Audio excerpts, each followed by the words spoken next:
Here comes The Rock! Okay.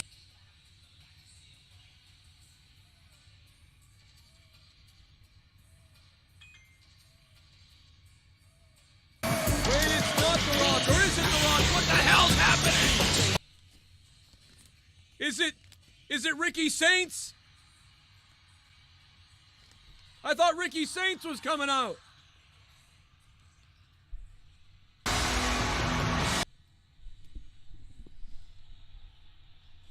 My God, I thought Ricky Saints was coming out.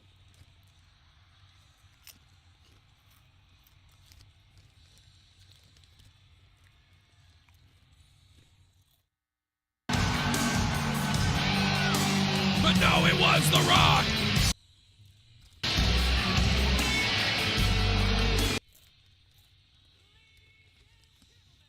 Here comes The Rock.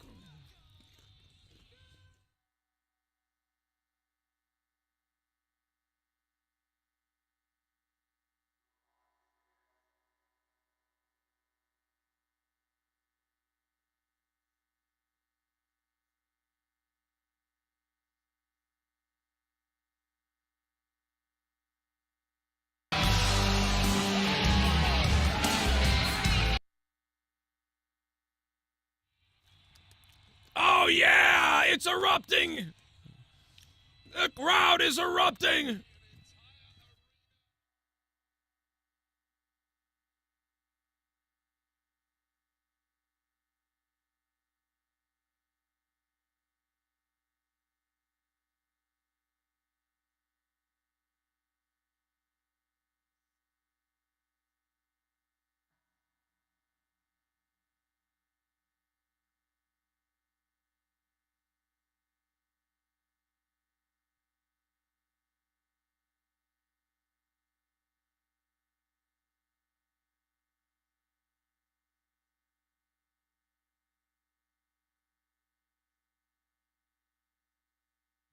The Rock stopped to give somebody back their phone.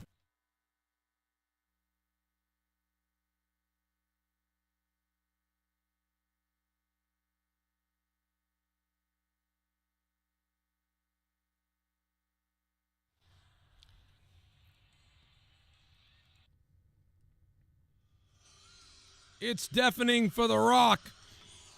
It's deafening for The Rock in this building right now.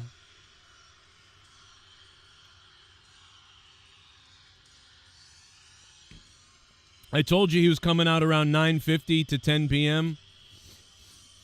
I figured they wanted the segment to begin right before 10 p.m. because it's keeping the crowd. You know, he comes out at 11, it's too late. You know? The dead third hour on a Friday night. They don't want that. Well, if you were in the chat, you saw me say that. Everybody else didn't see that, probably. What's up, everybody? We're watching The Rock right now. We're going to sit back and listen to what The Rock says. Everybody, before The Rock speaks, hit the like button if you can, please. We are live on a Friday night. The donations are on, by the way. And the Creeder is out of first place by 32 cents. Unbelievable.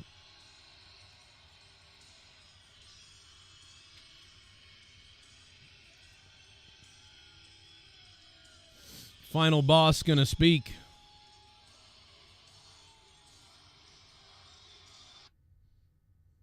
Oops.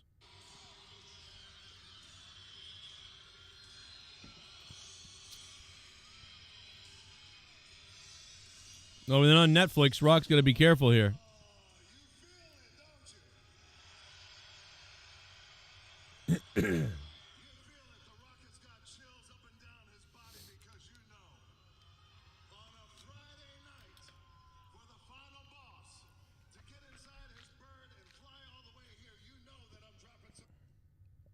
Oh, he swore. Rocky swore.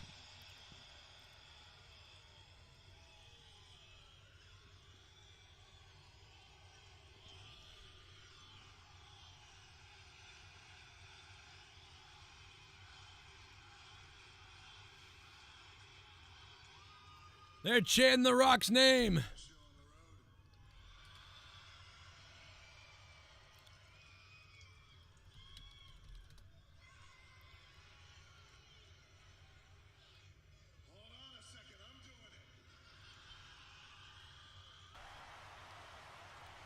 All right.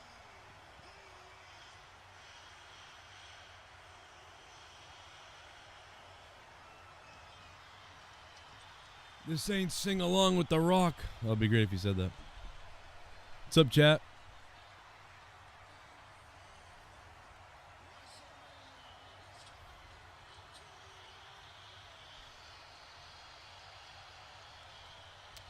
WrestleMania in New Orleans again for the millionth time.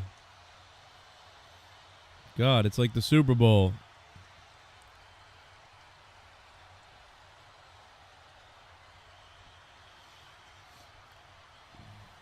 Wow.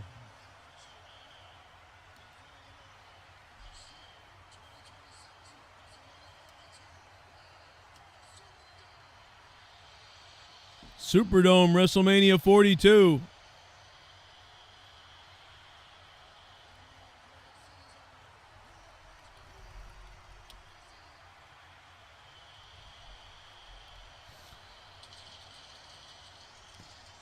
We've had what, WrestleMania 30, WrestleMania 36?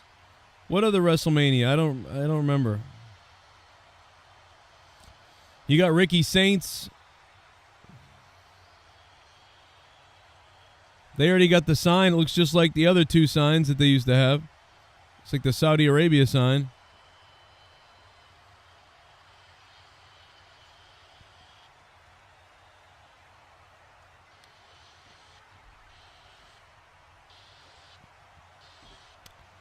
Crowd saying shit, so USA Network's got to edit it out because they're a bunch of punani pussies.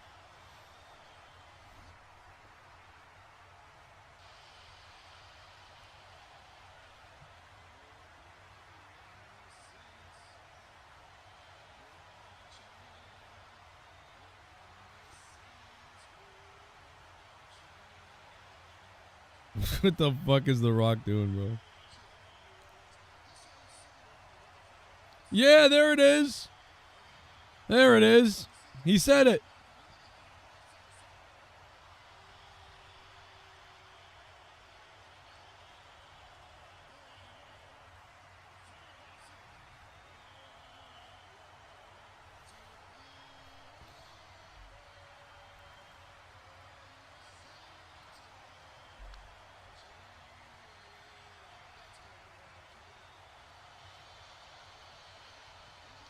They probably also didn't want The Rock to run out of TV time.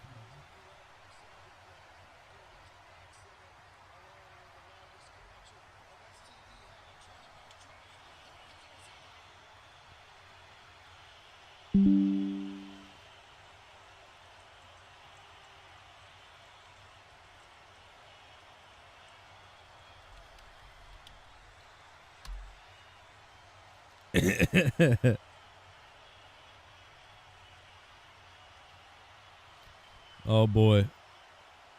A lot of these people probably do have STDs here. I mean, that's not inaccurate.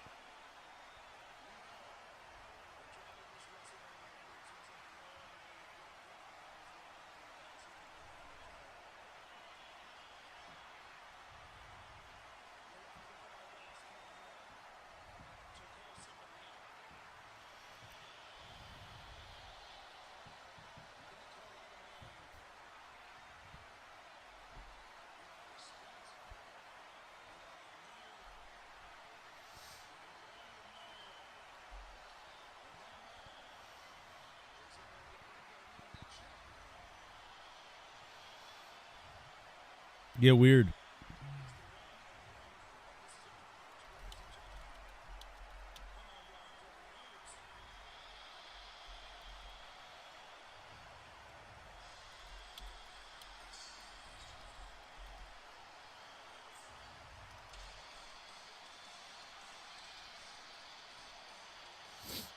All right, Cody's coming out. A little Cody condom coming out. We call him Cody Condoms. He's got his own condom line.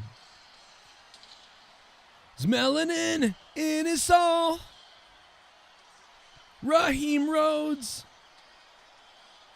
Here comes Cody Raheem Rhodes. New Orleans for the millionth time, WrestleMania. Boston still only one. Still only one WrestleMania for the place where WWE was born. Thanks, WWE. One WrestleMania in Boston where WWE was born. Massachusetts. And you got one WrestleMania. Unbelievable, WWE. Unbelievable. Can we hit up Gillette Stadium at least for SummerSlam or something? Come on, man. One WrestleMania. Cody Raheem Rhodes. He ended slavery. Wow, he just signed some girl's thing in the front row and she just about almost exploded. Unbelievable. This guy's an amazing person. That little girl's going to remember this forever. I agree, Joe. She's going to remember this forever, just like she's going to remember what her uncle did to her forever. That's just... What's wrong with you? What the hell's wrong with you? What's wrong with you? It's what? Cody Rhodes, the WWE World Champion. The Rock tonight didn't come out with his belt. He usually comes out here with a belt. It's the first time I've seen him leave it at home. The Rock didn't want to upstage Cody. You know, the WWE Championship means a lot, and The Rock didn't want to upstage him with that even better belt there that The Rock carries. Well, it's really just a showpiece, to be honest. It means a lot to The Rock, but it's not an official title of the WWE or anything like that. It's really like a piece of jewelry or whatever. Look at what a great guy The Rock is to give the champion a big hug. And look at that, he even kissed him, Joe. Look at that. You've never kissed me before. Yeah, and I'm not going to start tonight. I hate to break it to you. Cody listening to this ovation from this capacity crowd that just got news of WrestleMania coming to New Orleans. WrestleMania 42, 2026. What a mania. Listen to this.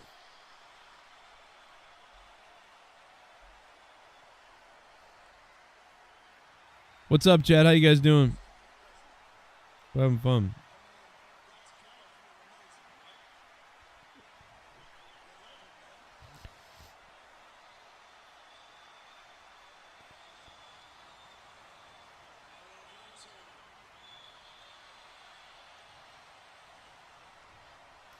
A lot of love going on.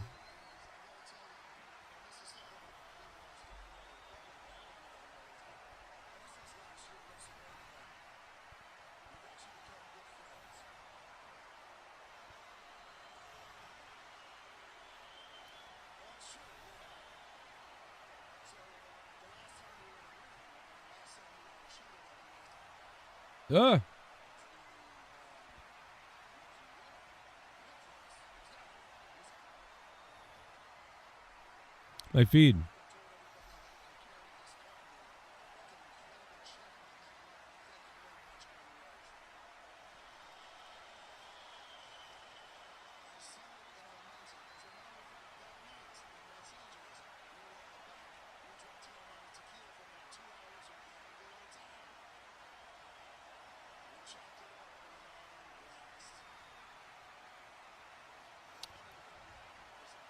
What's up, guys? Hit that like button, baby.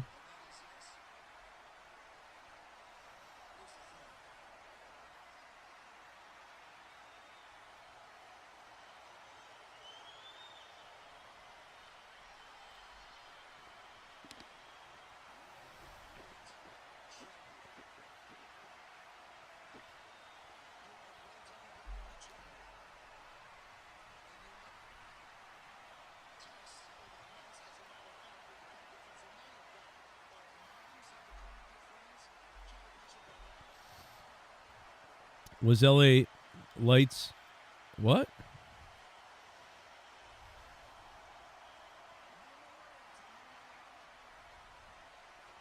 I know that the Drew lost in a roll up tonight. They hate Drew. They killed Drew McIntyre again, guys.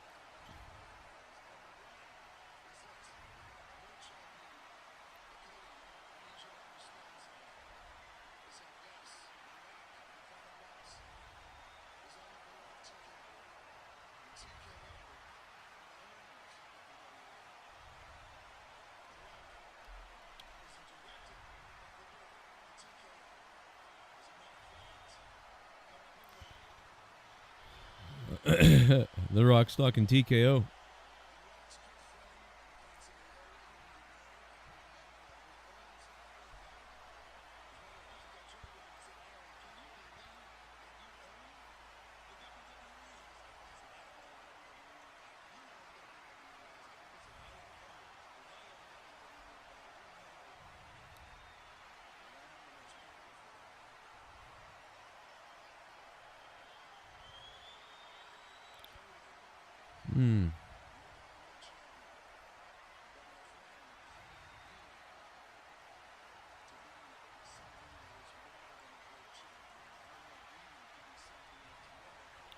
We're listening to The Rock right now. Somebody in the crowd just said, "Who cares what you want?"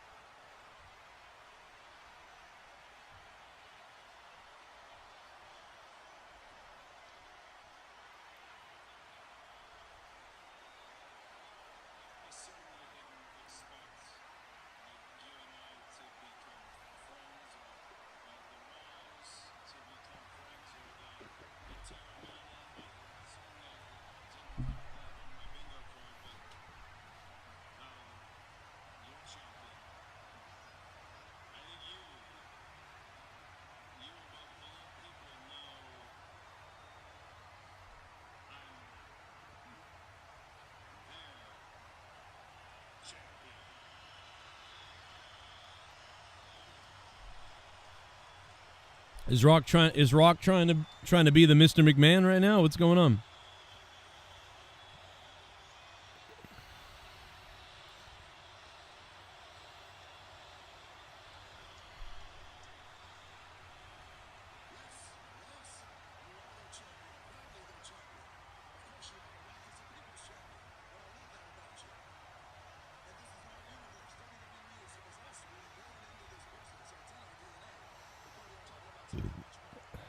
Blech.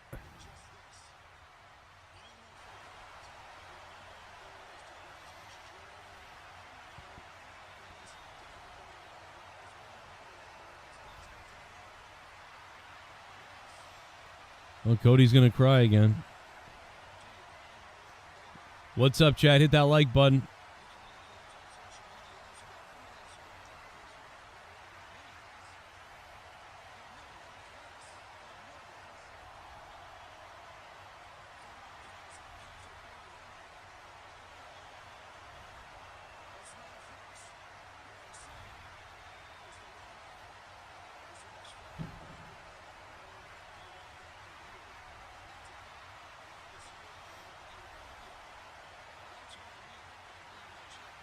Interesting.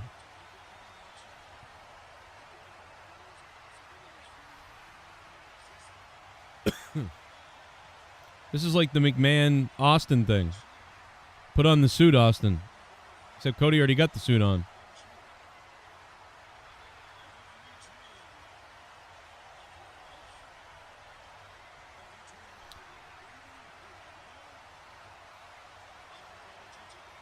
Hard to believe Cody Rhodes was on this show 4 years ago.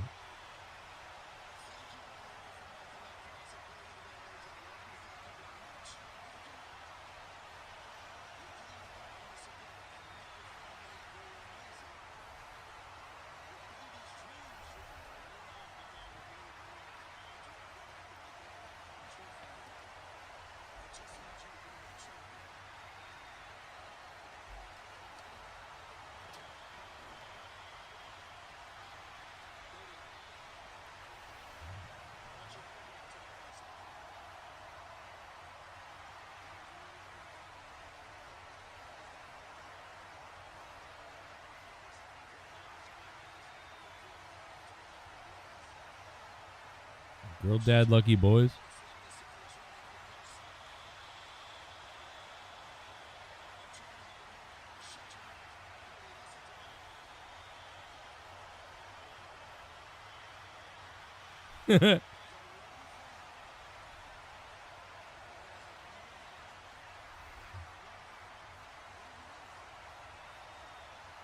Is a whore.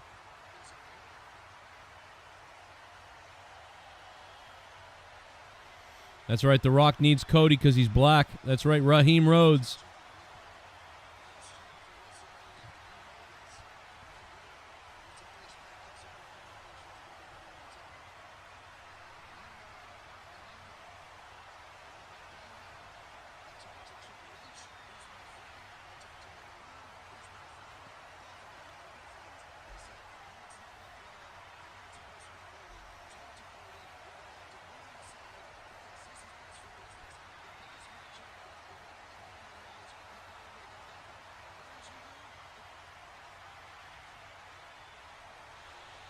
Oh my God, we couldn't hear anything he said. You fucked it up? What did he say?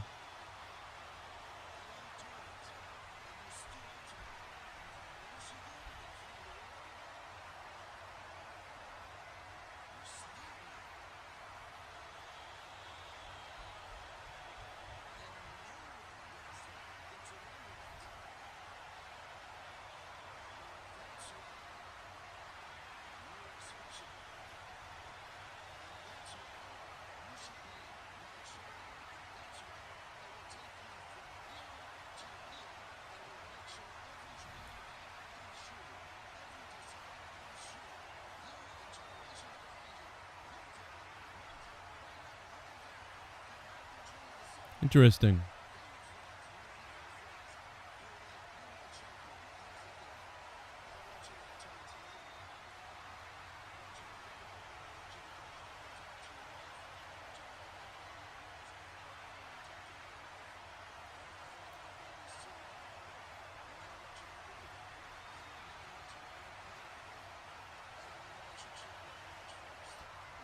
Wow, The Rock's going to be at Elimination Chamber. Okay, that's interesting news. What does this even mean, though, what The Rock is saying? It's so vague. I want you to be my champion. What does that even mean? I mean, this is obviously the Vince McMahon, like, I need you to be a corporate champion. Austin, put the suit on. You know, this is the Stone Cold Steve Austin, Vince McMahon deal.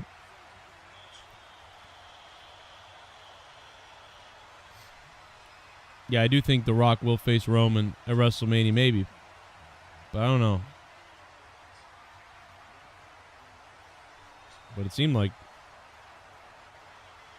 no.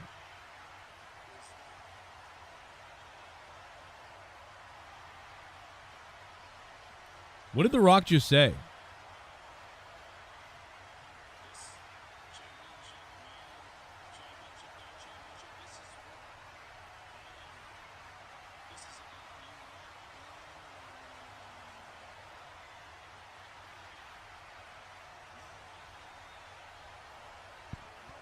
This is the longest riddle ever.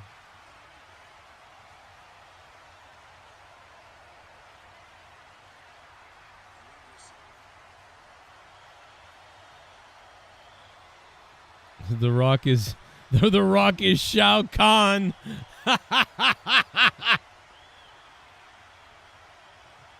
Yo.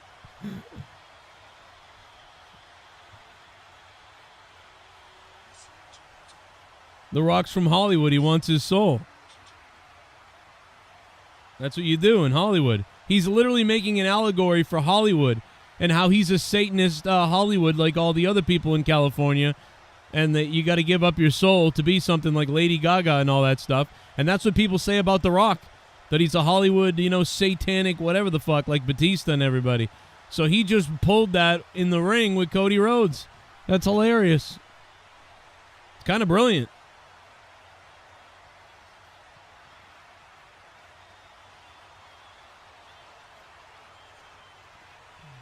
So weird. That was the longest riddle I've ever heard The Rock tell.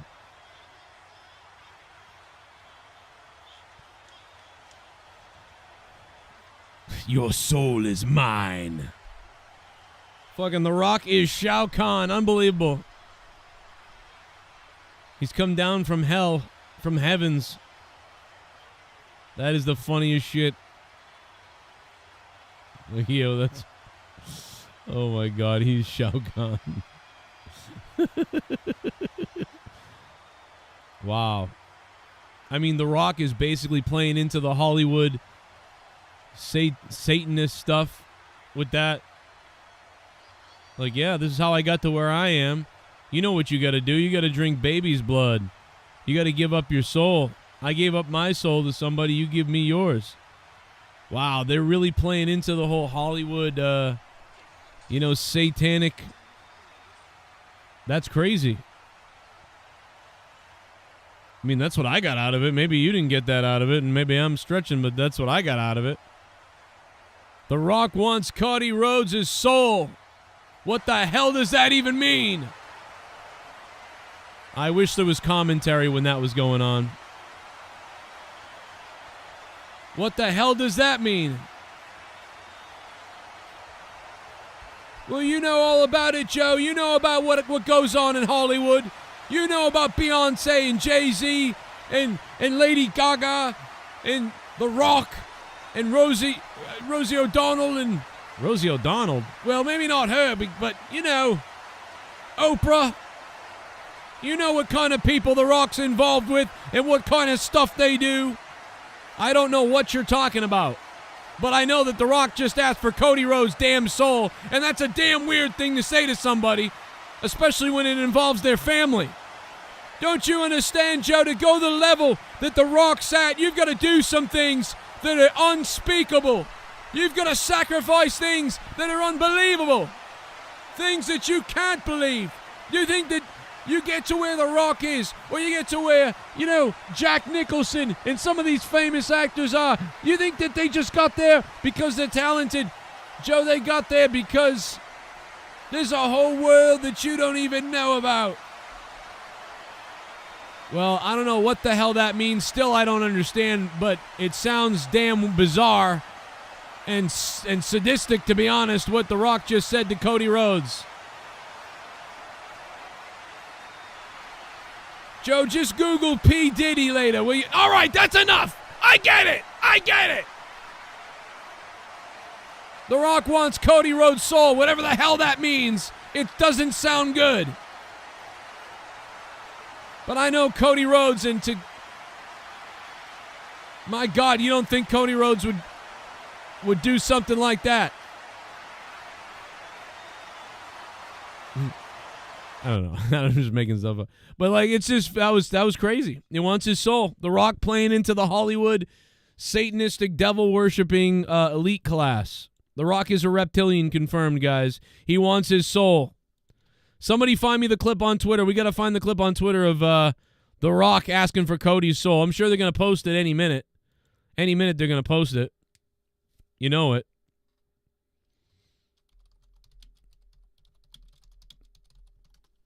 We'll get it. We'll find it. Let's see here. It's got to be coming up any minute. They usually upload those things very quickly. I mean, I know I heard it.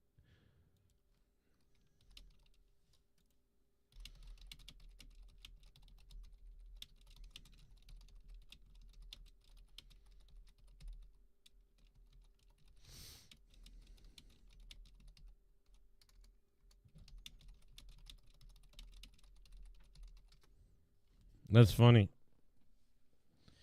That is funny. I want your soul. Wow. Well, The Rock was out there for about 25 minutes. And is that? He pointed the guy. I mean, bro, this is right out of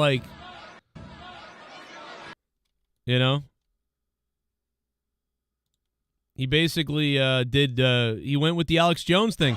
They want your damn soul. No. They want your soul. They want to kill you. No. My brother.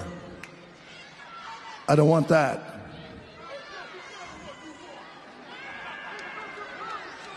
I want your soul. Did you hear that? The Rock said he wants Cody Rhodes' damn soul. What the hell kind of thing to say is that? Don't you know about Hollywood Joe? Don't you know about the Illuminati? Don't you know about the things that the initiations that have to go through Hollywood?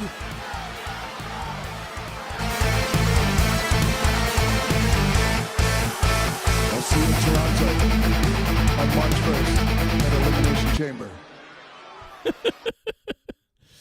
Oh, boy. Unbelievable. Unbelievable.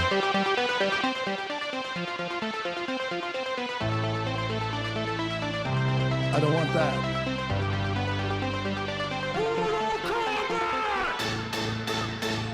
I want your soul.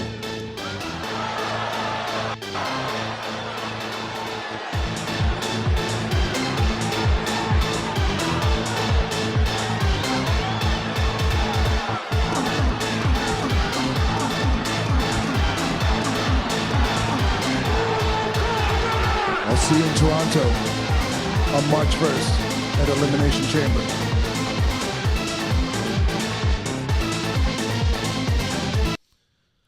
Well, there you go. The Rock wants Cody Rhodes' soul. And we all know what that means. He wants him to join Hollywood.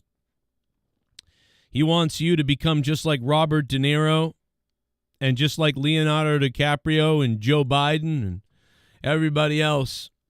He wants your soul. My God, he wants him to do the unthinkable and maybe join him at a Diddy party with Beyonce and Jay-Z. Maybe LeBron will be there too. Who knows, to be honest. Ricky, thank you for subbing to the channel, man. What's going on? What's up, chat? That's all The Rock had tonight. WrestleMania 42 in New Orleans next year. Looks just like the last 3 times. We can't get a WrestleMania in Boston. We've only had one WrestleMania in Boston, the birth state of WWE, Massachusetts, and we can only get one WrestleMania in 1998. We can't get another WrestleMania. Nope. Get one. Can't get one.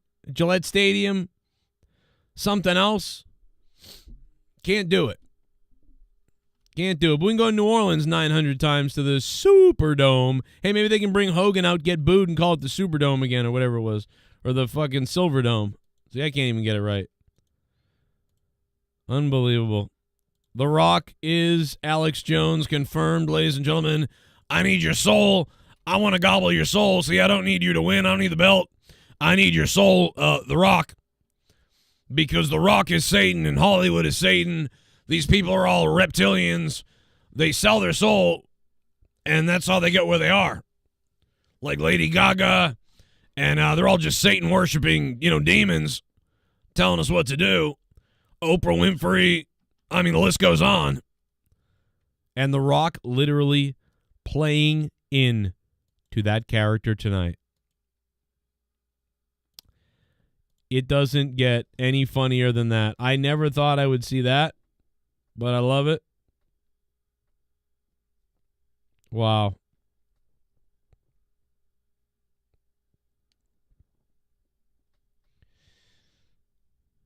Ugh.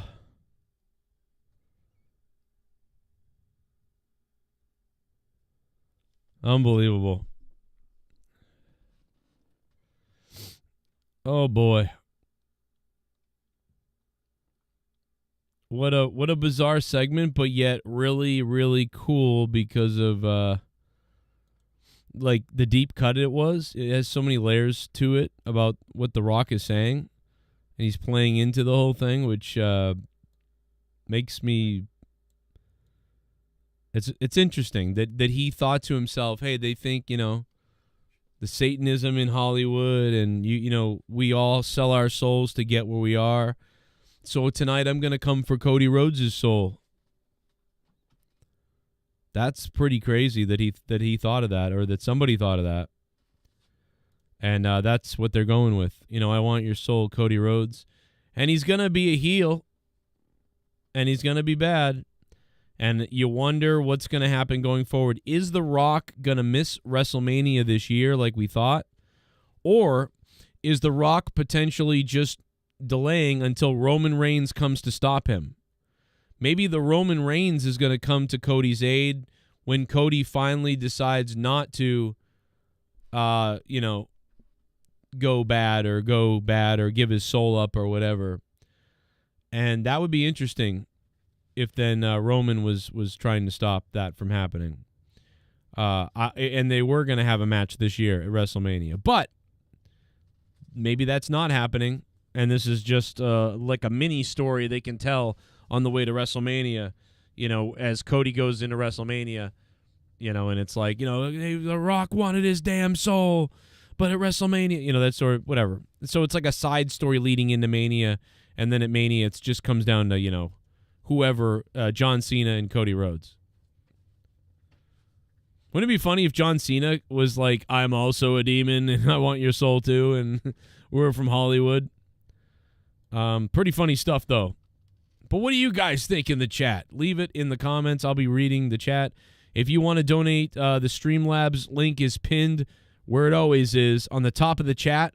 And just FYI, the Creator is in second place by 32 cents. He's losing to Kitty. He's in second place to Leonard Kitty Kisser by 32 cents. Unbelievable. The Rock doesn't know if he's the boss, but he has the power. The Rock wants Cody's soul. Hey, The Rock is Hollywood elite, man. They eat baby blood out there and adrenochrome, and you got to give up your soul for the Hollywood machine. You got to go in guys' anus and face and mouths. You got to be shopped around and sexed around and all kinds of stuff. They want your soul, brother, in L.A. And now, after you give up your soul and you get everything you want, at some point you need to, get somebody's soul. The Rock knows how it's done in the Illuminati out there in the Satanist worshiping L.A., and so that's what he's coming for. Coming for a good old boy, American boy soul, Cody Rhodes. His dad had soul. Cody has a soul that The Rock wants.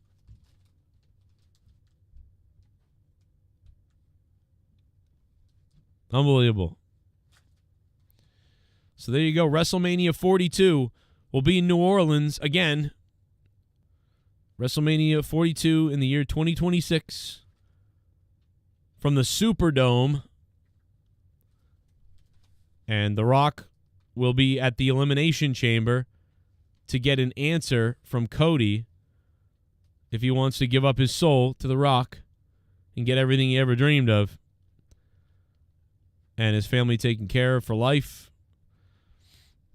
And all kinds of other vague stuff. It took The Rock, it was a riddle that took about 8 minutes to deliver. People were getting super impatient. Shit bum! Be my Valentine or be my champion. That's right. Velvet Floor 18. What a great name. Well, I think he wants his soul, baby. Velvet Floor 18, thank you for the $5. And becoming a $5 shit bomb. We are live on a Friday night. SmackDown's still going on, but that's about all I cared about. SmackDown not very good tonight. And not very good tonight. Everything was about The Rock. We did get 25 minutes of the electricity, I guess. Nice. Nice-ish. The Rock played into it all, played corporate guy at first, told us about WrestleMania next year, got everybody hyped. Then he went south, then he went heel. And then he went, not only did he go south and heel, but then he went complete Hollywood Satanist, which I did not expect that, but I like it, I guess. I like it. But now, look at what's going on in there now. 1, 2, look out. Look at that, it was close. Man.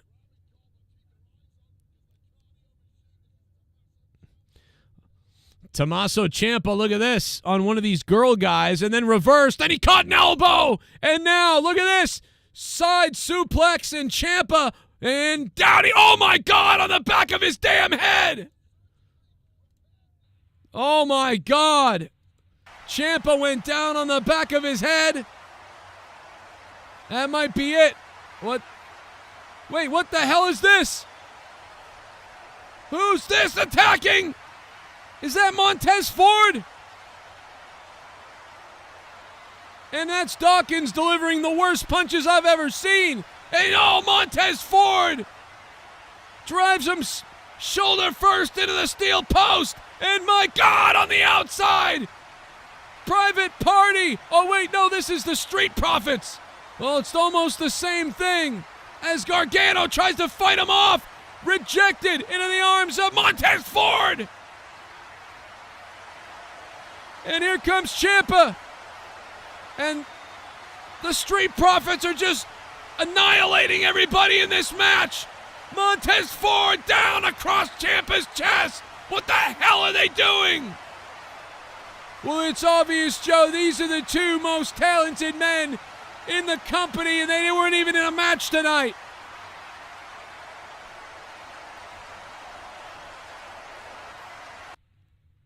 I'm sorry. I just had to do it. How's everybody doing? We're having a good time. Montez Ford, there he is, guys. Everybody. Motor City Machine Guns. Is everybody going to be happy? It's weird that they are these heels, though. It is strange. Like, they were on a run, especially Montez Ford, on a run that was like, this guy could be like a top dude or like a middle-of-the-road top guy, top mid-card guy. And they are now in this sort of we're angry, pissed off, bad guy tag team. Or maybe they'll be good. I don't know. Maybe they'll be faces. Oh.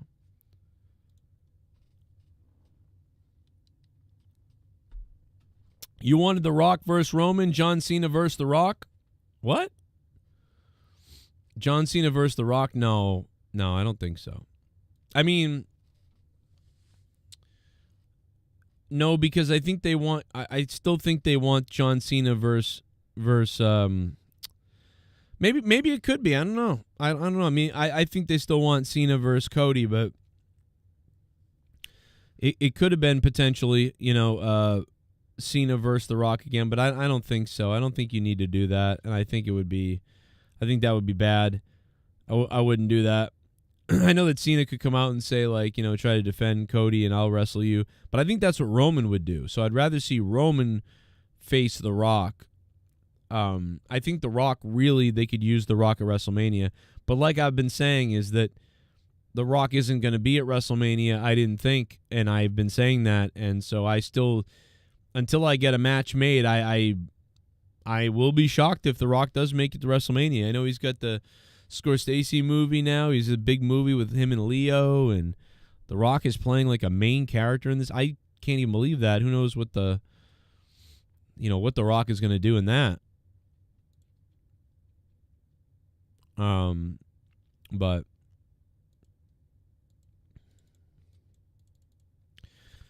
very interesting.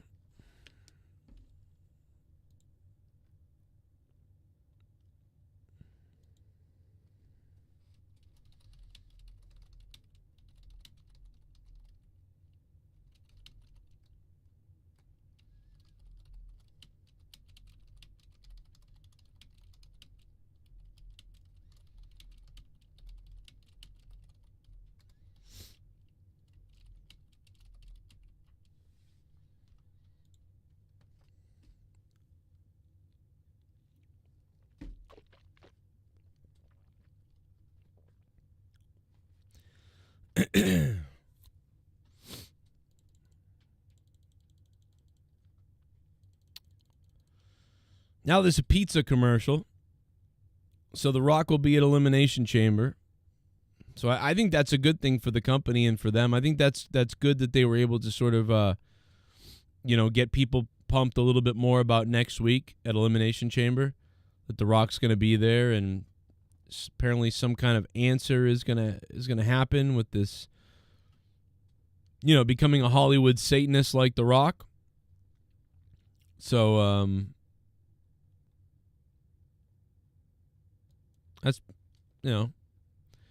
that's got me a little more excited about Elimination Chamber because now you got all the Elimination Chamber stuff. You got some other stuff. So there's some pretty good news in there,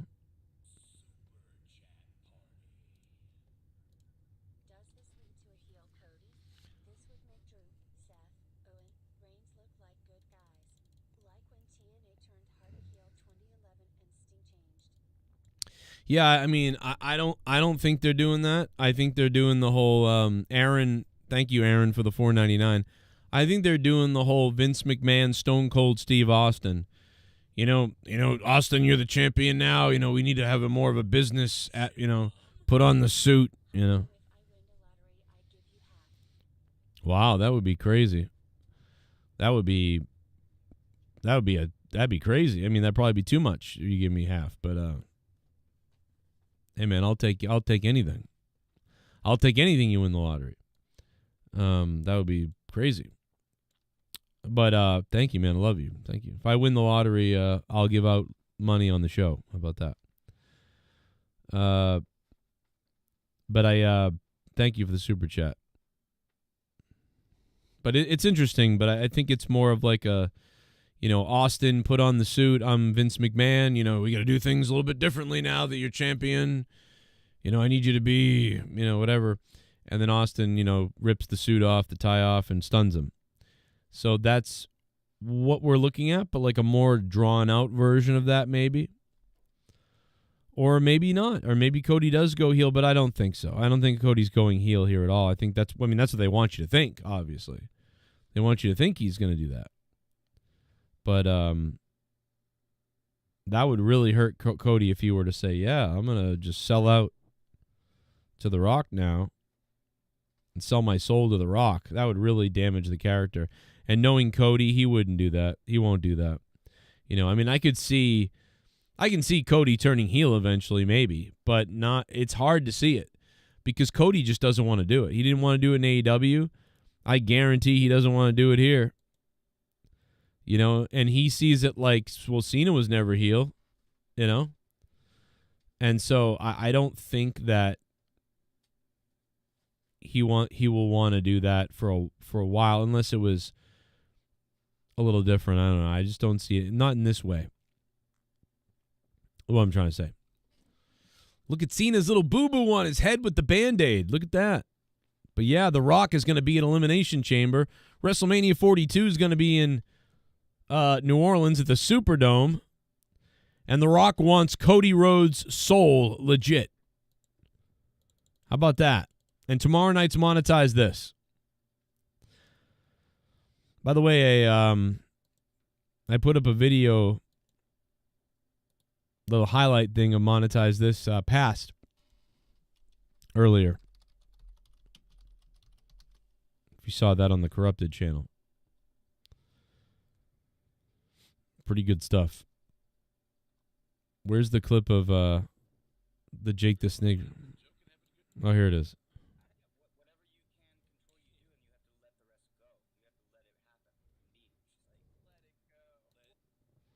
Man, Nerdy looks like he takes cock.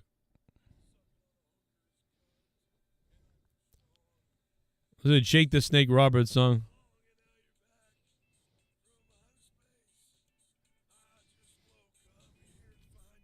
Crackhead in my face. I smoked all the crack I had.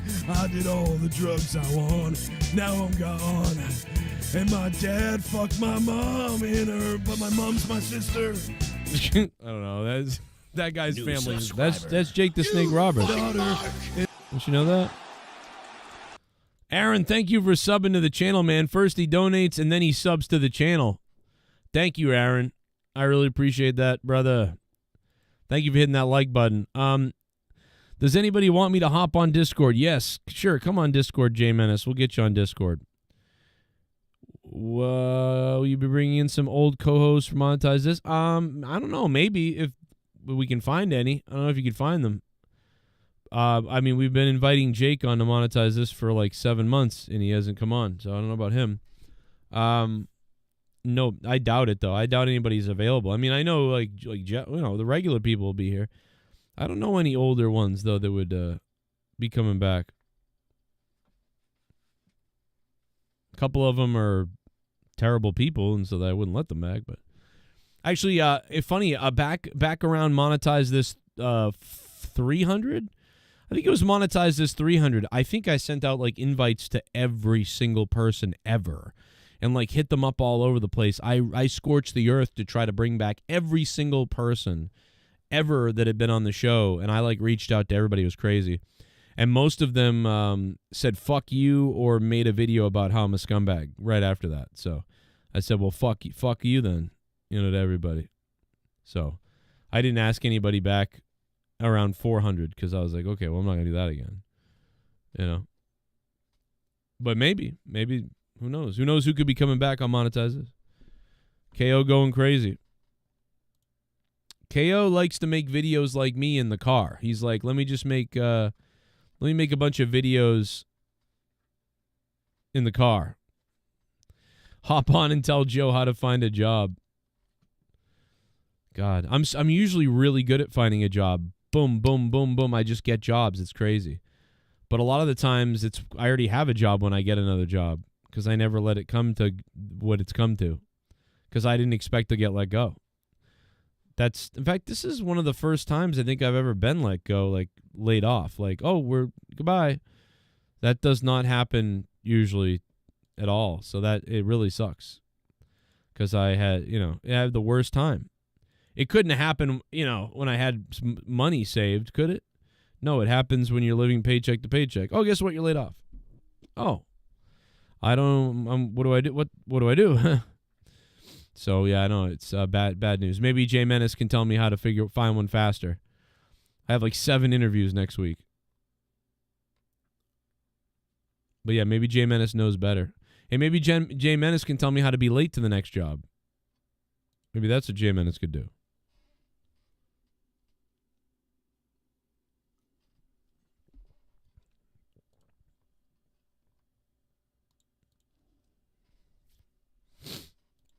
Oh, somebody called me an incel on Twitter again. When I've got 3 kids and a wife, somebody called me an incel. And they look like an incel, by the way, so they probably are one. Unbelievable. The incels call people incels. It's so weird. Here's Damian Priest. He looks like he's straight out of Hollywood. Cody versus Cena at Mania turns heel. Well...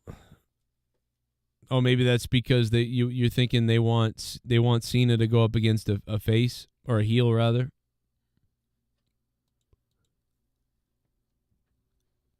Imagine that. You could bring in Cena as the Satanistic LA guy too. I mean Cena is more Satan than The Rock, I feel like. Cena will start talking Chinese to you for a fucking $1. Gung lao pu pao. Pow pow you y'all. Fucking Cena will start speaking in the native tongue. If he has to.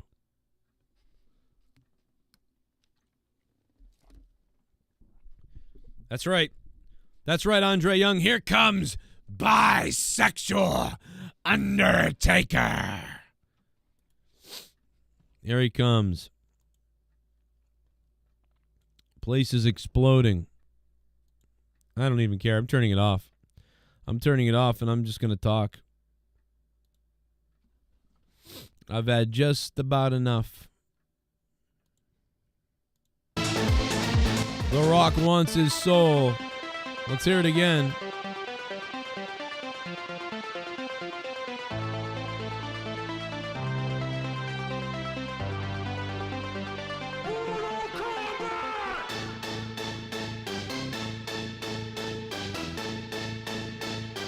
No. I don't want that.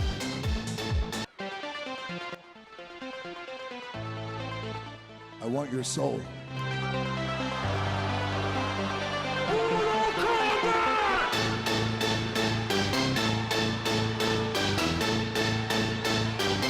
What the hell kind of thing to say is that? What the hell does that mean? I'll see you in Toronto on March 1st at Elimination Chamber.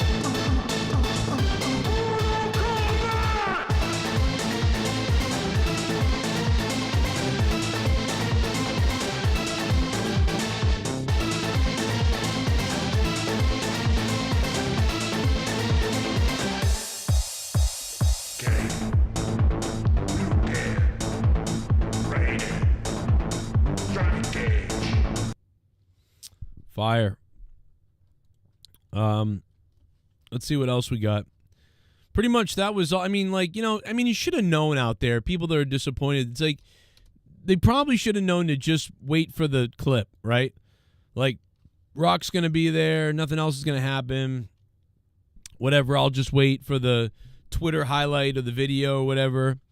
I am so sick of them pointing at the fucking sign. Can they stop pointing at the fucking sign? Tiffy Time looked like a retard tonight. Charlotte looked like a retard tonight. Stop pointing at the sign. It's so stupid. All the time. Stop it. Every time someone points to that sign, I want to kill myself. Please stop it. Please stop pointing at the fucking sign. It's enraging. It's pissing me off. And I don't like it, WWE. Championship, my championship, their championship. This is what all of this is about. You want? No. No. My brother, I don't want that. I want your soul.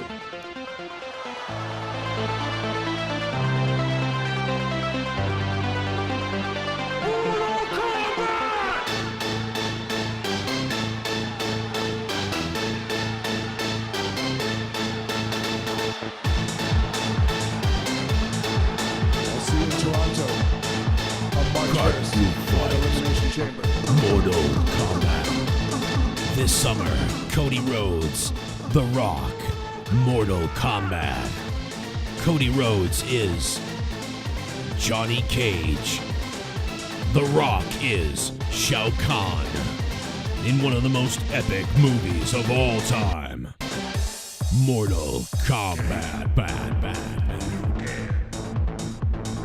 But no, it was obviously more of a sort of a comment on, Hollywood and how you get power in Hollywood is you have to give up your soul to get all that stuff. Like, to go to that level, you need to give up your soul, like at the Diddy parties and things like that.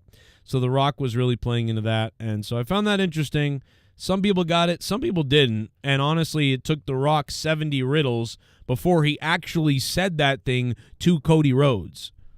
So, kind of bizarre, but that's what we saw, man. We saw it. He wanted his soul like a hobgoblin.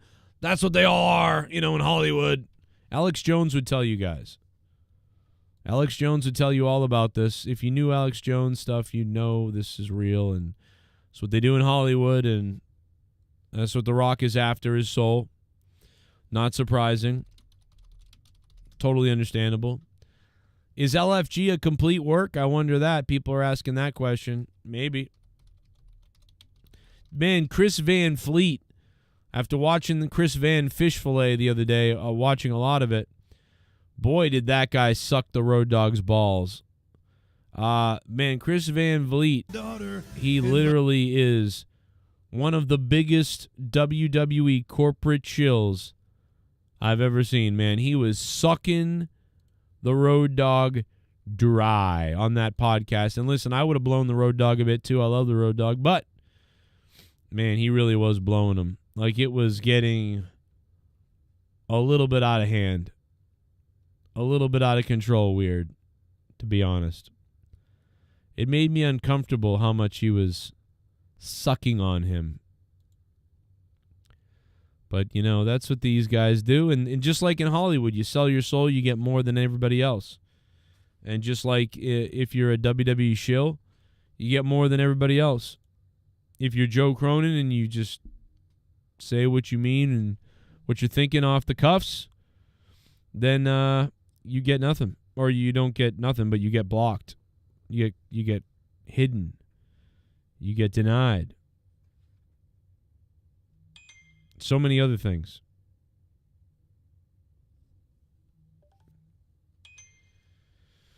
Oh, boy.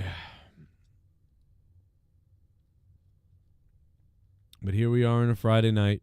We watched all of SmackDown for almost no reason except for The Rock to say he's a Hollywood Satanist, which we all pretty much knew already. But now we know it even more.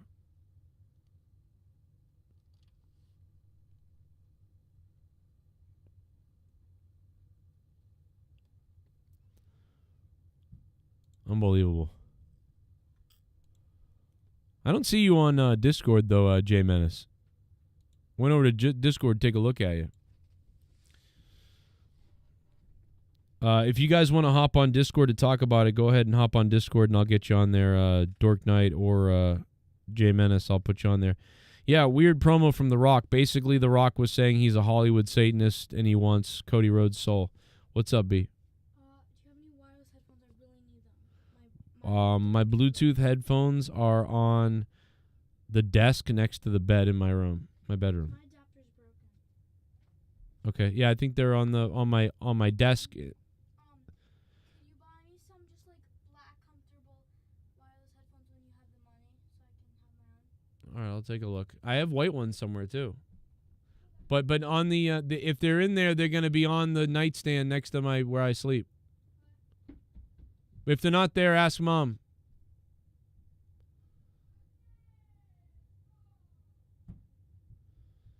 The Rock turned demonic. Yeah, basically The Rock went Hollywood, LA Hollywood, woke Satanist. So The Rock is playing into the woke Satan people of LA, which I thought it was all right. I thought it was okay. Instead of being Vince McMahon and being like, you need to be the corporate champion, Austin. Damn it, I need you to do things the right way now. You're a champion. You got to wear a suit. I need you to be, you can't be doing the beer and all the other stuff. You're the champion. And then Austin comes out wearing the suit. He rips it off and stuns McMahon, hits him in the balls. Actually, I think Austin said, bow down to me, Vince, and he slapped him in the sack, if I remember. But, so this is kind of like that version of that, but in a more drawn-out and obviously sadistic version of that, where Hollywood, where The Rock is talking about, Cody needs to be this Hollywood guy. It's weird because you have multiple champions in situations of weirdness. Like Tiffy time is basically like Charlotte's whole thing is like, yeah, you're the champion, but I'm like a legend, Hall of Famer, like next level person. I wasn't here. That's why you're the champion. So you really need to beat me in order to prove that you're really anything, even though you're already the champion. So that's going on there. And then with Cody Rhodes, it's like, well, Cody, you're the champion, but, you're not like at this level, which is true. So that works too. Cody, you're a champion, but you're like a, Bret Hart kind of, like Shawn Michaels, or lower. You're good, but, you're not fucking The Rock, at all. And to get to where The Rock is, you got to get there, right? So in order to get you there, I'm going to need your soul. Because that's how I got to where I'm at, through selling my soul to Hollywood. I got sent out there. I got lucky. I got cast as a role in The Mummy, a pretty good role in The Mummy. And when I got out there, they said, you want to do more? And I said, hell yeah, I want to do more. I want more and more and more, and I never want it to stop. And they said, well, that's unlikely unless you give up your soul. And The Rock gave up his soul, and The Rock, I loved every minute of it. The Rock has given his whole soul to Hollywood, and now I want your soul. That sort of thing. I mean, that's kind of where they're going with this, that The Rock is some kind of Hollywood, adrenochrome, baby blood drinking Satanist, and now he needs Cody Rhodes' soul. Maybe even Cody Rhodes' family's soul. Who knows? Yes. You either got to charge him or you got to hold the button long for like 10 seconds. I've already tried it all. Huh? Bring him down to me real quick. Let me take a look. But I know where to charge him. I'll show you where to charge him. They charge quick. Well, come on down again. Well, come on down here. I'll show you how to use them. The Rock will show you. Yes. Come on down here, drama queen, and The Rock will show you how to use them. All I need is your soul. She's obviously tired. And she wants to go to sleep. That's why she wants headphones. She wants to listen to music and go to sleep. Rock, tuck your ass in. Wow. What's up, Jay Menace? You want a piece of this? I don't know if I want a piece of that. That's some that's some Family Matters things y'all got going on, I don't want to overstep my boundaries. Someone in the chat said The Rock sells souls and fills holes. You know How what? about that? That was actually the first thing that I wanted to say is, now this may be me just grasping at straws trying to make this shit make sense. Is there any way that they try to play this off like the Undertaker is somehow in control of The Rock somehow or something? Because No. Cody No. at Mania last year. No, this is straight up. He sold his soul for Hollywood, and now he wants Cody's soul, and Hollywood is a bunch of Satanists. He's playing into that. Man, don't you feel like that they could have, well, maybe it was too early, but could they have done this like 20 years ago? They could have done this 20 years ago? Yeah, like with the Hollywood Rock gimmick, like in basically doing what he did, but leaning, I guess, into this more. Well, I mean, I guess you could have done it that many years ago, but I think it works better now because more people are aware of what The Rock is saying. Like, this is a deep cut kind of like, for regular people, they may be a little more confused. They may be like, he wants his soul. I don't like, what does that even mean? I don't even like, that's so weird. Like, what the hell? But like, I will say though, yep. Joe, I think that this might have the potential to be like the greatest shit ever though. Can you imagine The Rock? And he's basically saying like, I am the Illuminati of the WWE. I am and it's true. It's like, I pull the strings. I'm the puppet master. I decides who's successful and who's not.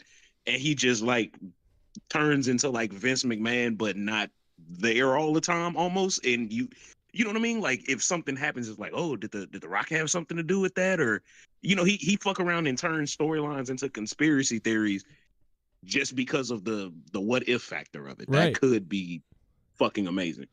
Yeah, The Rock is so aware of all the conspiracies and the Hollywood stuff and the fact that they're Satanists. I mean, he heard a lot of it when he did that thing with Oprah. And so this is crazy. It's like him playing into that. So all the people that are aware of the conspiracies and what Hollywood people do and might do or don't do, and, they're Satanists and you sell your soul in Hollywood. And he's playing into that, which is great. I don't know if everybody's going to get that, but he's definitely playing into that. And like, what is this? What does this mean? What does Cody have to do to sell his soul? What does that mean? What does it cost? I don't know. And that's too bad. Like Jim Ross wasn't on the call, and they didn't have somebody like that on commentary. To sort of say that at the end, like, what the hell does that mean? The Rock wants his damn soul. What the hell kind of demonic thing to say is that? What is this? Or you could have said nothing. That's fine. That's what they did. They said nothing. And that's probably better. But it's just like you could have had like a little bit of commentary, like that was uncomfortable, like that sort of thing. But they really just left it, which is fine. I think it might have been a good thing there was nobody commenting and just let it be said. Nobody get on commentary about this. That's fine. But it is something that I find kind of interesting. It took The Rock about 9 minutes of riddles to finally say it because he was just rolling around saying the same thing over. He must have said the same thing a different sort of way 7 or 8 times before he finally said, I want that. And then Cody was like, oh, the belt? And he's like, no, that, like your soul. And it was like, oh, wow. It was like 9 riddles before he got to that, which is interesting, but oh, it was all right. It was all right. The Rock isn't normally that type of guy that, excuse me, vaping a little crazy. It makes me wonder, too, if The Rock doesn't know 100% of everything that could be going on, so they're just sort of like rolling with this. That is very likely, because normally he has such a command and poise of what he's saying and what he's doing. It's almost like his character, it's like he's being The Rock without doing the things that make him The Rock, if that even makes sense. He's essentially The Rock in just name and face alone. But the way he's acting on screen, he's acting like another person, which I don't know if they're building into something with that, because all of the, scary, spooky characters are gone pretty much. Like, R.I.P. to Bray. The YS6 hasn't been on TV in forever. The WWE could not give a fuck about Karrion Kross. I know they're not going to like bring Aleister Black back and push him crazy. Damn, I'm saying that 3 times fast. I don't know. Man, when I seen that shit, it just kind of came off a little homosexual to me, Joe. I'm not gonna lie to you. What? With The Rock wanting Cody's soul? Is that what you're saying? Yeah, it was the way he pointed at it. He was like, I want that. With this? No, I want your whole. I mean, your soul. Like, I want, like. I thought it was. I thought he was good at building the tension, building the anticipation.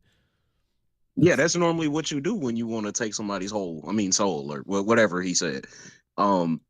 And then you start playing the fucking Mortal Kombat music, and I have never until tonight realized how the Mortal Kombat theme song sounds like a fucking gay dubstep. I never thought of that until it's like Mortal Kombat bitches. Like I never thought of that. Like tonight, you walk into a room and there's a bunch of guys showering and everything. Here, listen to it again. Check this out. This is about you want. No. No. My brother. I don't want that.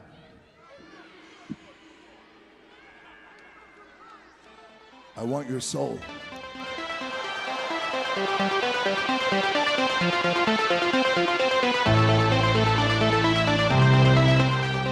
What the hell does that mean? The Rock said he wants Cody Rhodes' his soul? He wants his damn soul! On March 1st. This summer, The Rock wants Cody Rhodes' soul. Cody Rhodes is Johnny Cage. The Rock is Shao Kahn. I want your soul. Unbelievable in Elimination Chamber. You know what? The Rock would actually make a fire Shao Kahn. I know. I was just thinking, even the thing he's wearing today, like what he's wearing right there, he would make a good Shao Kahn.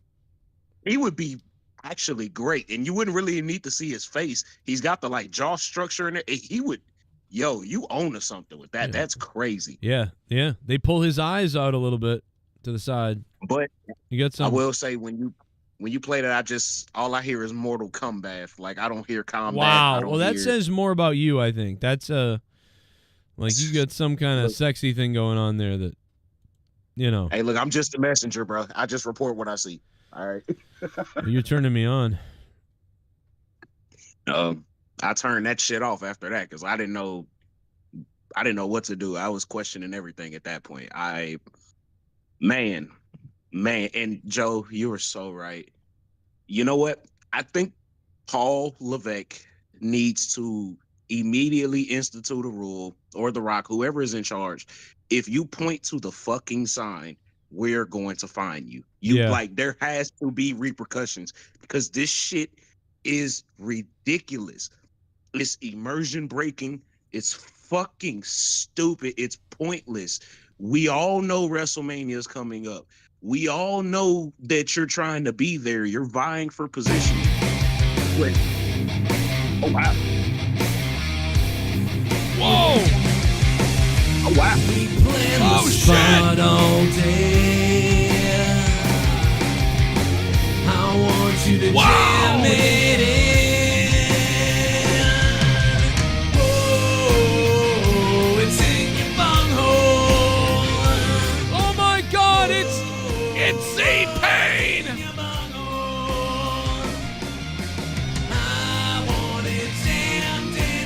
Z-Pain coming out of nowhere to drop $100. If you somehow. Audio Jungle. I need both souls on the mat. Everyone widget a boner. Oh, yeah, baby. We'll put him down on the mat for Z-Pain. Your soul is mine. Yo, Z-Pain is in the house. Drop that song. Hey, Z-Pain, thank you, bro. Where you? Wow. Out of nowhere. He just dropped $100 damn dollars.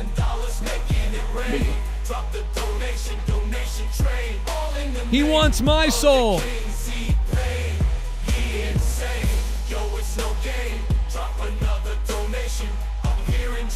Unbelievable. Man, thank you, Z-Pain. Holy shit. Wow. Thank you, Z-Pain. Oh, my God, bro. It's a Friday night. We're talking about The Rock. Wants Cody Rhodes' soul. Unbelievable. WrestleMania 42 next year in the Superdome in New Orleans for the millionth time. Are you excited about that? The logo, once again, it's like 3 of the same almost logos. They all look similar to me. Just like we have to deal with the Super Bowl there every other year. Now it's WrestleMania, apparently. So it was what, 30, what, 6? I think it's 36. 30. I know 30, but 30, maybe 30, 36, or 30. Yeah, I don't know. And now we're going to get it again. Yeah. Which normally, you don't mind with like yearly events if they like alternate stadiums that they go to. But for some reason, it's like, don't you think that there are way more cities that I feel like are more deserving or in more need, haven't had a WrestleMania there in forever? Yeah, like, but you know what? We're in the business era. And it's all about what's best for the business. Not best for business, for the business. I talked about this the other day that we had the golden age, the 80s. We had the Attitude Era in the late 90s, early 2000s. And, of course, we had the Ruthless Aggression era. And then we had what I would call the PG era. And now we are now unofficially the business era. Okay, I'm starting it right now. I've been starting it for weeks. I've been saying it. I think everybody needs to start adopting this phrase because it is what we're in. It's in business era. Doesn't matter if there's a billion fans. It doesn't matter. None of that matters. All that matters is the business makes money. Like, we did a Netflix deal, it made money. We did a deal with Hulu, it made money. We're putting the WWE in Saudi Arabia, it's going to make money. We're going to put the WWE on the Mars, so it's going to make money. It doesn't matter if the week-to-week show gets 5 million views and people love it. That doesn't matter. What matters is that we booked a venue that's going to pay us 10 times more than any other venue to do it on a Tuesday just as the moon is rising. Or that we're gonna now do a new show on Peacock instead of Netflix because they're gonna pay 100 times more. That's all that matters. The business, the money coming in. It's not about anything else but the money. Well, you know what? I will hop on board with that. I like the business era more than, I don't know if you've been listening to a lot of other podcasts or anything like that, but everybody has been calling this era the Renaissance era, and that shit just makes me want to throw up in my fucking mouth, bro. Yeah. Like, it is so cringe. Shoot yourself. Like, dude. Yeah, like, and don't get me wrong, is WWE objectively better than it has been the past 8 years, really? Yeah, and I guess more consistent. But I mean, if the what you were talking about originally is a 2 and this is a 5, I mean, it's still not great. It's just better than what it was. You know what I mean? So a Renaissance, I don't know. I feel like that's way too fucking strong, man. But I'm with you on the business era, though. I can see that. I still don't. Excuse me. I still don't like Mania being in New Orleans next year, though. I think they tripping off that shit. But like you said, if they willing to pay them more money, then fuck it. Take your money. Right. Why don't they go back to fucking Madison Square Garden every once in a while, bro? I miss that. Yeah. I get it's a smaller venue, but I mean that was like a fucking thing. They would do it every 10 years. WrestleMania 10, WrestleMania 1, 10, 20. That was the first one where they broke it, where they went to New Orleans. They had one New York, 10 New York, 20 New York, 30 New Orleans. They broke it. It would make more sense for them to do it now since they're doing it 2 nights, even with the smaller, And arena. It would make more sense to do it. What sucks is, the birthplace of WWE, and they've only had one Or at least have WrestleMania it in Boston. One at least have it WrestleMania. in New One. York, you know what I mean? Yeah, I mean, I always thought like they always called New York their home, and I was like, but they're really from Massachusetts. What the fuck? But okay, I get it. The bigger city, the big city, New York, and Vince always wanted to be. That's fine. At least that it's the new Northeast area, the territory. Yeah. But yeah, now they don't care about that because it's the business era. Yeah, it's not about nostalgia. Doesn't that sound so great? The business era? So great. I mean, listen, we are in a renaissance. Yeah, we're in a renaissance of sorts. I understand that, so I understand the renaissance comment. But in reality, this is not a renaissance era. This is clearly a business era. It's all about business and profits and the big company. They're owned by the TKO. It's the business era. And like people who celebrate that, like you'd be like, dude, Papa H is cooking right now. Just look at the money. Like, one, you don't ever see any of that money. You don't get that. So why do you give a fuck? Second of all, obviously the WWE makes money. Like they made money for like all those years that Vince ran the show into the ground and the ratings plummeted. They were making more money than ever. So what are we talking about? Like that's why I always I can't stand when like people are like, if you look at the numbers right now, we're actually doing better than the Attitude Era. No. Not true. Sorry. I always get pissed off because they do it a lot now. Not just like the shills, but also like the wrestlers when they cut promos. Like Drew McIntyre even said, he's like, you look at the numbers, we're doing better than any other era. Honestly, like all the eras combined are like 1% of us. Like it's insane. It's not fucking true. You're absolutely right. And if you go back and look at it, I actually think that the formatting on those old shows is a lot better than what we get now.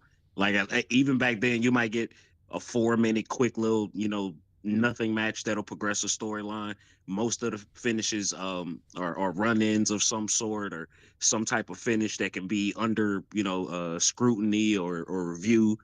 Because it would build up to the pay-per-view. You wouldn't have guys, fucking interacting every single fucking week. Or if they were, it was some type of promo battle or something going on backstage. And, it's just a lot more kind of packed into those 2 hours where as of now, it's like, oh my God, somebody's coming into the ring. They're going to do a fucking 10-minute town hall. We don't give a fuck about nothing that you're talking about until you come out and get interrupted by the person that you're going to be facing at the pay-per-view. And then you guys are going to go back and forth about what you don't like about each other. It's just, it's repetitive. No. I would like if they did that. The problem is they don't do that. They don't go back and forth about what they don't like each other. Instead, they you're pretty great, man. Not gonna lie, you're actually pretty awesome. Like you're a pretty good champion. Not gonna lie, but I think you're like pretty good and shit. Like not gonna lie or nothing, but you're pretty good. But I'm a little bit better. Like that's every promo now. Or it's Rhea Ripley and Liv Morgan just saying the same fucking shit they always say, being like, Rhea, you're stupid. Oh, mommy. And that's it for 20 fucking episodes of Raw. Like So like this is the problem with promos is like every once in a while now is you're expected to have a good promo. So it's like you just gotta wait 4 weeks before you get a promo that's actually like, yeah, it was pretty good. Yeah, it's pretty worth watching. Okay, well, I gotta wait another 4 weeks before that happens because this guy's not gonna be on the show and they can't advance this storyline until week 56. So and it's just like, I don't know, makes every show really boring and pointless. And then you have a 27-minute promo with The Rock where nothing happens and nobody knows what's going on. What the hell? Oh my God, see Kane again! Wait, is this a new one? I want you to jam it in. See Payne dropping another bomb! Holy shit! It's in your bunghole. I want it jammed in my bunghole. It's in your bunghole.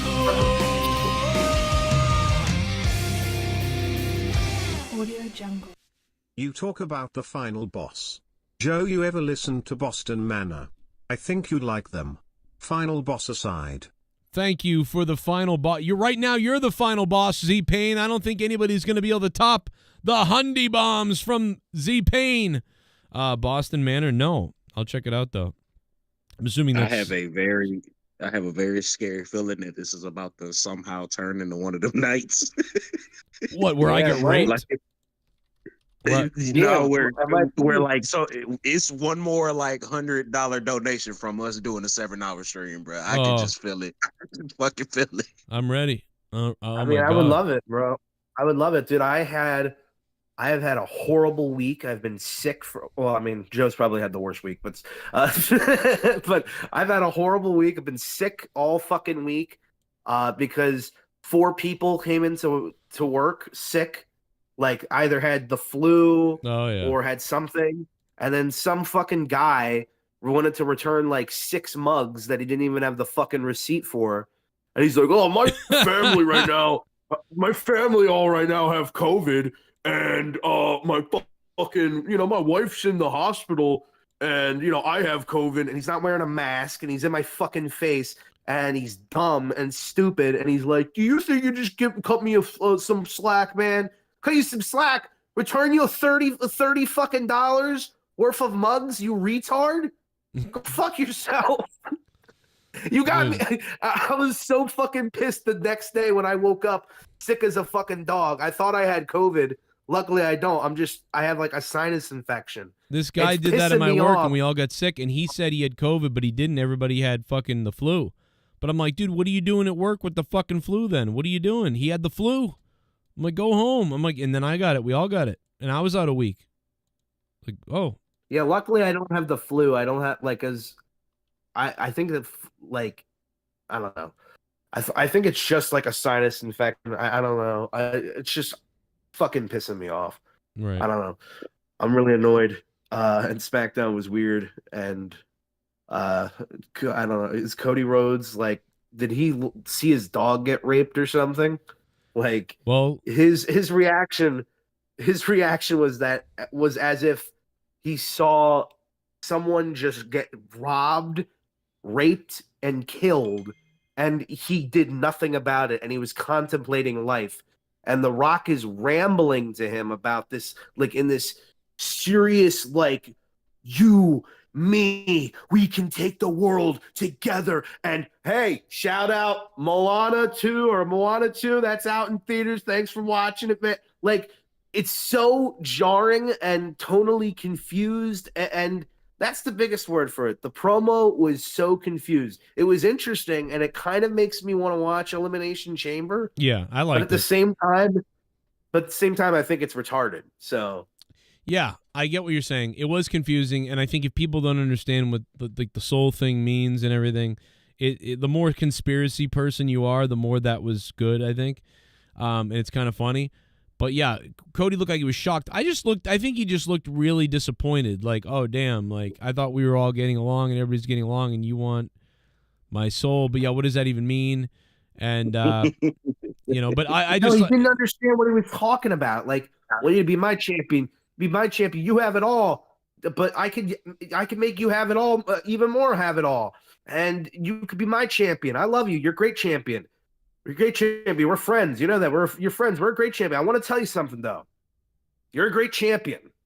And we're friends. Like, that's the promo for 30 minutes. Because The Rock didn't have anything to say. And that's every promo The Rock has cut since being the final boss. I didn't really enjoy the... The weird thing is he said the same thing like 7 times before he finally said what he said. So I like it because it built up anticipation with me. Like, I mean, this was Rocky Horror Picture Show. You know what I mean? Like, he was like, he wouldn't say it. You know, he was getting ready to say it, then he wouldn't say it. Then he finally said it, and then when he said it, it was like, ooh. Like, he wants his soul. And it really took a while to get there, and it was full of riddles. So I could see how somebody could be furious with this and be like, what the fuck was that? And I could also see how somebody, wouldn't fully get it. But I think I loved it because he didn't just come out and say it. And I know that you could argue, well, he rambled for so long. He really did. He said the same, like, riddles he was in a riddle loop 8 times in a row, saying he started over again and then went through it again, and then he started over again and they went through it again, and you're like, Jesus Christ, are you ever going to get to what you want to say? Now they're going to have to go out of their way to do an excellent job of explaining this, because what exactly does that mean? Like, does he want his mana? Like, is he trying to like fucking roll a dice and do some Dungeon and Dragon shit that requires like PP I points think what and they're fucking magic attempting to or something? do, Like, I think what they're attempting to do is that The Rock is like Hollywood. He's this established corporate like entity almost, you know? No, it's he's giving up his soul, like in Cody Hollywood. Rhodes, A Satanistic Hollywood person. yeah, That's and what they're going. Cody Rhodes is like this like pillar of good of the WWE. He's like uncorrupted, even though he's been heel like 30 times. But anyway, he's like a really good dude. And he's the champion right now. And like The Rock can't be champion anymore because he's old and he's always doing something.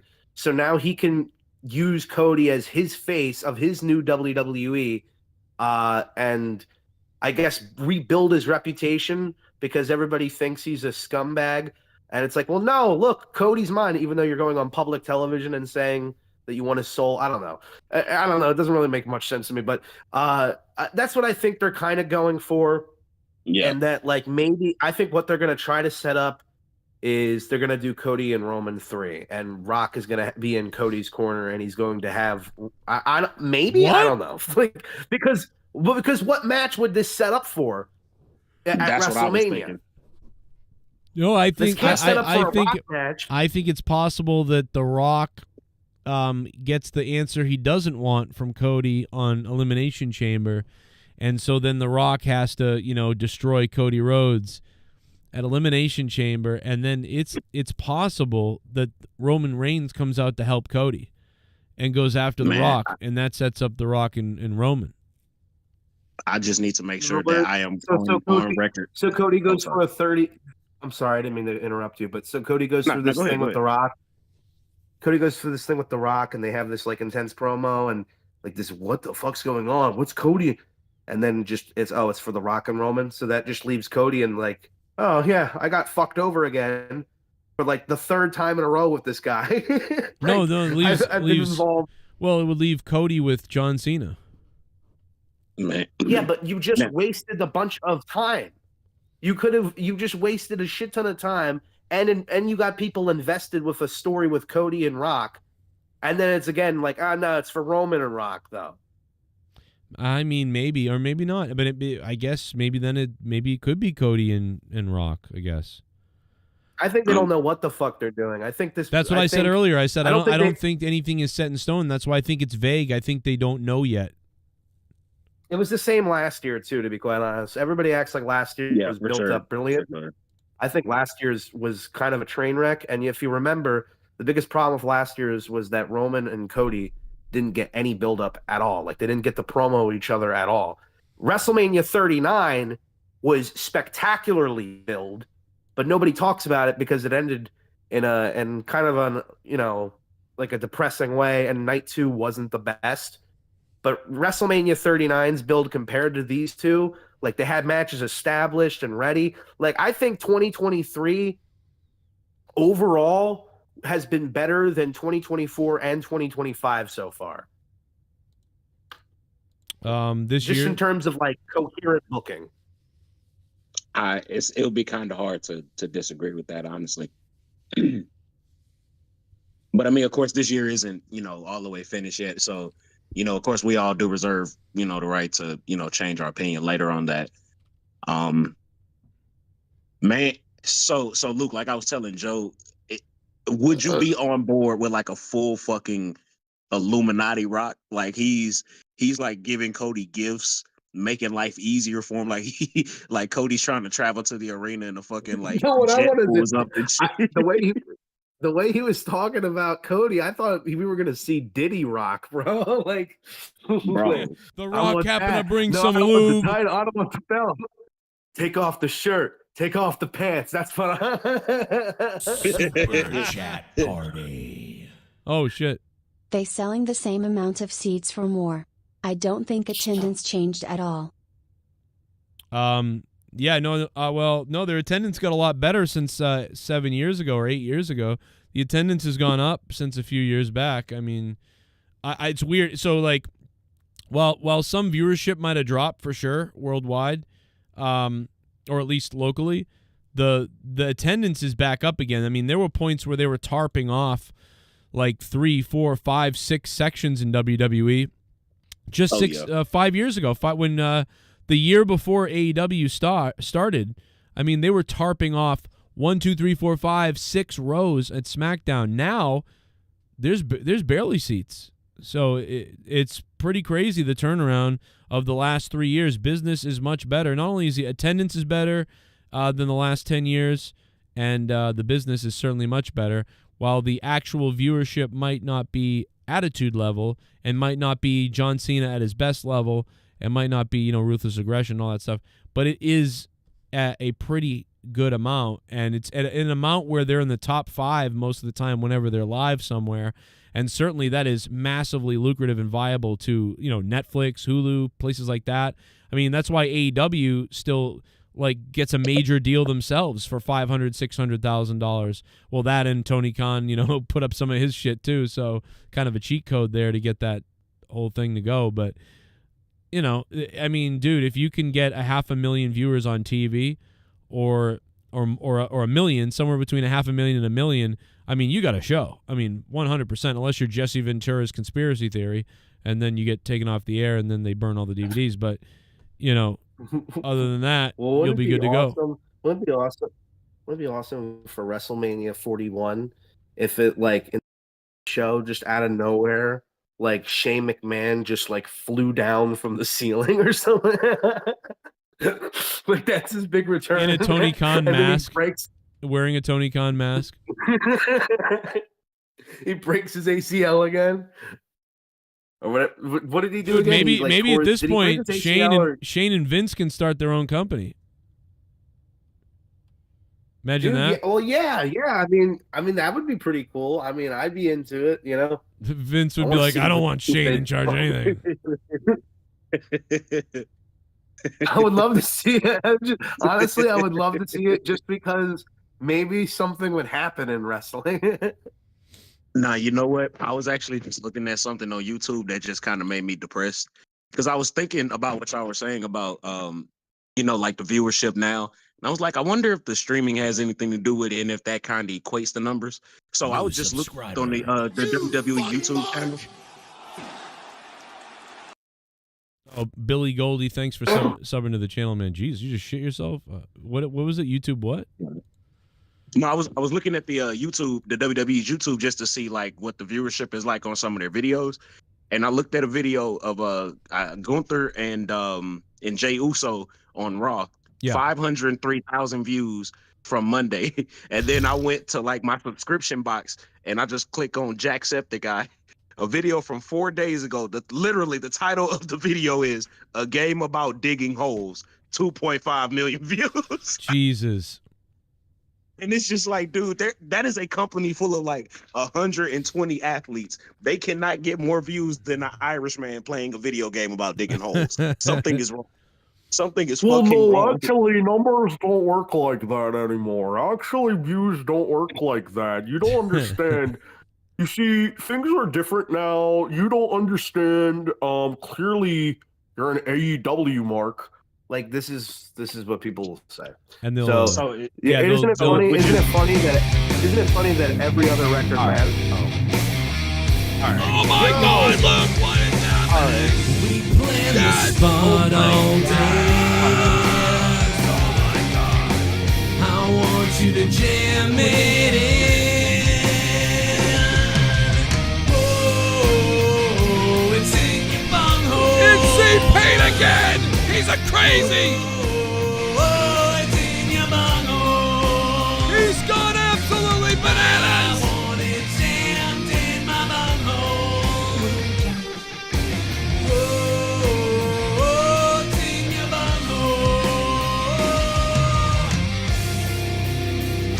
bunghole. Audio Jungle. Joe rips the soul out of Luke Rogers, while JB watches and he trips off an Ohio cliff. Oh my God! You hear that? JB's jumping off an Ohio cliff. Why Ohio though? I don't know. Like, what is he doing Did in he move Ohio? That's ladies and gentlemen, that's the man. He's here. He's back. $300 tonight. 100 bombs that will make Rojas's balls explode. He's CP. My balls. He is insane. About to drop $1,000, making it rain. Drop the donation train. All in the name of the king. Yes. He insane. My God, I'll give you my donation.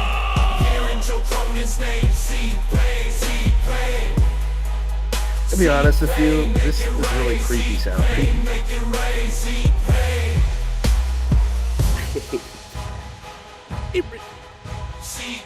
What'd you say, Luke? I'm gonna be honest with you. I know that you're doing your thing and this is cool for you, but I hate every time you use AI, and I think it's really creepy and stupid, and I'm gonna shit on it every time. Ooh, you don't like it? You don't like the song? You don't like the I got sexy song, Luke? I got suspended earlier on my account because I wrote on your channel. I was like, you use AI, you should commit suicide. and Google blocked you for that? Yeah. That's crazy. Unfortunately. But That's it'll only crazy. be till tomorrow, and then I'll comment it again. That's but pretty no, crazy. I said like, lol, sorry, don't do that. That's pretty crazy though that it blocked you for that. I mean, let's go back to let's go back to the moment where I put this up earlier, but I look at the look on my face when I think it was Sith Negan might have donated. Look at this look on my face. I look like I just came in to a room and like there was a girl, like there was like Pamela Anderson in her prime was putting a banana in herself. That's what I look like right here. Look at that. Look at that face. $2,000 came in. Another one. What the fuck? Hey, look at that. Look at that face. Oh, Sith Negan just pooping in. And this was the night. I found the night that Leah had to take over the show. Remember this? And like Leah had to take the donations. She didn't know what to do with the donations. Spin me and they're coming right in. round, baby. Like usual. And Leah had Spin no the idea. wheel X50 for the real monetize this people's Pretty the crazy. champion, the derailed gatekeeper Drew. Cheers, dude. Homo. Wow. Let's Sith go, Negan. motherfuckers. Hey, I'm the Get one that clicking shot. all the buttons over here. Leah's awake. Were you here for the? Were you on this show, Luke? When Leah was drunk and had to take over the show because I was high? I don't think I was, no. No? Oh, okay. Yeah, I was upstairs freaking out, literally in my bedroom. I thought the room was spinning. Thank you so much, Sith. Oh, I came back right here. Joe just walked in. Unreal. Oh, you hear that? Oh, gosh, it's Joe's here too. I heard him. He's Leah is loaded here. I can see the wine on her Dude, teeth. so is everybody on the call is loaded. You're right. You see, this is what every time I get drunk, nobody wants to drink. But then when you guys get drunk, it's all fun and games and like everybody's falling over. Everybody's having a good Fucking time. Bullshit, man. Well, yeah, when you get drunk, we're just like, let's observe this guy getting hammered. Like, let's just listen to him getting hammered. Yeah, and then makes me look like a fool. Meanwhile, Joe's like molesting Leah's hair and And I'm blowing the microphone. It's all right. She's Dude, sliding. I know you're playing it cool. I know you're playing it cool on the call, but you're probably like, this is not good. Oh. No. I missed that donation with that turtle face that I have there. I look like D. Welsh right here. Look at this. Bring it back. I know. I had to get rid of it because it was like Miley Cyrus or something, and I got copyrights on it all the time. It was kind of weird. I kept getting them. I was like, all right, I gotta get rid of that. But Leah liked it because she was like dancing to it. Oh, yeah, it's pretty funny. Bring Bring back back what? the fucking Roman Fist song. That song's gotta always be like that was my favorite. The Roman fucking one. song. Yeah, that was good. We should bring that back. And it still applies to this day. It's just maybe you could do like a heel version or like it's like a slightly darker or something, more like rap beat. Mm. I don't know. Yeah, I That could shit. do something. I new. used to. That's when I was really getting into your show, and you used to play that all the time, and I thought it was awesome. No, I love that one. That was. one of Oh the- my god, I'm sick as a fucking dog, bro. Bro, we gotta do. Riptide just subscribed. Rhea Riptide. Riptide, how you doing? So you think we can you think The Rock? See, really, what are the odds? Do you think The Rock is wrestling at WrestleMania now after seeing all this? No. Well, who knows, man? I don't think so. I would have to agree with Luke. Yes. Wow. I think they're Didn't he setting say that up he for already something. had something coming up. Like he wasn't going to be able to make WrestleMania. Yeah, it feels Or like is he's that going to true? be in that Scorsese movie with Leonardo DiCaprio. So He's supposed to be the lead, and he's going to be like a mob boss. right, Yeah. he's going to be the final And mob apparently, boss. it was his idea. It was his idea, along with Emily Blunt. That means it's bad. Yeah. I don't know. I mean, you know It what could I be think? A lot of people are saying that Scorsese's like, hey, I'm like 90-something years old or whatever the fuck. How about because I've already done it all, right? What if I somehow make a good movie with The Rock as the main guy, like the guy who was just in Red One? I think if Red One didn't happen, we wouldn't be hearing about it. Yeah, that's a good point, Luke. You got a point, brother. Let's see. Is it I've Big actually been Legs? hearing mixed opinions on Red One. Like I hear a lot of people say it's fucking garbage, but then I've heard some people say, "No, I went to the movie. It was like a excellent Christmas movie. You know, it was a little kiddie, but like I don't know. I haven't seen it, so have either I y'all think seen Red it? One's garbage. It's decent. Red One's not bad. You know, I heard people say the same thing about the Sherlock Holmes and Watson movie with Will Ferrell and John C. Reilly. Mhm. I thought that Yeah. wasn't bad. I mean, I I heard, liked no, it. but I used to hear oh yeah, this is actually kind of a fly movie, and then the other things I would hear is this was the worst thing that ever came out. Oh, that So, must I have been don't like know. it's like a split opinion. Gotcha.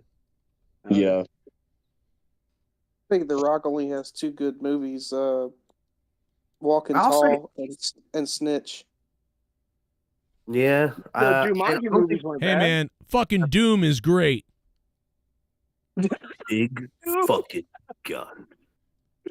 Doom was great if you were like super drunk and stoned and like it was funny to laugh at. That's right. That's I'll take it. I'll take it. You Well, have The a- Rock fuck was- you. yeah. The Jumanji Rock was was great probably- too. You know. I like Jumanji. The Rock's Jumanji, been I'll give drinking that too to much tequila, And there wasn't. I think. I didn't understand Jumanji at all. There was no Jews in it. Like I was looking all over the place. The forest. Uh-huh. well that was just another one of those movies that did not need to be remade. Yeah. Especially with the cast that they chose to make it with. It made no sense from the beginning. Yeah, just the original Jumanji movie felt like a fun family movie. It had a lot of heart to it, you know. The Jumanji movies that we had the reboot or whatever are soulless action adventure films that have no nothing, no substance whatsoever. They're the most corporately made movies. It's the same thing. That's why I think a lot of people are just tired of The Rock's films, is because every one of them aren't films. They are corporately made products that are made to appeal to this demographic and this demographic. This will get people to sit in there. And it's like, why would you do that to something like Jumanji? You know? I just don't understand that. Why don't you just make it a different movie? Oh, because we need a recognizable title. How about That's we take what I was this just about to say. we do this classic movie with Robin Williams, and we make it into some rock jungle fucking schlock shit. The whole thing with the Jumanji movie was that the fucking game came into the world. So it's like, oh my god, you got sucked into the game, but now the game's outside the world and it's running amok. It's crazy. That's like, no, what if they play a video game and then they fight in the video game world? It's so stupid, bro. I hate those movies. If you like those movies, and I know Joe They're likes funny. them. No, I don't like you them. should I probably don't. commit suicide. I don't really like them. I watch it and it's funny, but I mean the original. I mean it's like everything else that's the original. Usually, it has some kind of charm and heart that the new one doesn't have. The new one's funny, but you could have made that movie anything, and it would have been funny, stupid funny. That I'll never really watch this more than once or twice. Where the original Jumanji, you watch it a lot, and you have fond memories and nostalgic, and it's good. But look at this. Z-Pain just took the lead over everybody tonight. Z-Pain is now in the lead above Leonard Kitty Kisser, who could be in jail any day. We don't know. Now Leonard Kitty Kisser is in second place, 393.32. The Creator is losing by 32 cents, second place. Unbelievable. The Ghost from the Coast in fourth, Biff Tannen in fifth, D. Welsh in sixth, Just Call Me Luke, A. O'Donnell, Crunch Homie, and Stephen Gurman all making the list. You could make this list too. And talk about it. Yeah, he was donating the other day. Stephen Gurman, he was back. That is Do you think that's really him? No, I checked it. It's him. It's fucking crazy. He's here. He's donating. Stephen Gurman. Dude, Stephen Gurman's a fucking Hall of Famer. The Boygas. Yes, he is. But yeah, give me what else you guys think is going to happen between now and Elimination Chamber? And I'll be one All promo right. segment. Need somebody to hold it for you? There'll be one promo segment that matters, and then everything else will be tag team matches. Yeah, I think so. What about Montez Ford tonight? You got him. Yeah. I'm not going to say I'm not looking forward to Elimination Chamber. I just have a lot of concerns with how things were left off. And again, if you guys want to add in, please do. But is there any way that we can get these guys and girls to stop pointing at this fucking sign? Oh my God. Let me add in on that, Jay Menace. Have you guys already talked about it, how Vince McMahon might be pulling the strings again? Do you think that might have something to do with the people pointing at the sign again? No, I think it's just embedded in them. Like Luke was saying last week, like they grew up watching this shit and they can't help themselves. They feel like they gotta have their moment. And even to like Charlotte, Charlotte's been in like 10 fucking WrestleManias now. Like, what is I don't get it, bro. None of you are Triple H. None of you are The Undertaker. None of you are Shawn Michaels. None of you are John Cena. Pointing at the sign is like irrelevant as fuck, bro, and it does nothing but get a cheap pop. It's the equivalent it should be of coming out and being saved like, and reserved for big moments, for stare That's downs that matter. Like if Cody and Roman, like the first time they met, right, and like they stared at the sign, it's like, oh shit. Or like when you remember like when Cody won the Rumble and he pointed at Roman and then he pointed at the sign. That's an oh shit moment. What's not an oh shit moment is when you tease Cody and Damian Priest by staring at the sign. Like anybody wants to see that at all. Yeah, it needs to be more like used limitedly, not excessively. Dude, well, you don't like when fucking Akira Tozawa or whatever I can't say his name. Akira Tozawa. Akira Tozawa. You did it well. Jesus. You did so it well. Sorry. You're good. But yeah, like you don't like when he points at the sign or something. I just limited. Cedric Alexander. Now you know what? I'll stop talking shit. I will stop talking shit when fucking Michin and Nia Jax point at the fucking backlash sign. I will stop talking shit. I swear. I'll never say nothing else. I would love that, bro.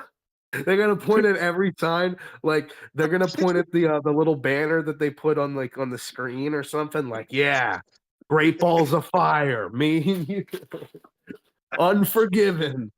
Why don't they bring that pay-per-view back? I would love that. Bring back Unforgiven.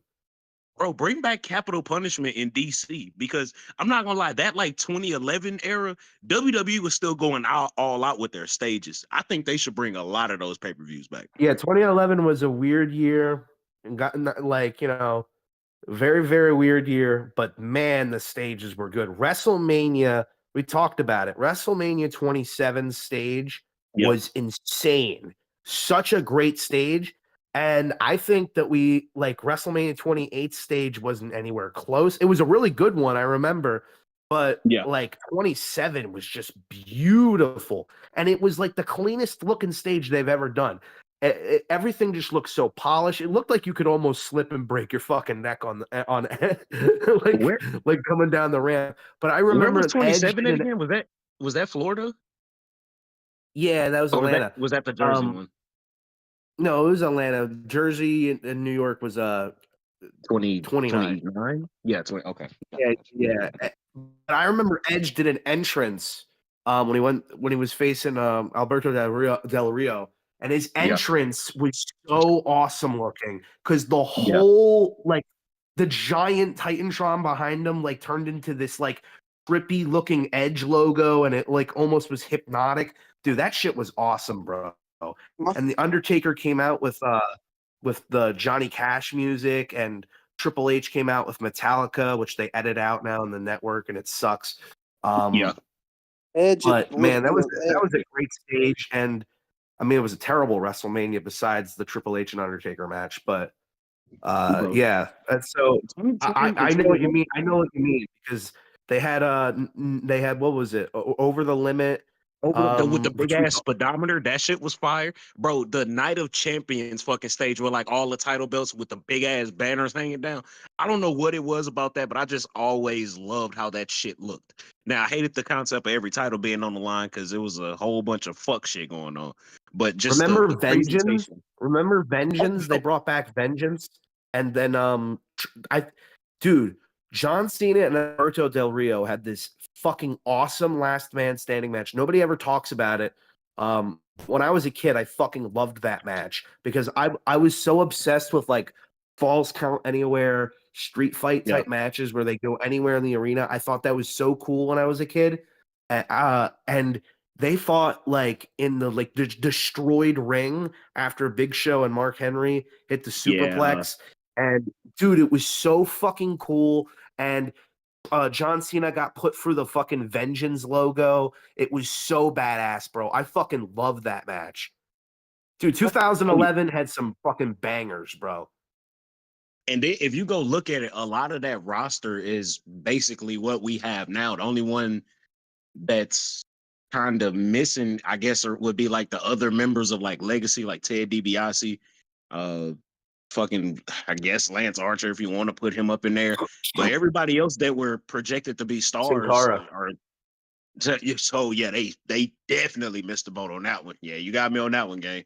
Yeah, Dude, I remember yeah, you got me on that one. Sin Cara was built up like he was going to be the superhero of WWE.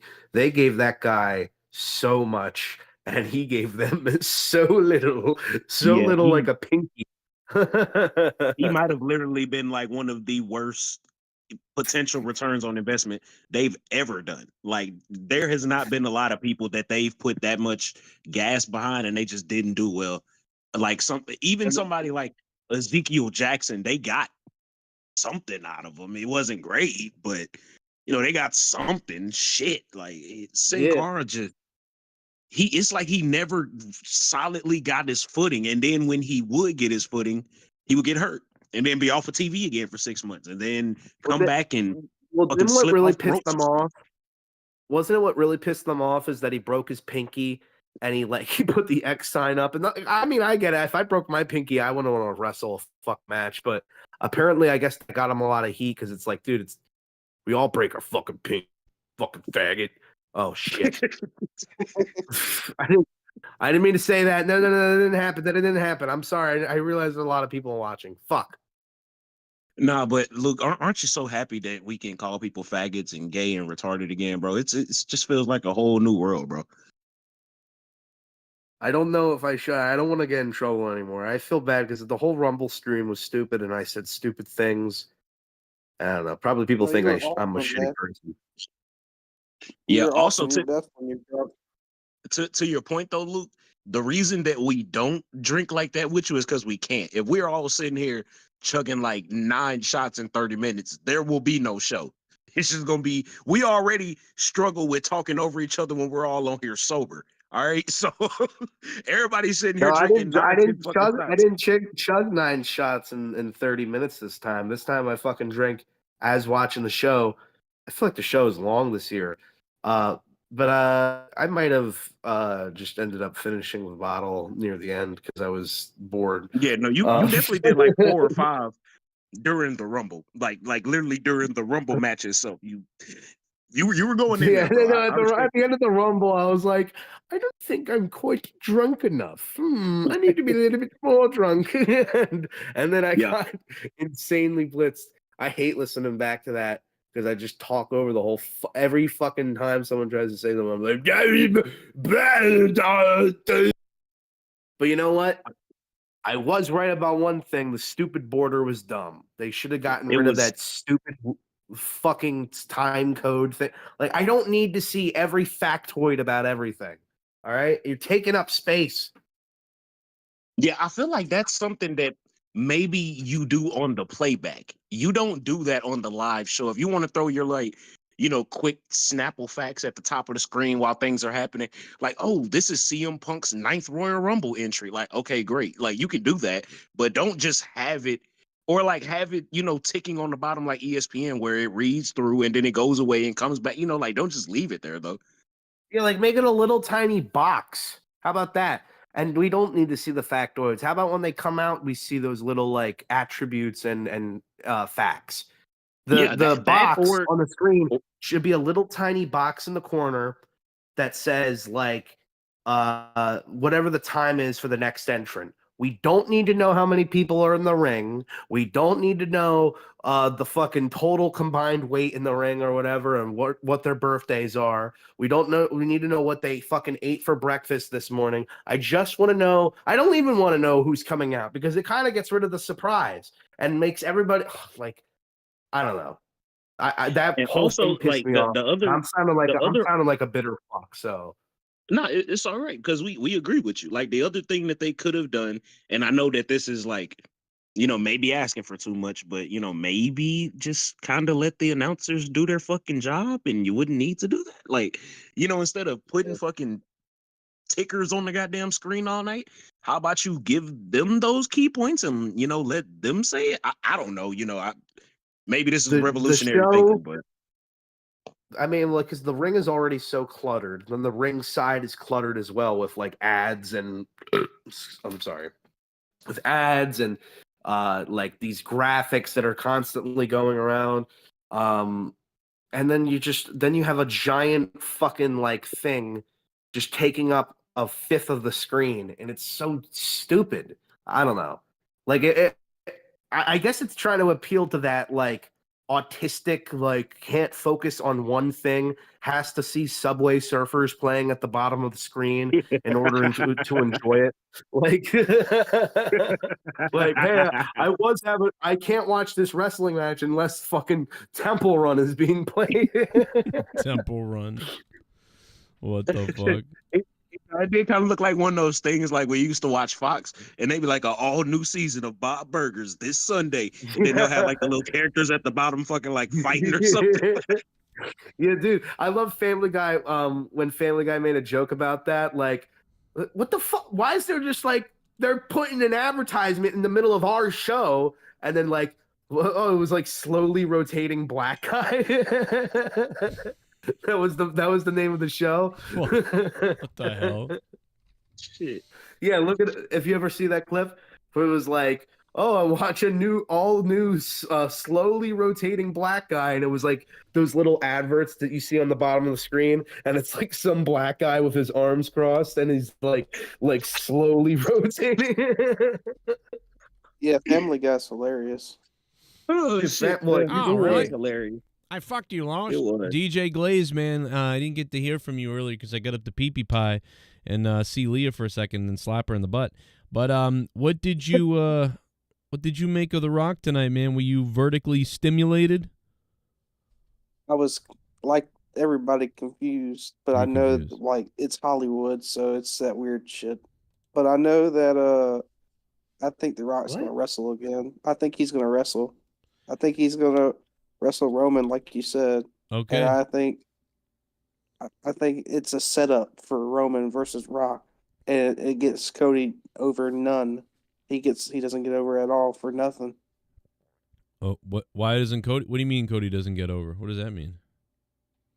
Because Roman will, like you said, show up, help out Cody, and then he'll step in to wrestle The Rock. Yeah, and then Cody doesn't get. But why? But Cody Rhodes in the main event against John Cena, that's not getting Cody over. What does that mean? How is he not? Why is he getting over? He's the champion. I see what he's saying, Joe. He's saying that. Okay, well, you should, because in this scenario, this is very similar to what happened last year, where Cody Rhodes got sidestepped so that The Rock could take a spot. Now, came back and won the title. This year, it's Cody is in this big storyline with The Rock. They're like, I want your soul. You can be so much. And they're setting up for this big storyline. And then from what you're proposing is that Roman shows up, saves him, and he goes faces The Rock, and Cody goes and faces John Cena, which, yeah, would be good for him, but it's completely unrelated to what they just set up. So in a way, it feels like he's getting sidestepped. And the bigger match for him is, that's Roman's spot now. You get the secondary big match. You get the night one main event. So wait a minute, you're saying that The Rock versus Cody is a bigger match than Cody versus Cena? Yeah. And just in terms of like the numbers that The Rock would pull, The Rock is a bigger star than John Cena. John Cena is still a giant star too, but like, you know what I'm saying? Like, people were really invested to see Rock and Cody, and even after they fucking ruined it with the breaking of kayfabe on the first Netflix, still a lot of people were interested in seeing. Like, remember, that was the big cliffhanger coming out of WrestleMania last year. Right. That was the big match that everybody was talking about. So in a way, yeah, Cody wouldn't be like, oh yeah, I only get to face John Cena. I'm buried.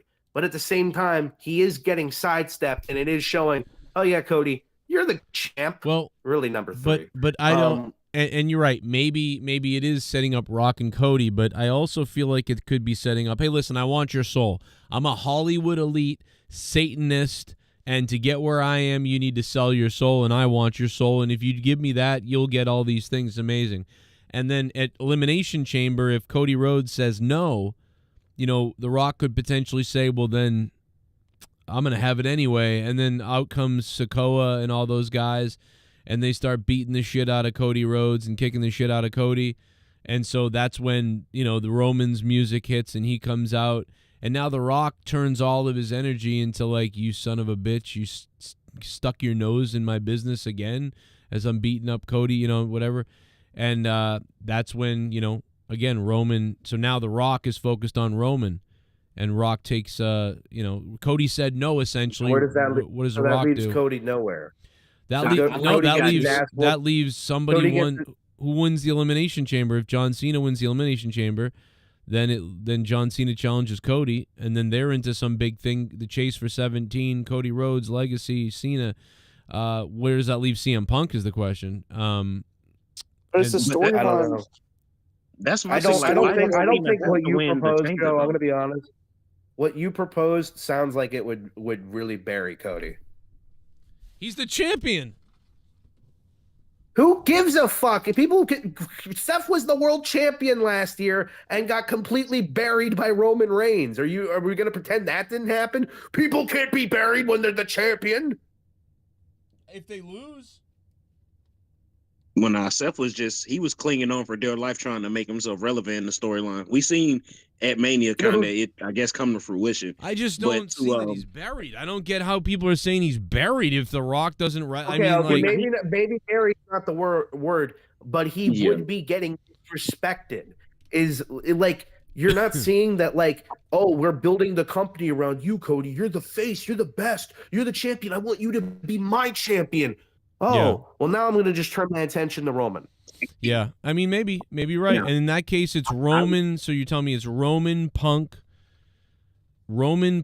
and Seth Rollins in a triple threat, and The Rock and Cody are going to wrestle. I don't want that either. I don't think it makes sense. So what do you want at Mania then? What do you want to see? To be quite honest with you, Mania feels really crazy. But what I would want is if we didn't have, because I already thought we weren't getting Roman and Rock, or Roman and Cody rather, and I wanted to see Cody versus Punk because of that great promo, but we're not going to get that. So I think right now, what I think would make most sense is if, like, maybe, let's say Cena wins or CM Punk wins, they go on to face Cody, but now The Rock is like tempting Cody of like turning heel. Right. And like Cody, and maybe Cody can't win the match. Right. Like maybe Cody really can't beat them. and at the end he goes cheats and like shakes Rock's hand or something happens at Well, WrestleMania. like in the where match, he turns heel. in the match, he decides to grab a crowbar or something, or he does something Or- crazy. or- He Or cheats. what happens at WrestleMania when he's facing John Cena or CM Punk? They could have it. I think it would be better if it was with John Cena. They could have it where you think Cody is going to be the one that turns heel and join The Rock, and he's going to be his champion. But it was actually Cena turns heel, and now Cena has sold out with The Rock. Maybe they do something like that. I don't know. That's something that would be interesting. better. I think out of the two scenarios you gave, that would be better if Cena was the one to do it. Now look, this is completely left field. Just real quick, I think what I would like is for Cody to main event both nights of WrestleMania. I know somebody's gonna be pissed off about that, but I would have Cody beat The Rock night 1 and then beat John Cena night 2. Now the only problem with that is that will definitely turn him heel. I don't know if they would want to do that, but if you want to establish Cody as the guy of guys, you have him beat The Rock and Cena at WrestleMania. That's what I would do. Jesus. But they're not going to do it. They're not going to do it. I wouldn't want that either. I think that makes everybody look too overpowered. I don't need. It's like Ray. Like she's the greatest of all time. Like I don't need someone winning all the. That's what I hated about Roman so much was that they had to have him go over all the legends, like all the greats. He has to beat the Undertaker at WrestleMania. He has to beat Triple H. He has to beat Brock Lesnar. He has to beat Goldberg. He has to beat everybody. He beats fucking everybody all the time. He's awesome. He beat everybody. He's the best. It's like I don't need that. Well, I mean, but isn't that what you would take a shit on Bruno Sammartino. Stone Cold didn't. They didn't just have Stone Cold beat Macho Man 35. They never wrestled, unfortunately. Matt Cologne. I know that was stupid. Ghost from the Sith Nowhere. Ghost from the Sith Nowhere. What? Matt Cologne's furious. Hey, there's always monetized this tomorrow night, Matt. Don't worry. I don't think anyone can beat up Z-Pain tonight, baby. Z-Pain dropping triplets tonight. Thank you, Matt, for the $10. Ooh, triplets. Someone said in the comment section, Hollywood John Cena. I mean, it's a perfect thing for him. I mean, his whole promo or his whole press conference at Elimination Chamber was heelish. He's not been here once since. Everybody else is wrestling for it. And did you see the sign in the crowd that was like a picture of John Cena in his car and he was like in a suit and it was like, please show up once. Oh, wow. But that's what I'm saying though. Like, why does Cena have to face Cody at Mania? Why does he have to win the Elimination Chamber? And I'm not necessarily saying that y'all are saying that, but why is it just because Cody legitimately doesn't have anybody else to face star power wise for Mania? Is that the only reason we would be doing this? I think what Joe's Ideas Joe touched Aubrey. on it earlier. Thanks for subbing. Oh, it's all good. Joe touched on it a few weeks ago where he was saying that it kind of makes a lot of sense if you listen to his press conference because it's like this is John Cena's last WrestleMania. I've been going to wrestling shows for over 30 years. Never in all that time have I ever felt Seabass the Beast is here. That my security, my safety, my life was in danger at a wrestling show. Enough of this Rock and Cody bullshit. Luke, I got you for monetize this 500. All right, look at that, Seabass the Beast. Thank you. If we make it to 500, Luke, he's got you. If I did it. I love you, Seabass. If I did it. If I did If it. I don't kill myself and my family. Yeah. If we haven't been evicted. But I don't know. So your thing is Cody and Cena. Is that what you said? Your thing is Cody and Cena? Yeah. I'm sorry. So you touched on it a few weeks ago where you were saying this is John Cena's last WrestleMania. Are we gonna just have him in some filler mid-card match with? No, he's going to be against. Which would be great. He'll be against Cody Rhodes in the biggest match of the night. Cody Rhodes, John Cena, 17 versus whatever the fuck. But I'm like, why do that? That is so like, how is why do it? Because we put him in the match. title match, It's it's make it not a nothing match. He's gonna lose. So why? I don't understand why. I don't think that's so. Still not a nothing. I think match. he's gonna win. I think he's gonna win. either he wins and he turns heel, or he loses and he turns heel. I could see it either way. I think he's going to win and he's turn not turning heel. Why because... are people obsessed with Cody turning heel? That's why I think he's not going to turn heel. No, I'm not talking about Cody. I'm talking about John Cena. Okay, I don't think that's going to happen either, but okay. Yeah. No, Cody shouldn't turn heel for a good amount of time. He doesn't want to. I think when they do a Cody heel turn, it's going to be when he faces Roman for the 3rd time at Mania. It honestly shouldn't happen until they give him like a legitimate reason to, like something needs to happen storyline wise to where he has a perfect reason. He would have a perfect reason to turn heel going against Roman, where it's, dude, all you guys did was tell me that you wanted this guy to lose the belt. I come in, I take the belt from him, I do what you guys wanted, I finish my story, you're all behind me, we want Cody, right?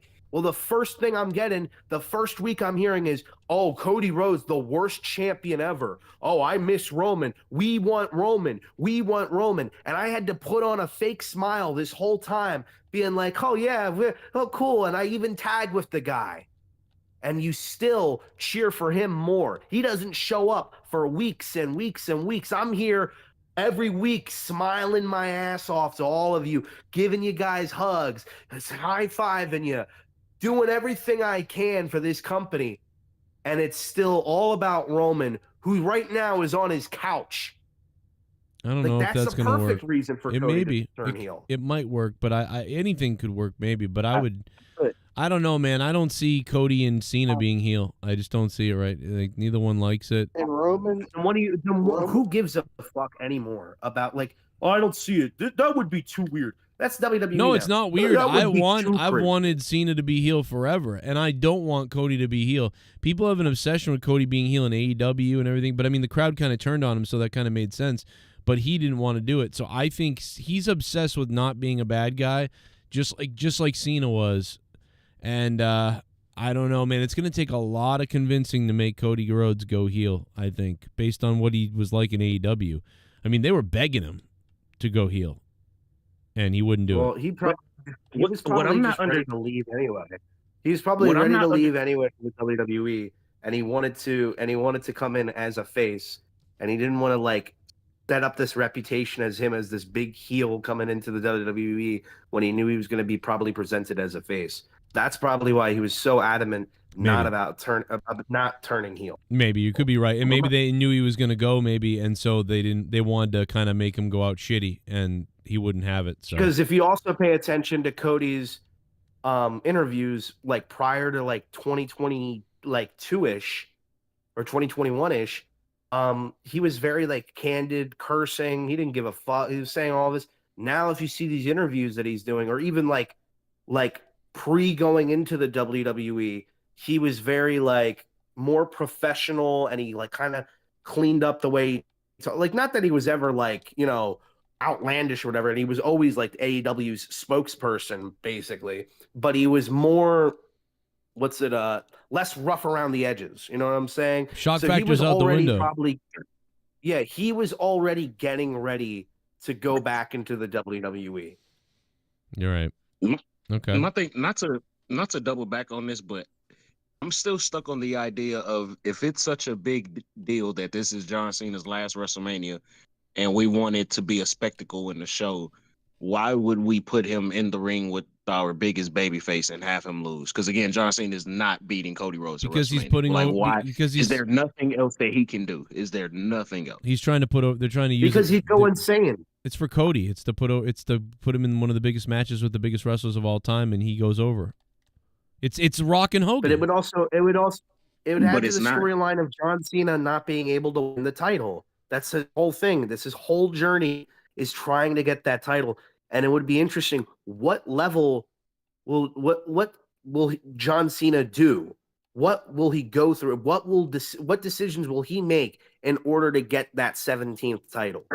You know, now that would turn Cena heel, because his whole thing about before he left and really started getting immersed in Hollywood was him being the workhorse and fighting and beating everybody and earning your way to the top. So him coming back and just being put into the Elimination Chamber and winning and going to Mania, although he's a big star and it makes sense business wise to do it, that like legitimately goes against everything that he has basically went on TV and fucking proselytized for the past 15 years. So that's what's perfect about it. What's so perfect about it is that what's going like that's why that Elimination Chamber press conference was so great. This is John Cena that we've never really seen before. Like, yeah, I know. I know I've done it in the past because he has done it in the past where he's just called a shot and gets the title. But now it's like, yeah, I'm openly acknowledging what I'm doing is scummy, and you know, you want to talk trash about me, go ahead. I don't really care because I've done this for whatever, like 20 years. I've put this company on my back, so I think I'm earned it. And he even said, like, you know, I learned tonight. You know, he was talking like in reference to Jey Uso winning. It's like I learned that you know, being happy and everybody getting along and all that, or some paraphrasing. That's not what's best for business. What's best for business is me going to WrestleMania and main eventing and winning the title. Well, number one. So I mean, if there's, go ahead. Sorry, no, I interrupted you. I'm just saying they're already planting the seeds for it. It's pretty obvious. I don't remember what I was going to say about whatever I was about to say, but I do know something else we did not talk about yet. How buried Drew McIntyre is with another fucking fruit roll up. Jesus Christ, they hate Drew McIntyre. Yeah, like, Drew's never going to see the light of day. Like, he's in purgatory. I cannot believe what they did to him. I still can't believe what they did to him tonight. I cannot believe Jey Uso went over like, yep, he's the guy. See, you're dumb. Roll up. And I don't think Jey Uso is going to be like. I just don't think he's the guy. Like, his wrestling is not good. No, and his promos have gone downhill too. If you noticed. Well, I mean, his promos feel bad are for Drew McIntyre. I mean, they weren't ever just top tier, but I understand what you're saying. His talking is sometimes better than his singles wrestling, but I mean, this guy Drew McIntyre carried the fucking shitload all year with Punk, and now he's like fucking Baron Corbin. It's kind of weird. That's exactly what I was thinking. I wanted to text you. They Baron Corbined him, but I didn't know if you'd get it. But yeah, they Baron Corbin this guy, bro. Yeah. What are they doing? I don't know. At first I thought they were doing Drew and Jay for the 50th time, but I was like, oh no, it's Drew and Jimmy. Oh, Drew will win. They get what are you like? This guy. Yeah. Instead they use Drew to put Jay over. With Jimmy. Was it Jimmy? All I can say is just yell in anger. I think I've been saying Jay. It's mind-boggling. It is mind-boggling. Yeah, it's crazy. It's crazy to me that they legitimately have a guy that almost if you went to create a fucking wrestler and you wanted him to be like your prototypical like face of the company type wrestler, you would come out with Drew McIntyre. And well, for the most part, and somehow, some way, besides the pandemic, basically, which most people want to erase that out of their fucking memory, is the only time they just truly gave him the ball, let him run with it. They just seem to dangle the carrot in front of him. He goes out, shows his talent. Also, if there's a most improved award, even though he was already great, he probably should have gotten it last year if it wouldn't have been like Liv Morgan or something. Because legitimately, the way he has come out of his shell on his promos to just be this deranged, angry, fucking hateful lunatic is amazing. Nobody could have told me that Drew McIntyre had this type of like promo capability in him 2 years ago. So the fact that we have even seen him expand his game even more, and he still seems to be, like y'all said, in this purgatory. There has to be some type of heat in the back, right? Because there's no way that they just don't have anything for him, or it wouldn't perfectly make sense to just put a fucking belt on him. There's got to be something wrong. Well, they want us to think that.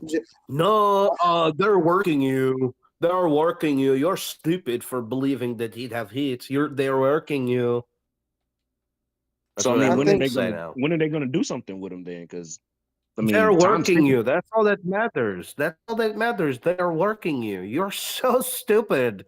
You had everything because they are working you.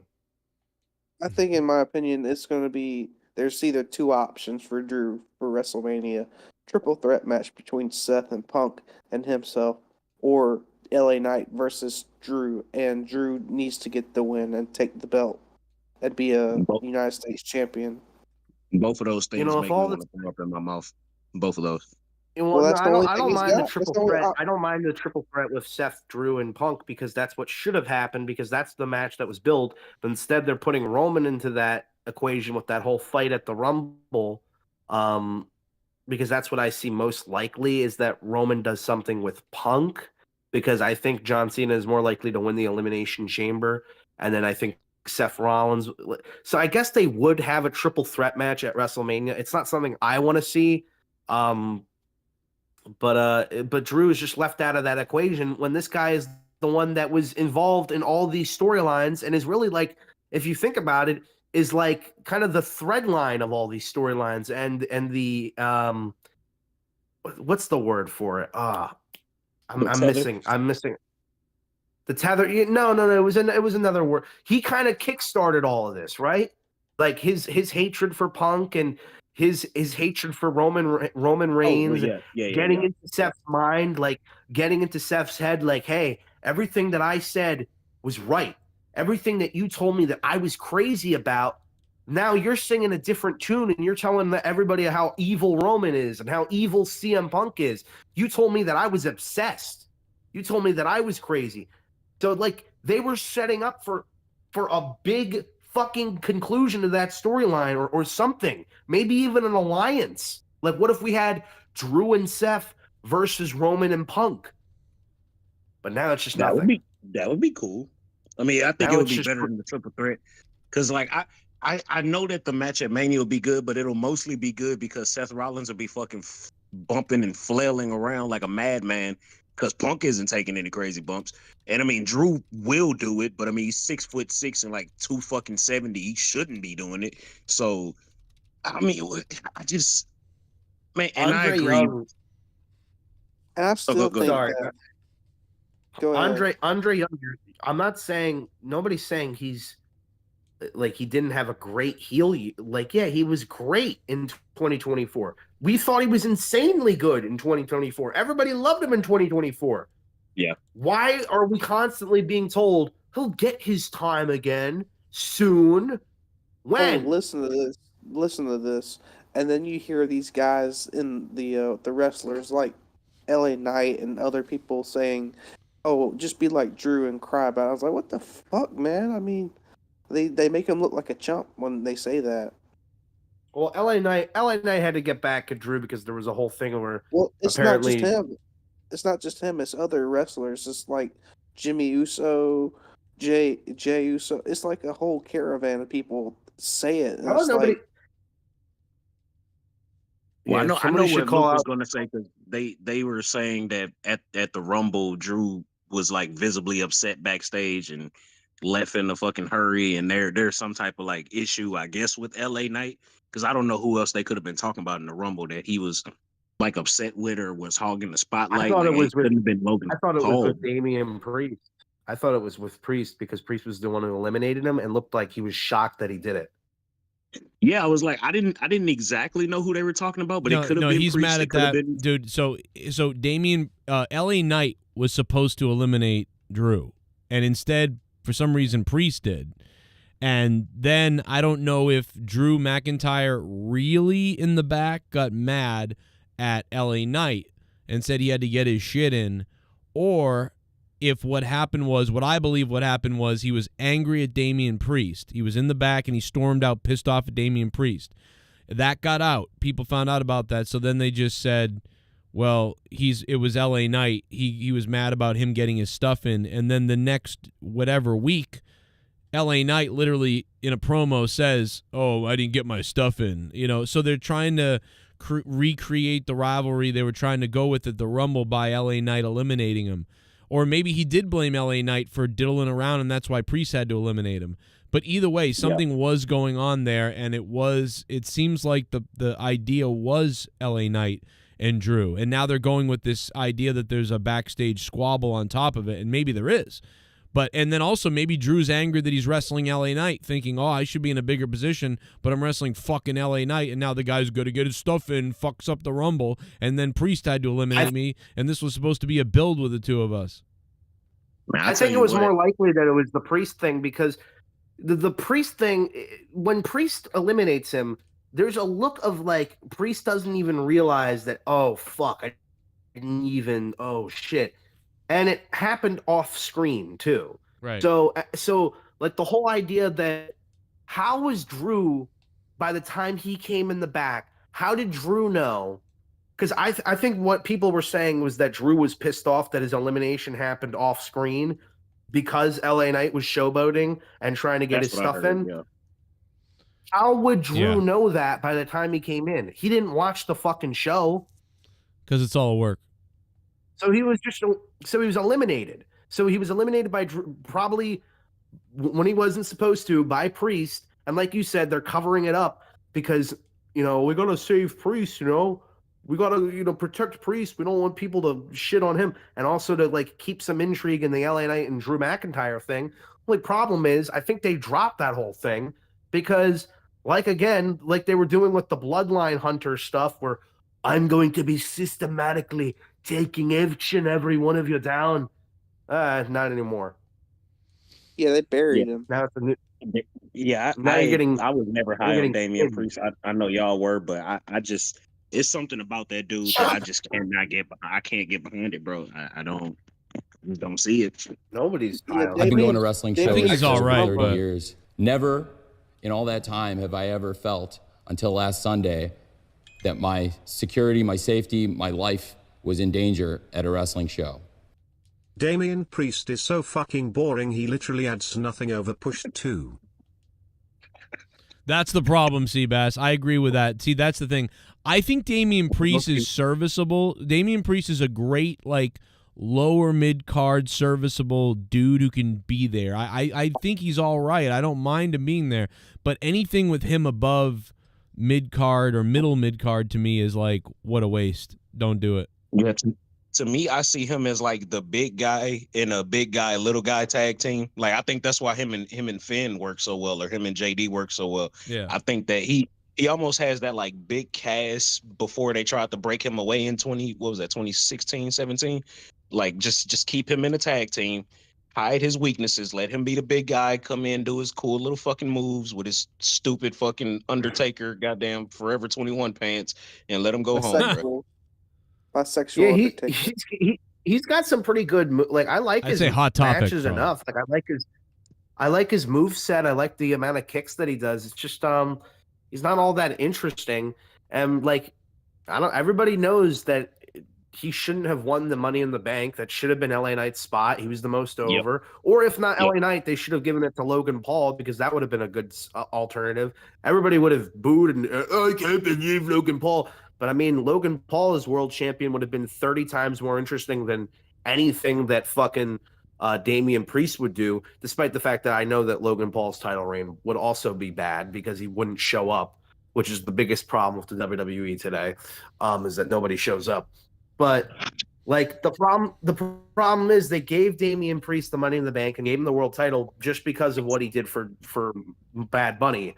Which, by the way, it's really hard to like take this guy seriously when he was legitimately defeated by Bad Bunny after having help from the Judgment Day. Yeah, he had help, and he couldn't beat Bad Bunny. And that storyline every was title defense that he had, he had help. So he sucks. He's not been. He's not been good. He's the same level as Baron Corbin, kind of. It's just like only with a world title under his belt. Yeah, but he got a world title, which is just like what? And it is because of the Bad Bunny stuff. It feels like he was in the Judgment Day stuff that they were really trying to put over, and Edge and Finn Balor, and he had some momentum in that group. But yeah, himself, he's just, and it's not that he's bad. That's why I feel it's weird. You don't want to say anything too bad about him because I think he's solid, and I think he deserves another 3-4 years in the company maybe, and then goodbye. But like, it's but yeah. He's solid. He deserves a few more years before you can him on his birthday. Yeah, do it on his birthday. No, I just think he's he's a nice body to have. But do it like they did to you, and wait till the end of Friday. Yeah, wait till Friday to fire him. My job just did that to my fucking friend. He was a supervisor, and they kept telling him, oh yeah, well, we've been hearing a lot of complaints, so we're gonna have you transfer over to another location. He's like, okay, and it was like the week they were like, we're gonna transfer you in like a month, and it was literally like a few days before he leaves, they fire him. He's not. Wow. So and then they tell him that the reason why they fired him was because of some sort of thing that happened with him, or at least that I was told that we can't disclose why we fired him, but it was something that he did. So I was just like, I think they just made up that whole transfer thing. And so when I called him, he's like, yeah, apparently they said I did like something racist or something. Like, I don't want to get into it. I don't know if I should get into it, but it was just it was fucked up how they fucking did it. So this bitch who was working there, like, so he had a kid come up and he was like, hey, you think I could just steal this? He's like, what? He's like, you think I could just steal this from you guys? And I guess he was joking, but then he was like, should I call the cops on them? Because they said they were going to steal that. Maybe if you're and white. She was like, why would you call the cops on him? No, she was like that. She was like, why would you call the cops on him? He was just joking. He's like, well, if I came up to you and was like, hey, I want to stab you, would you think I'm joking? And she's like, oh, I bet you wouldn't do it if you was a white guy. He's like, what are you talking about? And apparently that's what got him fired. That's retarded, bro. What the fuck, dude? They should, dude.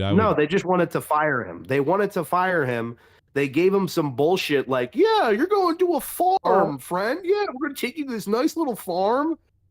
Like chickens and cows are going to be waiting for you. They cut his dick off. What's that over there? What's that over there? Cock shotgun. Called the lawyer. They shoot his dick off. Yeah, I'd get a lawyer. Just look at the flowers. Just look at the flowers. I would sue those people. I'll tell you that. That's really why I got fired. Yeah. I would sue them. I'd be like, I feared for my life. I wanted to call the cops. That's what he told me. That's what he told me. I mean, maybe he embellished his own story. Maybe, but maybe he really called he really called some big black lady the N-word. That's really what happened. No, you're gonna be honest with you.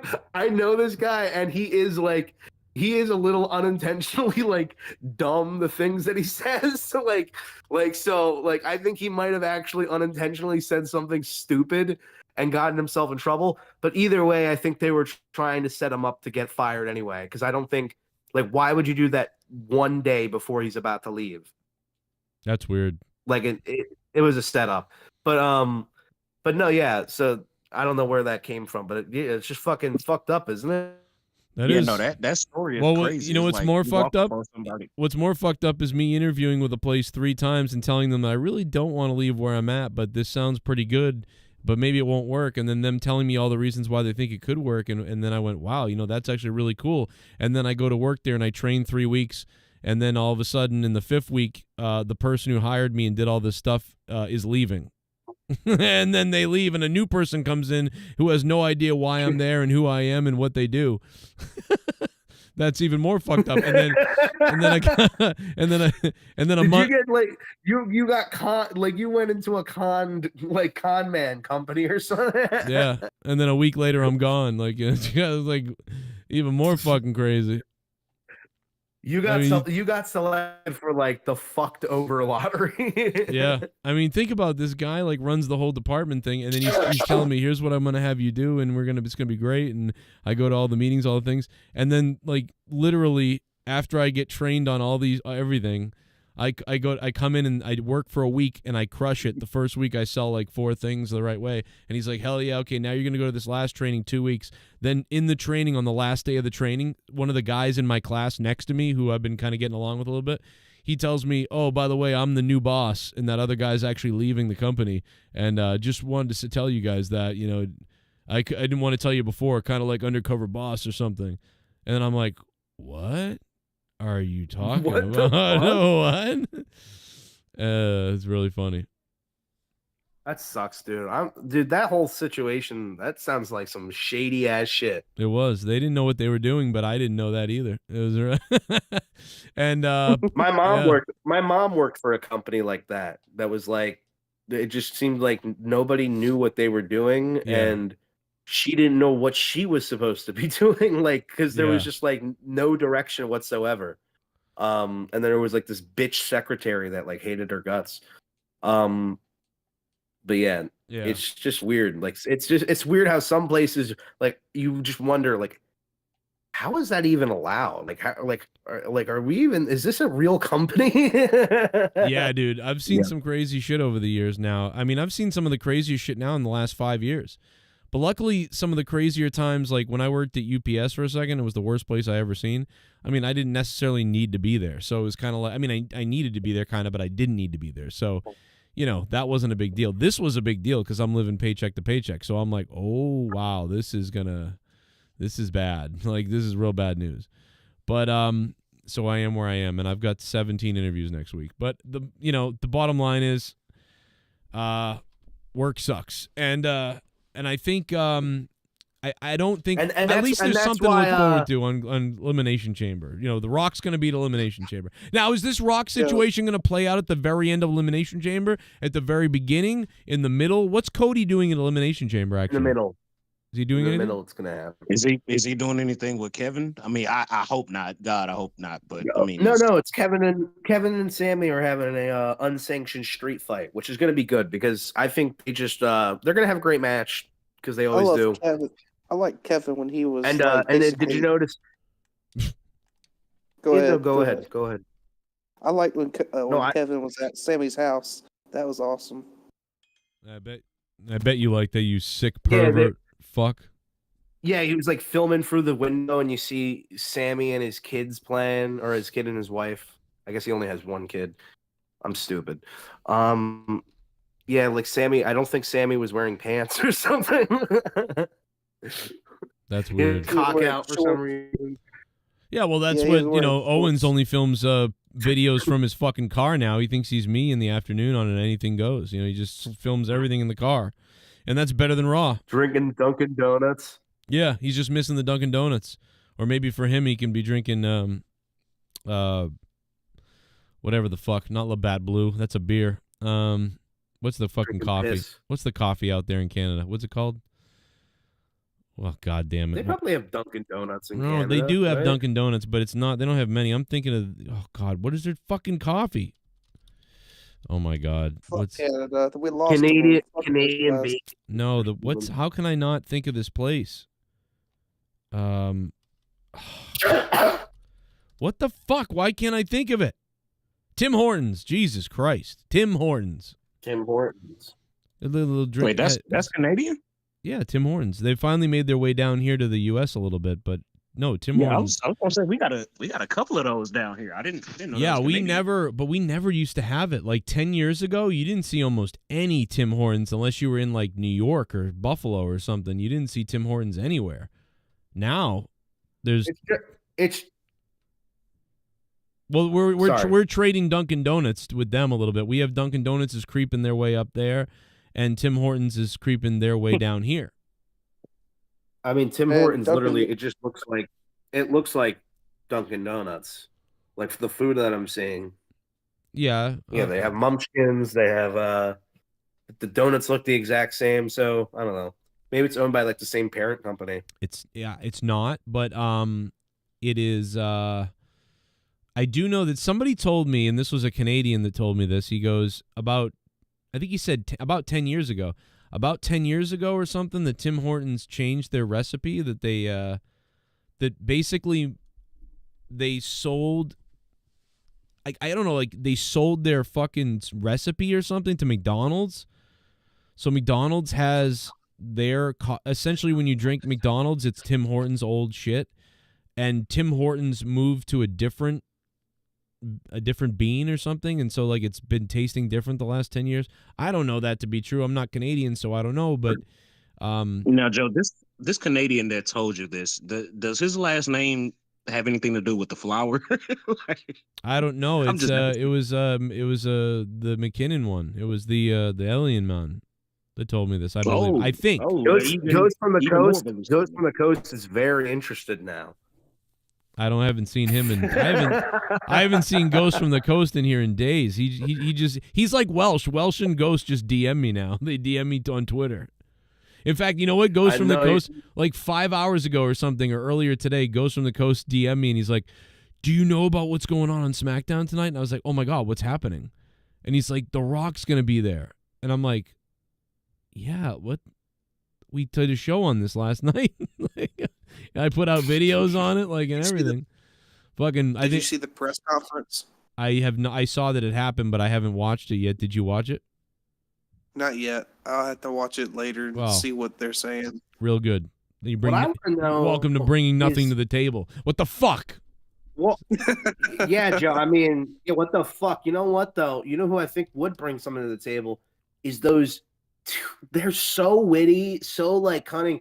Those two snappy co-hosts that you now have. Oh, that's right. My two co-hosts. You know something, Rojas? Speaking of those two co-hosts, you know who I think could bring something to the table? Is them. I think you might be right. I think we might have to use my new co-hosts to maybe bring us what happened with The Rock. You know what I'm saying? Do you think so? Oh yeah, I'd love to hear it. All right. Well, let's we'll have Said, to. oh yeah, I'd love to hear it. All right. Well, I'm going to send them a text really quickly, and we can see if we can get them to potentially, break down the press conference for us in about a minute or two or something like that, so we could get it done really quickly. You guys sound like fucking You guys are so good. Wait, what? I said you guys sound like Nova trying to cover up the fact that he's trying to get all these voices together. Yeah, I know. I wasn't quite ready for that. And the funny thing that Luke just did is when we were just talking, I was thinking about doing this. Oh my God! And then Rojas jumped the gun. Wait a second! Gold standard with a super chat. Fecal matters on the floor. It's okay, I am a horse. Fecal matters on the floor. It's okay, I am a horse. Fecal matters on the floor. It's okay. Fecal matters on the floor. It's okay, I am a horse. Fecal matters on the floor. It could be worse on the floor. My fecal matters on the floor. Fecal matters on the floor. Fecal matters The gold standard! It's okay, I am a horse. It's okay, I am a horse. My fecal matters on the floor. On the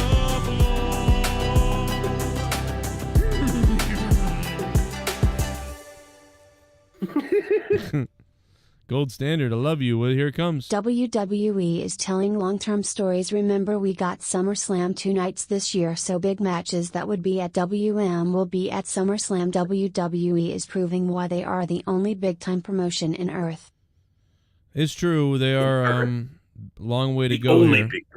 The only big I mean, dude, you can't get nobody could touch this. I mean, we know that. Look at the business. Jesus. Do you what remember the fuck that? was that? You remember the sound clip that was like the biggest icon in wrestling for Hulk Hogan when he came out in the NWO? Uh-huh. I don't know why that just popped up in my head. I just go ahead. I'm Really sorry. Remember when you were in the Beatles? Remember when you were in the well? That's what Marvel's doing now. You hear it's like, and you remember when the Fox X-Men movies, and you remember Robert Downey Jr. Speaking of Marvel's movies, that I haven't watched it, but the Captain America movie I already know is gonna be terrible. It's just I've heard it's just very mid. I'm not gonna. It'll watch be that. better. Steve Rogers needs to come back. Well, that's the problem is that nobody's watching it because nobody cares. Nobody cared about it from like the second it was announced, and then all you would hear is terrible stories about the production, how it had all these reshoots.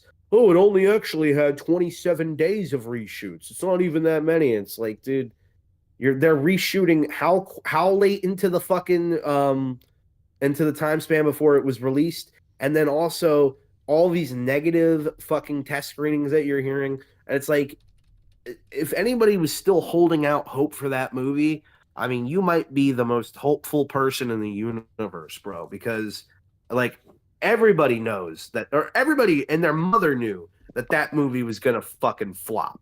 I don't know if maybe it might break even. I've heard that it's not doing insanely bad at the box office, but nobody seems to like it. It made past budget. Its budget that it had produced for the, you get a budget. What was the production budget? What was the production budget? Either like somewhere in between 200 and 300 million. Oh goddamn. Okay, so they probably have to double that for the advertising. They went hard for the advertising because they knew that this movie was gonna be a real challenge for them to make money off of this. So they probably, I want to say, spent like double that. So $600 million most likely went into this movie, and they would have to make at least 600 million back to break even.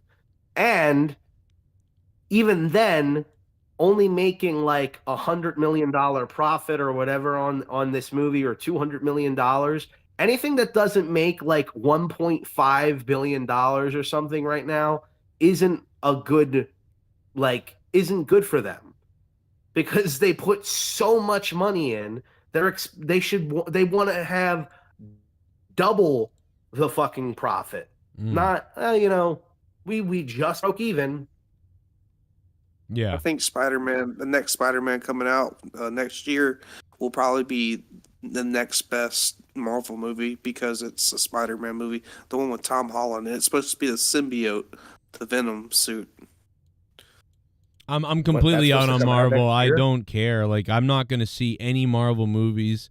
I don't care. It ended after I'll watch that one. Endgame or whatever. Spider-Man might be all right. I might deal with Spider-Man because he's been good. It's the symbiote one. It's where he turns into the symbiote. I don't know what that means. All right, wrestling fans, you ready for this?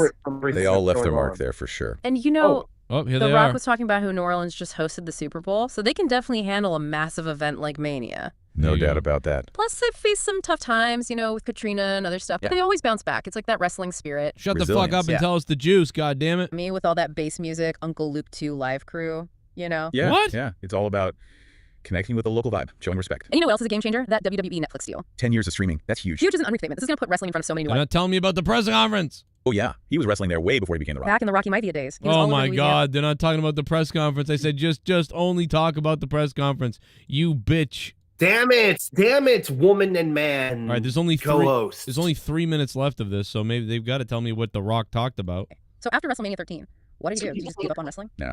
He tried his hand at the CFL Canadian Football League, but it wasn't his thing. Yeah, I remember that. I think he even thought about MMA for a bit. He did. Oh my But deep down, God. he knew wrestling was his Oh true my purpose. God, they're talking about nothing. They're not telling me anything. Oh my God. Oh my God. They're not saying. I want to choke her. What I love about their conversations, is just how natural their back and forth is. Like, she'll say, "Yeah, does so and so and so and so," and he'll say immediately, "Yeah." Yeah. Or they'll got finish gaslighted. they'll literally finish each other's sentences, and you think you're playing some kind of finish the sentence game, and you're like, what the fuck is going on with that? Like, if I could tell the AI anything, I would be like, stop. No, it's not AI. It's finishing- real people. That's right. If I could tell the co-host, my other co-hosts, anything, it would be stop finishing each other's sentences, like your brother and sister. It's very strange. Or why is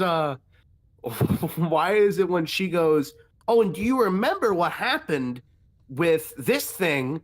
And then instead of him going, "Oh yeah," she goes, "Oh yeah." So she's like surprised at her own question. That We is got funny. gaslighted.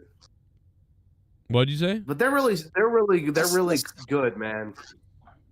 I said we got gaslighted. We were supposed to get the juice, the interview, and we just got a bunch of jibber jabber. Is that all he Bunch did? of Because that's what topics. it sounds like based on what these two are podcasting here, is that The Rock didn't say a Isn't whole that the- hell of a lot.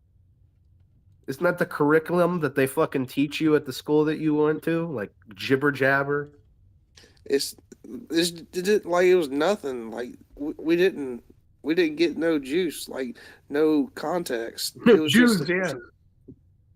I know. We didn't get no Jews.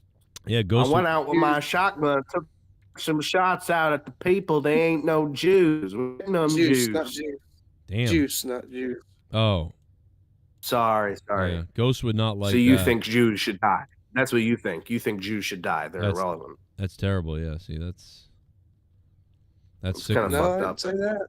I didn't say that. I think you did. You implied it, though. You implied it. And you can pretend you didn't, but we're not stupid, and we're not going to get gaslit. All right. The Rock said at the press conference. The Rock said at the press conference, the story with Cody Rhodes never has to have a culminative match. That's what he said at the press conference. So there you go. There was a press conference. That's what we were just playing the podcasters. What the fuck? What are you on crack? Where you been? I didn't hear what the podcasters said. You skipped through everything they said in 2 seconds. It was awful. That's why. Well, let me tell you. Basically, according to this, The Rock said they don't have necessarily, their story doesn't have to have a match. That's what he said. So promo segments. Well, or just whatever, or just The Rock's manipulating Cody. Can Cody fight the urge to do what The Rock wants, and then, I don't know, and that's going to be it. But doesn't mean they're going to wrestle. It's like Vince McMahon in Austin, except for they eventually did wrestle. So I don't know. Yeah, Vince McMahon was the OG of the heels. I think it's setting up for a live sex celebration with The Rock. Oh, that would be really. I mean, that would be how he would, give his soul to The Rock and become Satanistic. Like Cody, I want you to join me, but in order to do that, we have to go through what we like to call a little ritual. Cody, come over here. We're gonna go through a little ritual. Get under the humiliation type. Yeah, get under the sheets, Cody. Get under the sheets and suck Cody, The Rock. You can do one of two things, Cody. You can do one of two things. You can A, walk out here and wear a dress, or B, you get raped in the shower. Cody, you're gonna have to. I want you to come out here in a dress, Cody, baby. You ever heard of a humiliation ritual? And I want your kid, Cody, your daughter, has to come out here. You got to make it really long. You have to make it really long and plotting, and like it's going nowhere. Cody, you're the best. You're the great champion. You're a great champion. I love you. Me and you are brothers. Even though we've had one drink together, we're brothers. Cody, you were brother, and you're a great champion. I'm going to need you to come out with your daughter as a boy. I need you to have your daughter come out here dressed like a boy.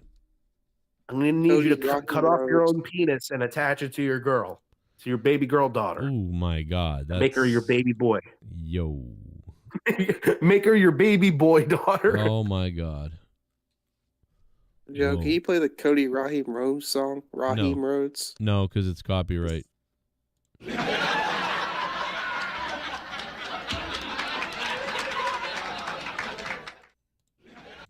There you go.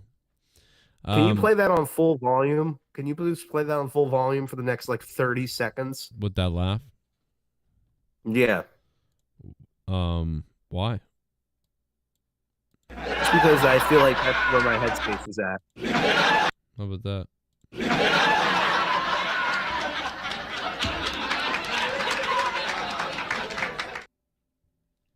That's all I got. John Cena was. Go ahead. I'm sorry. I said that's all I got. I didn't say anything else. Go ahead. John Cena got in the humiliation ritual. Yeah, see? I'm not sure if it was. Yeah, he was naked at They're gonna make Cody. And John Cena should be wanting. John Cena should want that for Cody. Cody, I love you, man. I think you're great. You're gonna be the next me. But in order to do that, just take off the pants. Yep. I'm gonna need you to speak Chinese, and in Chinese say that you apologize to everyone for being an embarrassment to your family, and then I want you to march your kid out here and have them change genders. Can you do that? I want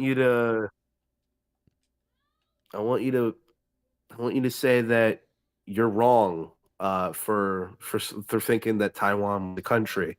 Right. I want you to say that while being naked. I want you to being naked, hanging upside down in a BDSM dungeon. He makes him come out as Stardust. That would be the thing. Yes, Stardust, but with no pants. That's the ultimate humiliation. The Rock's got something you got to do, Cody. When you come out here on Monday Night Raw, The Rock needs you to come out in a certain way, and I'll tell you what that is right now. But let me tell you something, Cody. If you don't come out here how I want you to come out and give The Rock what he wants and give the people what they want, then, Cody, I'm going to strip you of the WWE Championship. And Cody's like, what do you want? You know, and Rock's like, I'll tell you what I want. He whispers in his ear, and he wants him to come out as Stardust. And yeah, that's the ultimate. he comes out. Cody's got to do it, and he's like crying, like there's like tears coming from his eyes. Yeah, there you go. He's like, do the dance. Do the Stardust dance. yeah.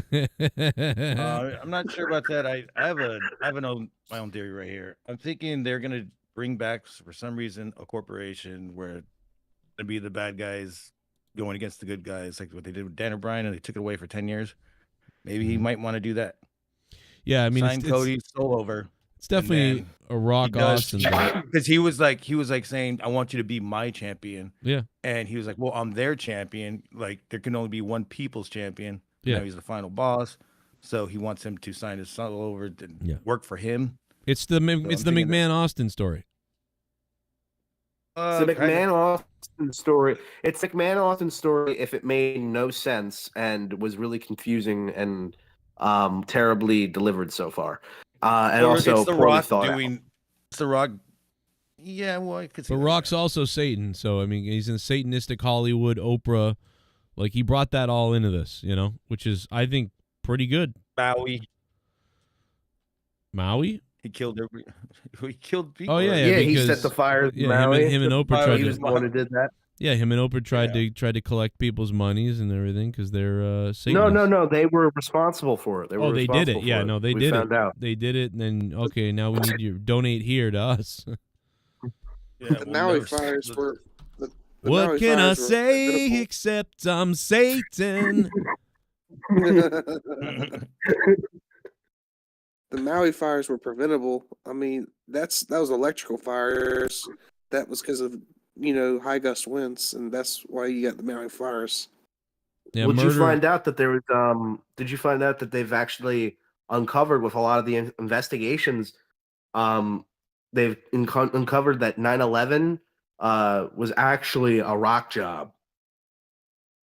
That's right. The Rock did 9/11. That's right, you candy asses. Yeah, I put 2 jets through buildings. So what? Take your Hershey's and best in face. I knew it. Not only was it an inside job, but a guy in my own business did it. I can't believe it. All this time, I should have seen it. Those damn Samoans. Damn it all. Oh God. Okay. Oh, God, yeah, man. Where's the laughing clip again? My brain feels like I'm in a different fucking universe.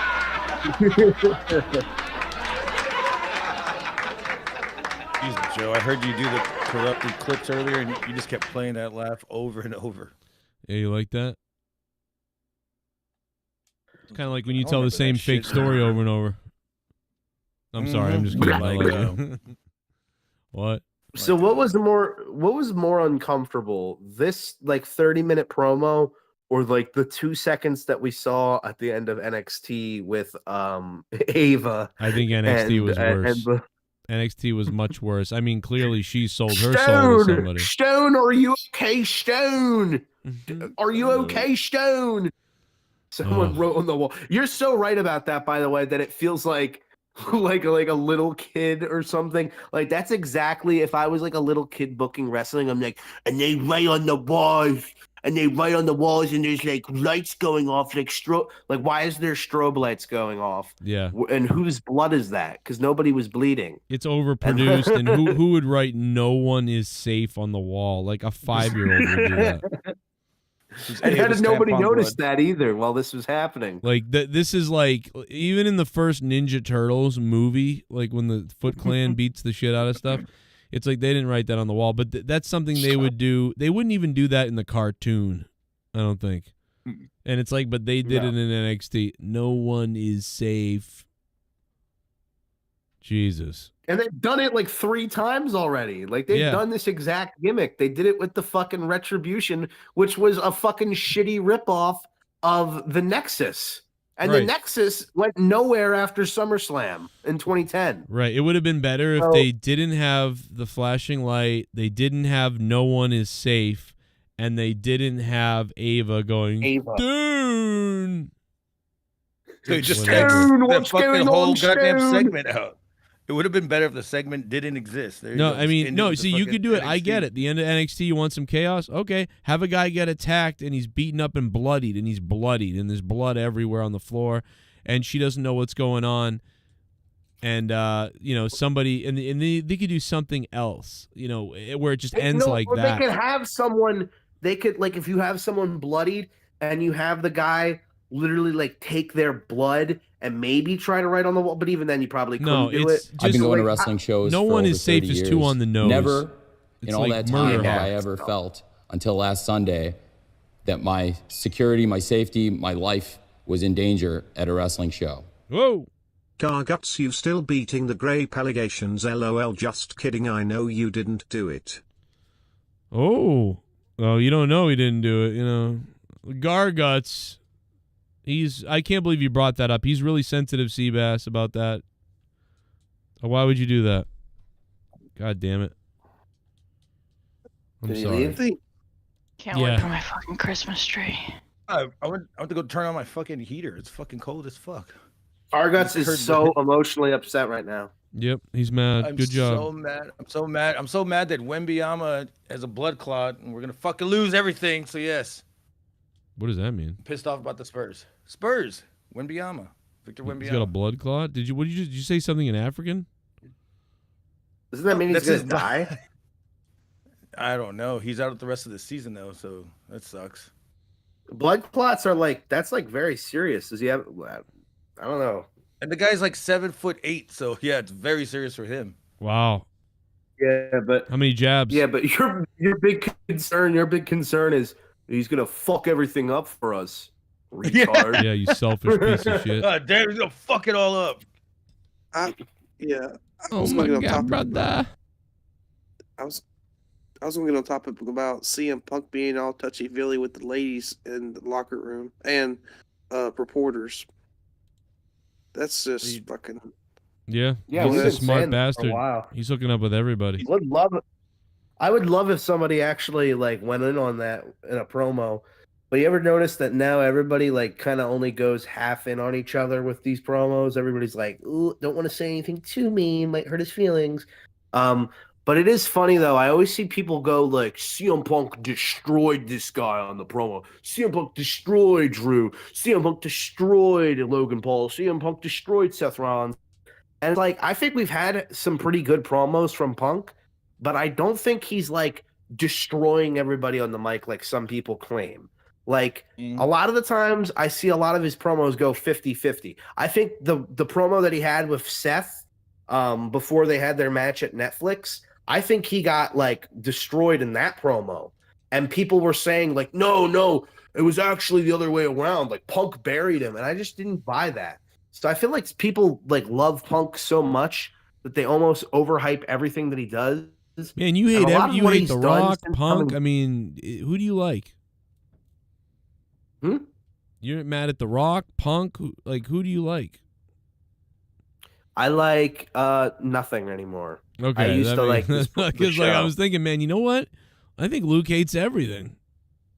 I do. I don't like anything anymore. I really used to, and then they've just made 6 months of bad content. Since SummerSlam, everything has been bad. The crazy thing is, last year at this time, we were hyped about everything going on in The Rock and everything else, and now it's oh, we're in the business era. Okay, we really are in the business era. Yeah, and I'm tired of being told about how great they're doing and how much money they're making, and they've always done it, but it feels it's so heavy-handed now, and it's constant patting on the back and we're great. We're great and we're awesome and we're great. This is a new era for us. We're great. Triple H is awesome. Triple H is the best. Oh yeah, they call it the And it Triple is H weird era, that but he I gets call it the inducted. business era. And Yeah, that's everything's exactly what Tony about Khan him. does. He does Everything's the about exact him same standing thing. in the middle of the ring. And Tony Khan's over here like we broken records. We broken the gate record. The broken record. It sounds like a broken record. Yeah. You ever notice that all It's true. the only records, every record matters except for the ratings. Like everything matters besides viewership.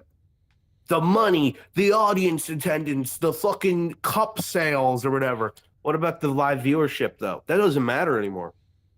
It's true. I It mean, does. Upsell. what are you gonna do It's though? the- If the ticket sales, see that we had something when there was low ticket sales, but when with the ticket sales, now up, now we have nothing because that's it. That's all we had was like, well, the ratings are bad, and look at the empty seats. It's embarrassing. Something's wrong.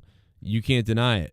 But now you have no leg to stand on now, really, even no matter what the ratings are. No, Yeah, Andre, it's true, 'cause Andre what's Young, the you're best right. I do hate everything. Yeah. If Like, what's the WWE didn't give us shit content since SummerSlam, I would not be this disgruntled with the product and not be this disinterested. But they have. Like, they've buried Drew McIntyre completely. They've fucked over LA Knight's momentum. They made Cody look like an afterthought to Roman, who's barely even here half the time. They keep getting Cody involved with the bloodline, which gets him nothing. And also, we completely botched the bloodline reunion. It was so rushed and dumb so we could get a pointless War Games match that nothing has come out of. What did we get out of that? Oh, it's a match that happened. Roman hasn't cut a promo since the middle of December. That's why I'm upset. That's why I don't like anything. It's not because I'm just a fucking hater. I watch this shit every week and it's boring and sucks. And then I'm told that it's the great era of Papa H. Now, yeah, we do have some cool stuff that I like every once in a while. We get some really good promos that I'm interested in, but those are so few and far between. And a lot of the fucking talent aren't happy. Especially the women who are being put in these pointless tag team matches when we're, the women are so great. And we're always told about all these women. We're giving them 2 new titles. The 2 new women's fucking mid-card champions both just lost in qualifying matches. It's fucking dumb, bro. I'm tired of people telling me that I'm fucking, you just hate everything. Yeah, maybe you just love everything, you fucking faggot. Oh. Jesus Christ. Go fucking kill yourself. Jerking off to the WWE. Don't fucking the like fact it. that the fact that The Rock had to cut down Naomi's and what's her name's fucking match to nothing had me cracking up. Because you know that The Rock's gonna milk everything and not say a damn word for 25 minutes until the last second. And you know they were probably pissed off in the back, like what the fuck? He could have just said that in 4 minutes instead of 24 minutes. But that was Imagine funny. being a little They cut fucking down that kid shit. watching this shit and your favorite wrestler, you like your favorite wrestler is Cody Rhodes. Well, you only get to see Cody wrestle maybe every once a month.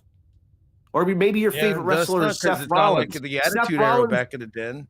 Oh, Seth Rollins has Seth- gone. He's gone down. He can't even wrestle every night anymore. He said it himself. He takes like 3 hours or 4 hours just to get out of his clothes and put ice packs on before he takes a shower. Maybe they should have Seth retire. Maybe Seth should just retire. If that's the case, just retire, dude.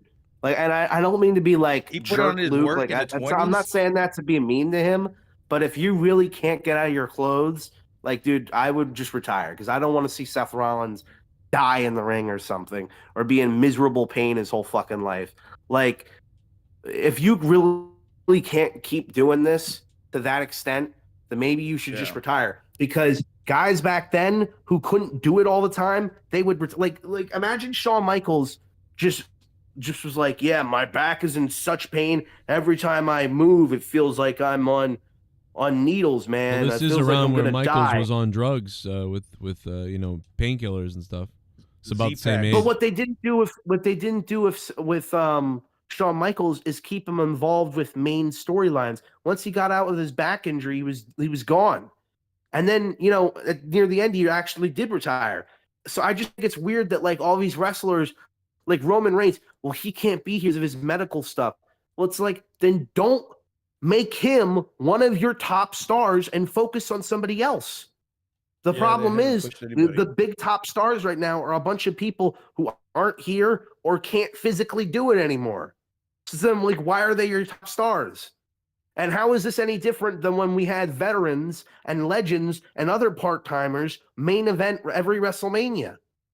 Like, why is this any different? Oh, that's because that's when the old man shithead Vince McMahon was here. Now it's different. I don't know. Yeah, I'm gonna get off. elevate the new talent. Elevate the young talent. Sounds like you're getting it on. I like it. I like Luke. No, but I'm gonna get off the call. I can already tell I'm bringing everybody down. No, They you're probably not. are like, I'm actually just enjoying listening to you rant because I'm not that angry right now, but I feel like I should be, but I'm not. And so I feel like you're bringing it. So I think you just don't. I think you're so bored. You're so bored that you don't care, and that's why you liked the Rock thing, because when the Rock came out, it's like, oh, yeah, this is like something. Yeah. That's why I'm intrigued too. The problem is that we overhype everything that happens with the Rock. Like, because let's be honest, the final boss is not. I've seen so many people say this is the best work of the Rock's career, and it's just fucking not true. It's not. Because Rock's best promos and shit were like in the 2000s, and a lot of the stuff that he says now is just retreads of that. And it's like I'm so tired of like living on this like, oh yeah, this is the greatest thing ever, when we're getting like mediocre shit. I'm being fed mediocre shit, and then these fucking stupid little shill fuckface cunts like Sam Roberts and fucking Chris Van Vliet are telling me this is the greatest fucking era of wrestling, and it makes me more bitter and more angry. And I see these dumb YouTube comments every time that someone voices a opinion that's like, hey, I'm not really happy right now with the WWE. Dude, you hate everything. Wow, people are so quick to turn on things. It's like, no, I gave this a fucking shot. I gave it a shot. I don't want to be saying this because I look like an idiot, because I really wanted Cody to get the belt, and I thought we were going to have this great new era, but we didn't. As soon as Cody got the belt, it feels like the booking has just been like, well, that was WrestleMania. That's why I what we fucking were called leading that to. shit, Luke. I called that shit, and I knew that they were gonna do this shit. They're gonna close the book on Cody, and what's the next chapter? He has nothing. He fucking finished the story. But it hasn't been nothing. There's not even a new book. Nothing. And I knew this was gonna happen. The bullshit was gonna happen. But it hasn't just been Cody's fault. That's the thing. I've seen people do that where they point it on just Cody because he's a terrible it's not champion. Cody's fault. It's like, the booking. no, they set him up to fail. They put him on a brand with no heels to face him, the biggest baby face. Well, listen, I talked this about Joe. There's not many heels in WWE. There's not many top heels in WWE. There's more baby faces than there are heels. I mean, if you think about it, there's not too many. I mean, maybe 5 dominant heels, and Drew McIntyre has fallen off that cliff. So now 4 dominant heels. So what you got after that? You ain't got nothing but a bunch of baby faces. What the fuck are you talking about? I don't even know what. I'm waiting for him to fucking say what else he's gonna talk about. I was like, yeah, keep going. No, I'm being serious. I mean, there's not many. There's maybe like 4 dominant heels like right now, and like on the men's side, there's not many, predominant heels that are on the men's. I would say roster. Kevin Owens is a pretty good one. You got Walter, whatever his fucking name is. No, I get what you're saying. I think That's we about have just it the case on Raw. of not enough. I think you got plenty. Not enough interesting storylines, or none of these heels are presented in a way where like they're believable threats. Like Drew McIntyre should be a believable threat. Yeah, well, Roman's not even a heel anymore. Logan. Jacob Fatu, they're setting him up for a face turn on Solo. So it's like all the heels are treated like jabroni idiots that the faces topple over. And the only exception to that was Roman, because it's Roman Reigns and they have to suck him off because he probably performed the sex humiliation ritual that Cody has yet to do. Like, I don't know. And another thing that was making me so mad, this whole time, like these past 6 or 7 months, is that it might come out from like all this resentment I have towards Roman, is because I'm a huge Cody mark, and it just pisses me off to see this guy who is barely fucking here, and we have to come up with every excuse for why he doesn't even show up to do promos. Like, to just see this guy like get praised and glazed by the commentary, so much so that they even bury Cody and his win at WrestleMania by saying that, oh, it's actually all Seth's. It was actually Seth Rollins who really is the reason why Roman isn't champion, and Roman would have retained if it wasn't for Seth Rollins, because they need to glaze him. And it's like, you just buried Cody. Why? Just to give Roman another notch. That's why that's why I have so much like anger and resentment towards Roman specifically, because it's like, it feels like he has to go over even the guy they have the championship on. Oh, well, we still got to protect Roman. He's not even here. Why? I don't know. I'm angry. I'm angry at everybody. I'm angry at Gunther Maybe too. Cody needs to fucking turn into a big heel. That'll save it all. Yeah, that's what, you know what? They should turn Cody heel. They should turn Sammy heel. They should turn John Cena heel. They should turn LA Knight heel. They should turn Jey Uso heel. They should turn everybody heel. Let's make everybody heel guy. I'd say just a few of them, but a faction of heels. But I'm saying that's like not a solution to anything. Just turning someone heel doesn't mean anything, especially with how WWE handles it. They have someone turn heel, and like I said a few weeks ago, they don't say anything for like 3 weeks after turning heel. They replay the clip of them turning heel like 40 times. And plus, like, their heel shit is 40 times. You know, you're right on that. No, I was confused on fucking Rock. What was he? He was like Gordon Ramsay today. He was like, oh, you guys are a very good crowd. I'll slap the STDs out your mouth. And I'm just like, what the fuck is going on? He's wasn't it even more funny when like Cody is selling it like his dog was just murdered in front of him. He's stunned. And then it's very serious. And The Rock is talking to him all serious, but then randomly is like, and hey, you big fat herpy lip motherfucker, I'ma eat your poopy out. Syphilis all in your mouth. Stop the syphilis all in your mouth. And then Cody looked like fucking The Rock farted when he walked by him. He's all, what's that smell? He looks back at The Rock. Like, what is that face he's making? Oh, shit. No, it is. Rock just and the guys in the comments are true. The guys in the comments are right in a way too, where like Cody barely wrestles. At least Cody shows up and is in a promo. Like, that's all I'm asking for Roman. I just want him to do promos. Why can't he? Oh, well, because he has leukemia, he can't do the same schedule anymore. That's fucking bullshit. You telling me he cannot cut promos? He can't film vignettes? Then why do we fucking center everything around him? He kicked out of the hospital. He'll kick out of everything else. Yeah, I think Roman, like, I feel like he wants you to pay him to talk now.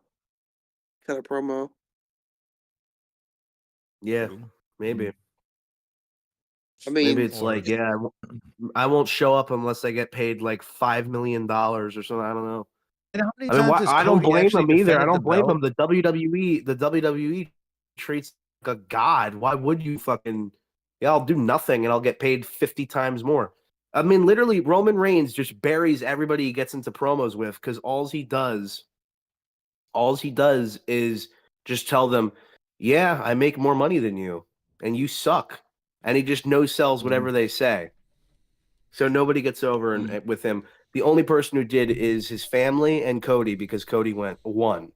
Everybody else did not go over. His title reign was essentially the Reign of Terror 2.0. Only worse because he never lost the belt for almost 4 years. Anyway, I went on for way too long, and my family is going to get annoyed at me if I don't flip. Oh, ew. Oh, you're getting some praise here, it looks like. $9 for a fuck. Someone donated 9. I'll give you a family, Luke. I got 9 inches inside of your wife. $9. I'm shooting. Z-Pain, the king of the night, giving Luke some love here on this donation.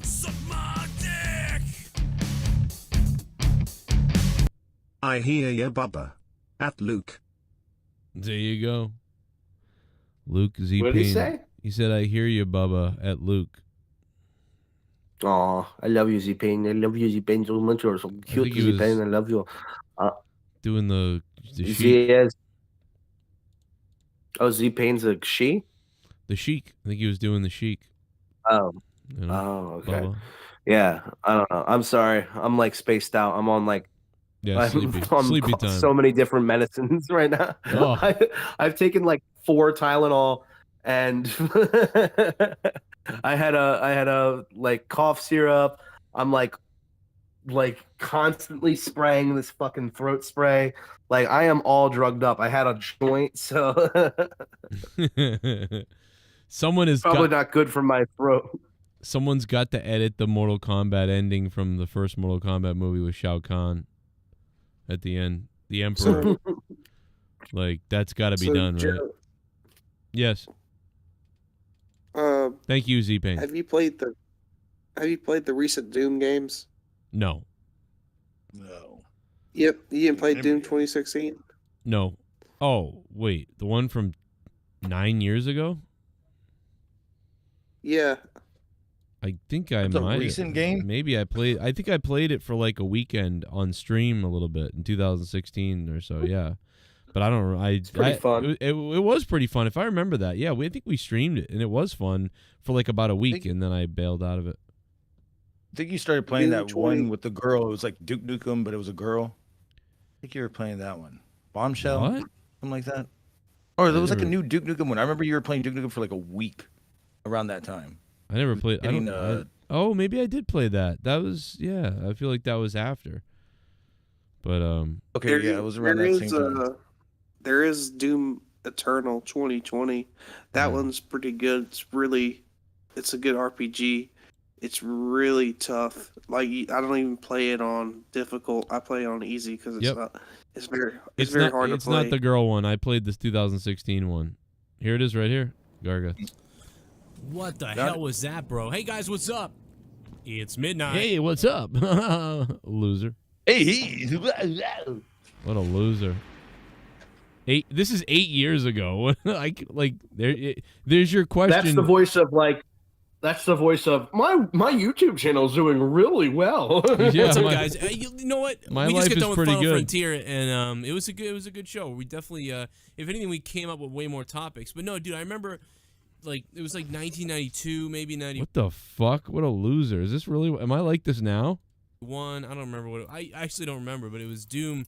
The first Doom came out, man. I saw it. It was over my friend's house. I know that I'm reacting to the chat, but Mother it's wouldn't. like, My parents wouldn't get Doom at our house. yeah, I remember that. My parents wouldn't get Doom. Joe, did you hear Black Ops 1 is on Xbox One? Yeah. By the way, this Doom looks like Halo. Why wouldn't it be? I don't get it. Yeah, that we played for about an hour and 13 minutes here. I remember I played this for about a week, Jetpack. and I just thought, Shit, I saw him I'll on go the play corner. Halo. I was You know, following my team. that's really what I thought when I was playing Doom. I was thinking like, I'll just play Halo. The story's good. But yeah, but I'd like to. I think Doom might have been a game that I probably is like the campaign's good, but then the online multiplayer. Do you think it would have been better if it went for a different art style? Oh, I'm so glad. Oh, look out, bitch! Yeah. I don't know. Fucking maniac, bro. The art's different on Doom Eternal. Wait, what's the name of this game? Doom Wait, 2016. wait a minute. Did I get paid to do this? Because this is like, I almost feel like I'm getting paid to play this game by the Doom people. Because I think you got an early Wait, go back again. Press play. Press play. Am I watching an actual stream you're doing? Yeah, well, this is a stream that I did when I played Doom. No, in but 2016. the way you're talking is yeah. This sounds like you're making fun of live streamers. Yeah, it sounds Yeah, like he's trying to be like video friendly, like family Yeah. friendly. Hey guys, That's how why you I doing? said. That's why I said, is this a paid sponsorship or something? And like, Oh, okay, am I okay, putting yeah. on an act or something? Like, oh my God, this is a game and I'm playing it. What the fuck? You could do this. I think you were just making fun of shit. People. This is why I didn't spoil it for myself. This is fucking maniacal, bro. Maniacal? What the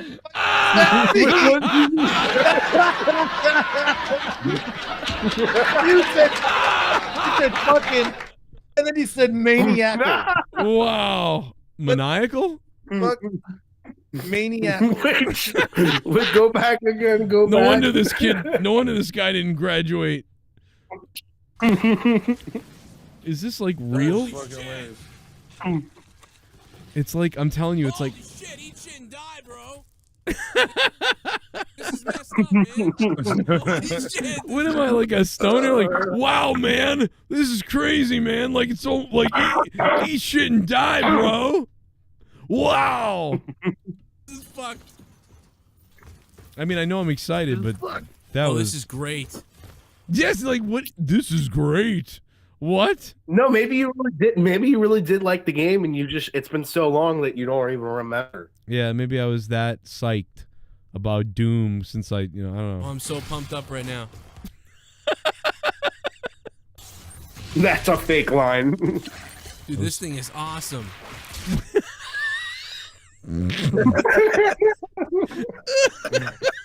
Wow. I think you were getting paid. Wait, go back to the beginning of it.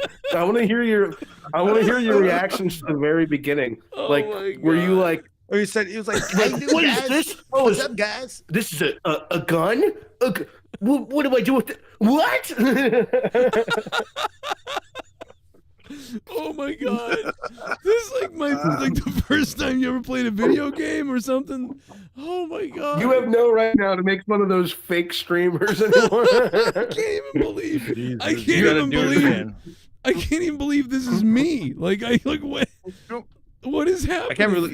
You don't even remember it. You're basically, you can't remember if you actually did this. Basically, Denise Salad Tosser in this video right now. This is like I was replaced by Alien or something. Look at this guy following me. See you later, fuckhead. See you later, fuckhead. This is so weird. McMahon's angry. Dude, Ramon is laughing at you That's right funny. now. Yeah, no, I'm like, this is very weird. I mean, I know I've played games during this time where I didn't sound like this, but I know that McMahon's left nut was a $14 donation down below if you look at the screen. So that's very nice.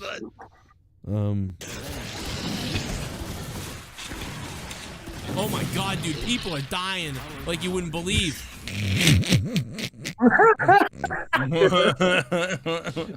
McManical. Fucking McManical. I'm like dude, I'm like an AI like commentary track on the game or something. Like it's not real. I can't believe the maneuver he just hit. Yeah, exactly. Like wow, that nailed him. Wow, you're exploding. Kicking a beauty. I can't believe this game. I Like can't believe this game. What a This kill. is maniacal. This is Fucking maniacal. This is maniacal. What the fuck was that? Oh, I'm out of it. The rune ended. Shit, dude, people just got destroyed, man. Like every 3 seconds. Oh my God. But if you look at the details in your description, it'll say if you have like a link for it, then you got paid. Yeah, buy the game with my code. Yeah, the you get fact that paid you for look it. the fact that you look like such a dweeb. You look like such a dweeb in the little box. Yeah, I look like I really do. Well. This might be the most loser thing that I've ever heard myself. I mean, this is really bad. This is weird. Oh shit, dude, die!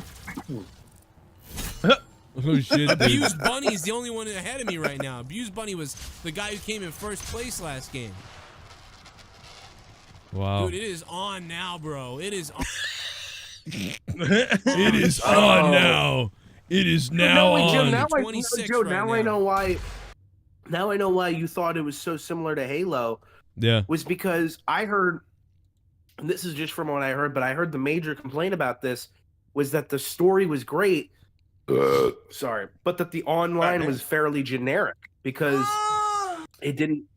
It was like you said, very like similar to other first-person shooters, and it was more intended to be like a story-driven game where you go through like demons and shit. Yeah. And like you go for these level designs, and it wasn't really like it felt almost slapped together. The whole like online aspect to it.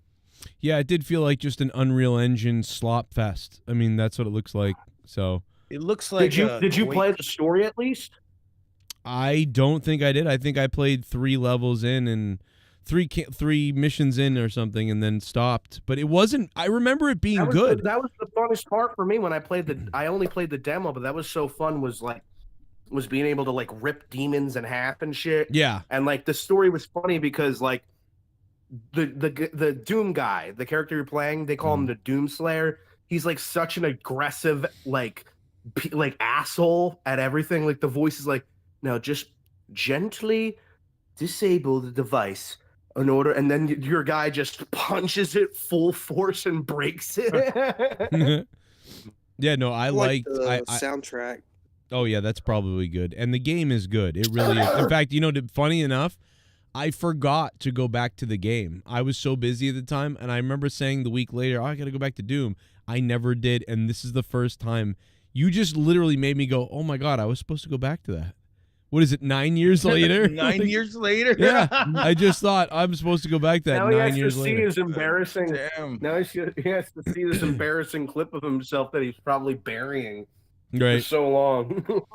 I did. Press play, see what you say next. It is privated. It is privated, but I didn't know. I didn't know it was this bad. This is. Dude, we were annihilating these guys. It's hilarious. Every Oh 3. shit, dude! Oh my God, bro! Wow. It's so weird. It's like I'm being watched by the owner of the game or something. Oh man! Oh my God, dude! Why? Why, dude? 8 and fucking 4. Sounds so fake. I should have been way ahead. Fake. 12 and 4. Abused Bunny is nasty. It is weird. It's like I'm pretending to be happy. Like, oh fuck, man, yeah, this is so cool, dude. Oh my God. I almost wonder if I'm like, why? I'm wondering if like I'm trying to psych myself up to or something. Like it's very weird. Oh! Fuck me in the face, dude! If this game was on virtual reality VR. Wow. Yeah, the owner really did contact you after that, I guess. Did you see the demon came flying into the fucking? Yeah, flying in your crotch God. in the fucking face. Dude, it's like I'm on acid. Like, oh my God. Oh yeah, bitch! Bring it on, dude! Wow. Oh shit! Oh fuck! What the fuck? Dude, I should clip all of these and make them the shorts. fuck, bro? Retard plays I Doom. punched him in the balls, dude. There's no way he should be alive. He did. This was at your old spot too. Damn. Yeah, it's 8. Low health warning. 8 years ago. Talk about deceptive.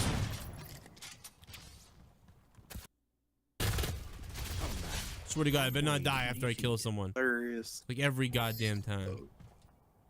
Yeah, I remember this. I remember Yeah. this now. I didn't remember being so cheesy, but I remember this. You remember the other game that you were playing then? We played Halo. I mean, No, that Duke Nukem wannabe one. That was a great one. I don't know what the fuck it was called, but you had What like about special access to it. Wolfenstein? yeah, Wolf. I mean, I Wolfenstein. love Did you play Wolfenstein. Wolfenstein? Wolfenstein 3D, man. I like the Did you classic. play the?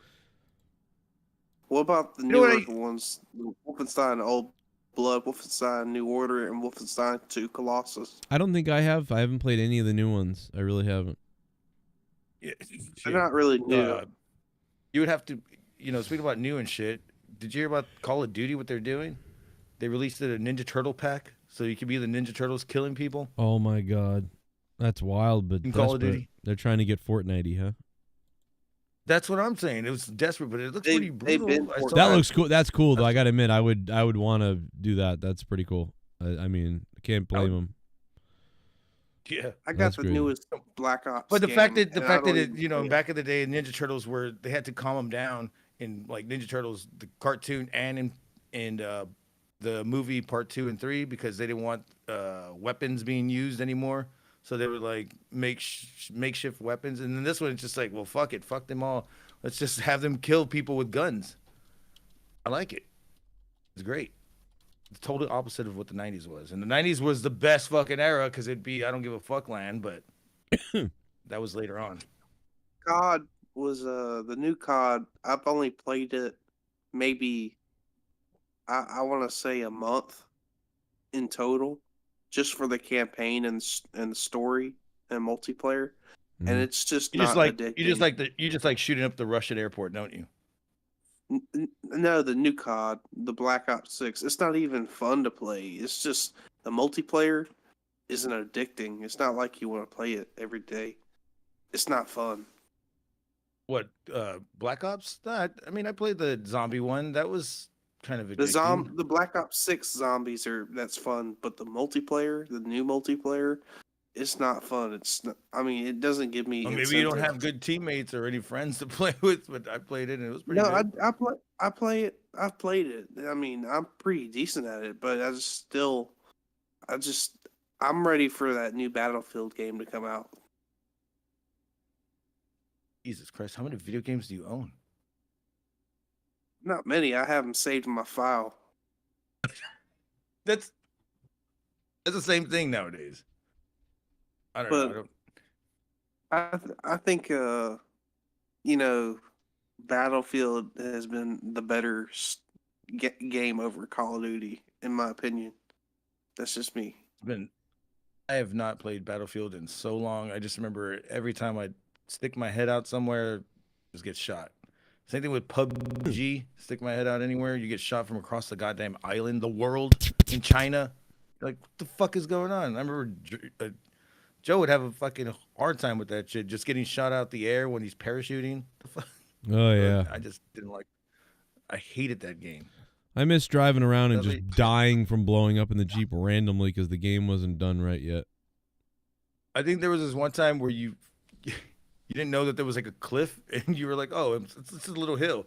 You just went over the thing, and it was into the water. You're like, "Oh, I just killed everybody." You just blow up and die. I mean, that was some of the fun of the game, was those nuances of dying in like just fucked up places and random things. Mm-hmm. Yo, what's up? Everybody dies. Everybody dies. What a loser. Everybody dies. He gets carjacked. Everybody dies. Everybody dies. Man, when you played that Corrupt thing earlier today, when you premiered it, I had totally forgot that we were doing that. Was it the Jake the Snake? My what did he say? My grandma's my brother. Oh, my yeah. brother's fuck. Oh God. Yo, Joe. I was dying. That was so great. Joe, I saw somebody said you sounded like Adam Cole when you were playing video games. Yeah. Maybe we should call you. my Maybe we God. should call you Chubbs or whatever his name is. Chugs. Right. Yeah, Adam Cole, yeah, Chug's like, oh my God, guys, did you just donate bits to me? Wow. Whoa, dude! Did you see how many people I just blasted with that? Wow. Man, this guys. is awesome. Amazing, See like how that far was it came? crazy. Luke, I can't stand Adam Cole. How do you feel about him? Britt Baker left me because I'm a loser. He was one of my favorites in NXT. That's 'cause he was fat. I don't really. He plays video games and really she's watch. a whore. I don't watch enough of him or anybody right now in AEW to know what I truly feel about them. But I liked Adam Cole a lot in NXT, and I liked John Moxley when he was Dean Ambrose. So I can't say like, oh, they're shit. But I liked Adam Cole. I heard they're not doing very when good. he was in Ring of Honor more, New Japan, Moxley, yeah, Dean Ambrose. But after a while, Dean Ambrose just really got bland for me. So I would look back at the Moxley character and be like, man, he should bring this back. He did for a while, but I don't know what the fuck Mox is doing anymore. It's just a big ass mess right now. And then I don't know. The fuck was that? Did you just have a boner? What was that noise? That was weird. I heard that. Wasn't me. I thought he glitched No, that out. was Luke. That was Luke. Bow But wow. yeah, like them in Ring of Honor. There's a lot of Ring of Honor people that were good. Now look at them now. That's They raped. raped your butt. Garth gets raped. I'm gonna rape your butt. I'm gonna rape your butt Garth tonight. gets raped. Let's go. Bend He it over raped now. that girl in She the raped butt. me. She raped me She back was in my asleep. butt. She raped. Now who could really be asleep? Who could really be asleep and getting? Oh wait, Bill Cosby. I mean, yeah, like I don't even understand how that happens, man. I'm like, it couldn't I have don't been me, know. because like I don't even understand it, man. Are people really mad that B-Fab had her fucking segment cut? Like, shut the fuck. Are you fucking serious? Well, it certainly doesn't help the whole like. I mean, certainly doesn't help the whole like Triple H doesn't like black people. Yeah, that and that's what I was saying, dude. Like they cut down everything because The Rock. Hey, The Rock's fucking half black, so there you go. Kind of evens out, right? The problem is they cut down a bunch of shit that didn't need to get cut down because this promo didn't need to be 30 minutes. But That's what because I The was Rock saying. has to go out there and say nothing. No, I hate it. has The to Rock be. goes out there and all he does is look at the crowd, slap his fucking goose pimples every fucking time. Talk about how he's the final boss. Goes into every other little segment before he actually get to his point, because I think he actually forgot about his point. Even in the press conference, it was clear as day. It was clear as day that there was no real plan of what he was supposed to like a general vague idea, but no building blocks of where that idea is coming from. This is the and then most The Rock goes out of in the left ring. field thing ever. The Rock goes in the ring, raises his arm and everything, goes in the ring, goes out of the ring, walks around it, picks up somebody's phone, and gives it back to them. What the fuck was that? Just get a security guard to do it. He's just milking everything. And he wants to be the people's champion, but he wants to be the people's asshole. I'm fucking confused on what the fuck he wanted. And then in the fucking... Go ahead, Gargot. Oh, I said in the press conference, he was asked questions. I don't know if you heard it. I think it was maybe the second interviewer. He just kept ranting and ranting about what he's trying to do. And he goes, I'm sorry, what was your question again? This motherfucker doesn't know what he's talking about. Yeah, I think that he's drinking too much tequila. I think he's starting to come off as like, you know what I mean? Like even when he's not drunk, he's drank so much of it that it's kind of affecting his brain. Yeah. Dude, Because like every time you see him, he's taking a shot of tequila. And I guarantee you, nobody's buying that tequila unless you're like a big Rock fan. Because I'm not buying that tequila. Just give me some well tequila. I'm good. A little bit of lime. Well, nobody's buying it unless you have like $1,000 to spend on bullshit. Yeah, but I think you're The right. Rock. No, I think The Rock definitely had like 4 shots before coming out here. Like he was. I mean, I think that's the case with every promo segment he does now. He gets blitzed before coming out there, and then he forgets 90% of what he was about to say, and then at the end he goes, "I want your soul. I want yours. I'm gonna dig holes and take your soul." Yeah, he's not taking anything. He's not doing shit. Abolish the IRS. Sorry. Abolish yet? No IRS. Get rid of the IRS. You don't need to pay for money. Come on, Trump. Get rid of the IRS, baby. Get rid of my back taxes. Let's go.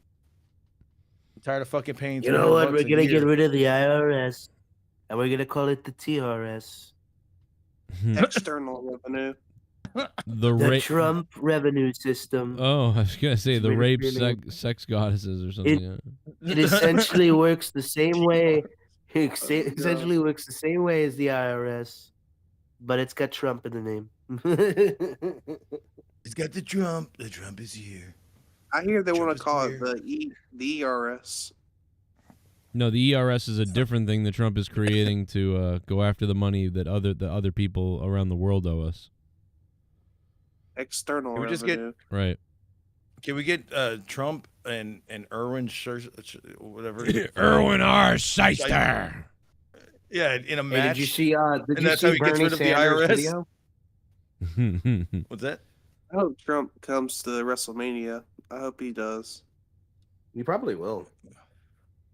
He went to the Actually, you know Rumble. I what? mean, No, the he Ro- won't to because the you Super know Bowl. you know why he won't because I think it just would be bad publicity for the WWE. Maybe it would. I don't know. Because aren't they like a fairly like we're really not any side. You know, we don't really subscribe to any political party or whatever. I feel like it would piss off for enough Linda people. McMahon. Linda McMahon's Because part with of the his shit. UFC, the difference with like the UFC and WWE is that I think a lot of people who are in the UFC are conservative, aren't they? With the WWE, you have like Dana a White. lot of outspoken Dana- liberals who work there. Dana White basically has a non-biased opinion. $9 for a fuck. Someone donated 9. I'm getting hard. I got 9 inches inside of your wife. Oh my goodness! I'm shooting my semen At 1:30 in the morning, Z-Pain is still doing this. Man, somebody else has got to donate besides Z-Pain. This fucker's holding the whole show together. This is crazy. It's all Z-Pain. We still don't know what The Rock handed Cody Knight after WrestleMania. Oh, that's right. Oh, Did yeah. he hand him something the night after WrestleMania? I didn't even know about that. Oh, it was. I thought it was the watch. It was the watch. Yeah, it was like a secretive thing too. It wasn't supposed to get out.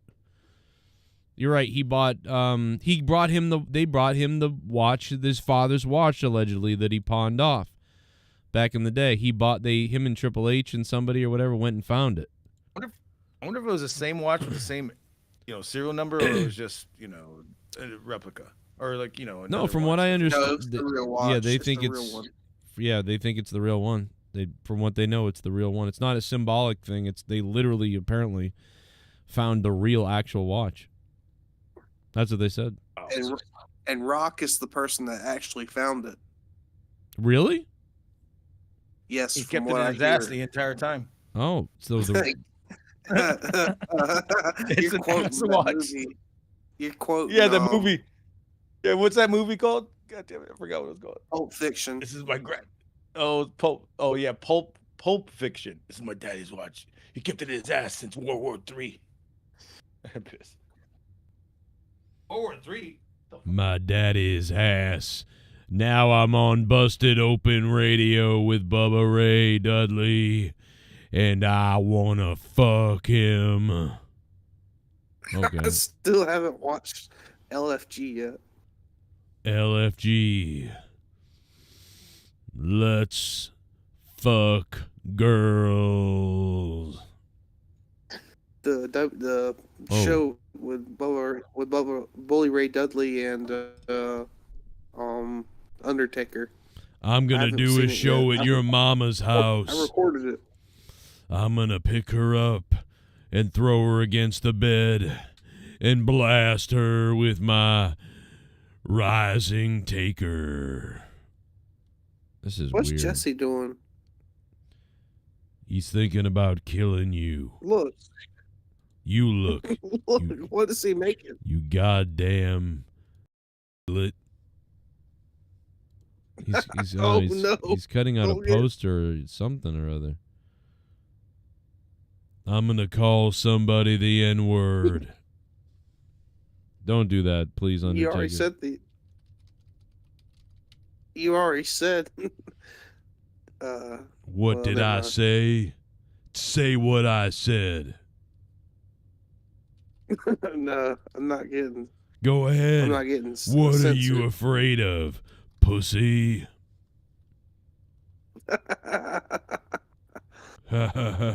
I'll kill you. Is he making a gun? I'm gonna make a gun out of your mama.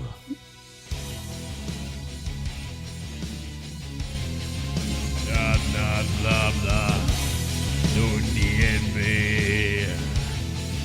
I have brought back my ministry of darkness, and we are going to abduct Cody Rhodes' daughter, and then she will rest in peace. What What in the world is The Undertaker saying? And why is he here? And what has The Rock done and unleashed on Monday Night Raw? The Rock said he was gonna, if Cody Rhodes didn't give him his soul, he was gonna take it from him. And now The Undertaker's here with some kind of a sword. And he's threatening Cody Rhodes' family, damn it!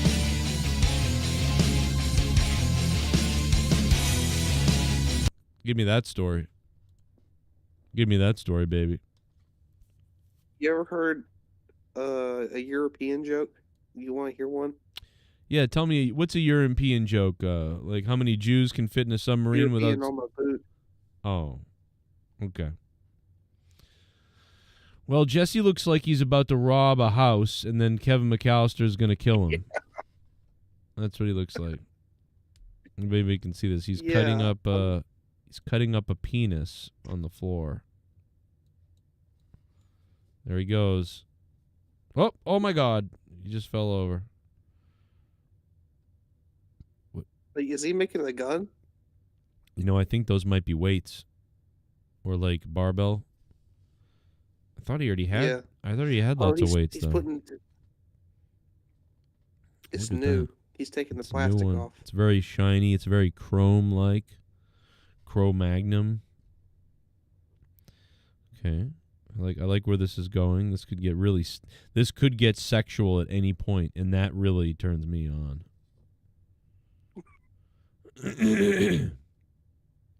So Okay. I told you about Flight Risk, the movie, Joe. White It's risk for rent. Flight Risk. for rent. Like everything's for rent, isn't it? I mean, is there anything that isn't Well, for it rent? was in theaters last month. Oh yeah, so it didn't do well, or did it? No, I thought it was a great movie. It's like you said, it's not PG. Oh yeah, that ain't PG. What is someone like a flight attendant gets raped on the plane? No, Mark Wahlberg is a hitman secretly. Oh yeah, you and said he's that. flying a plane. Mm. And he's like a sick fuck in this movie. He's sick. Like he's evil. Does he like put the knife in pee-pee holes and stuff like that and carve them up? Like he stabs like one of who's the kid from that 70s show that always gets called jackass or dumbass. The Kelso guy, the one who's not in jail. Yeah, not Yeah. not Matterson. Yeah. I can't think of the tall guy. I can't think of him. Played Steve Jobs. What the Ashton fuck is it? Kutcher. Ashton Kutcher. Yeah, there you go. No, it's the other one. Oh, the son? He played in that Spider-Man movie. Oh, yeah. I don't remember his name. Yeah, My brain's fried. Yeah, he's an accountant for the mob, and he turns state witness. And the hitman, which is Mark Wahlberg, is the pilot. And they figure out that he's actually a hitman. And Just spoil the whole he's movie. sick. Oh, sorry. Piece of shit. Scumbag. Sorry. Hey, that's all I'm gonna say. I ain't gonna say no more. Well, you ruined it. Hey, Jesse, what's up, baby? You okay? You lifting weights? You got a dumbbell? Dude, everything's fucked up, man. I haven't told you what's happening, but anyway. Oh, boy. No, man. I'm fucking trying. I had to get several different kinds of fucking barbells because I don't want to fuck myself up. I used to just use like a 45 Olympic one, but Yeah. I have to start with like 25, 20, 25, 30, 35. I'm going to do it like that. Yeah. Problem is I got to open all these fuckers. Yeah, that's the worst, opening that shit, because it has to be packaged all Dude, weird. I've been trying to do it for like 2 weeks. Like I tried to start with just right out the gate fucking with a 45 bar, and I'm like, dude, fuck that. I'm going to rip Yeah. a fucking pec out. I thought you were going to go flying when you pulled it out of the box earlier. I was like, oh, no. No, dude, that hurt. Dude, my fucking, thank God this hip's replaced, but it hurt. Yeah.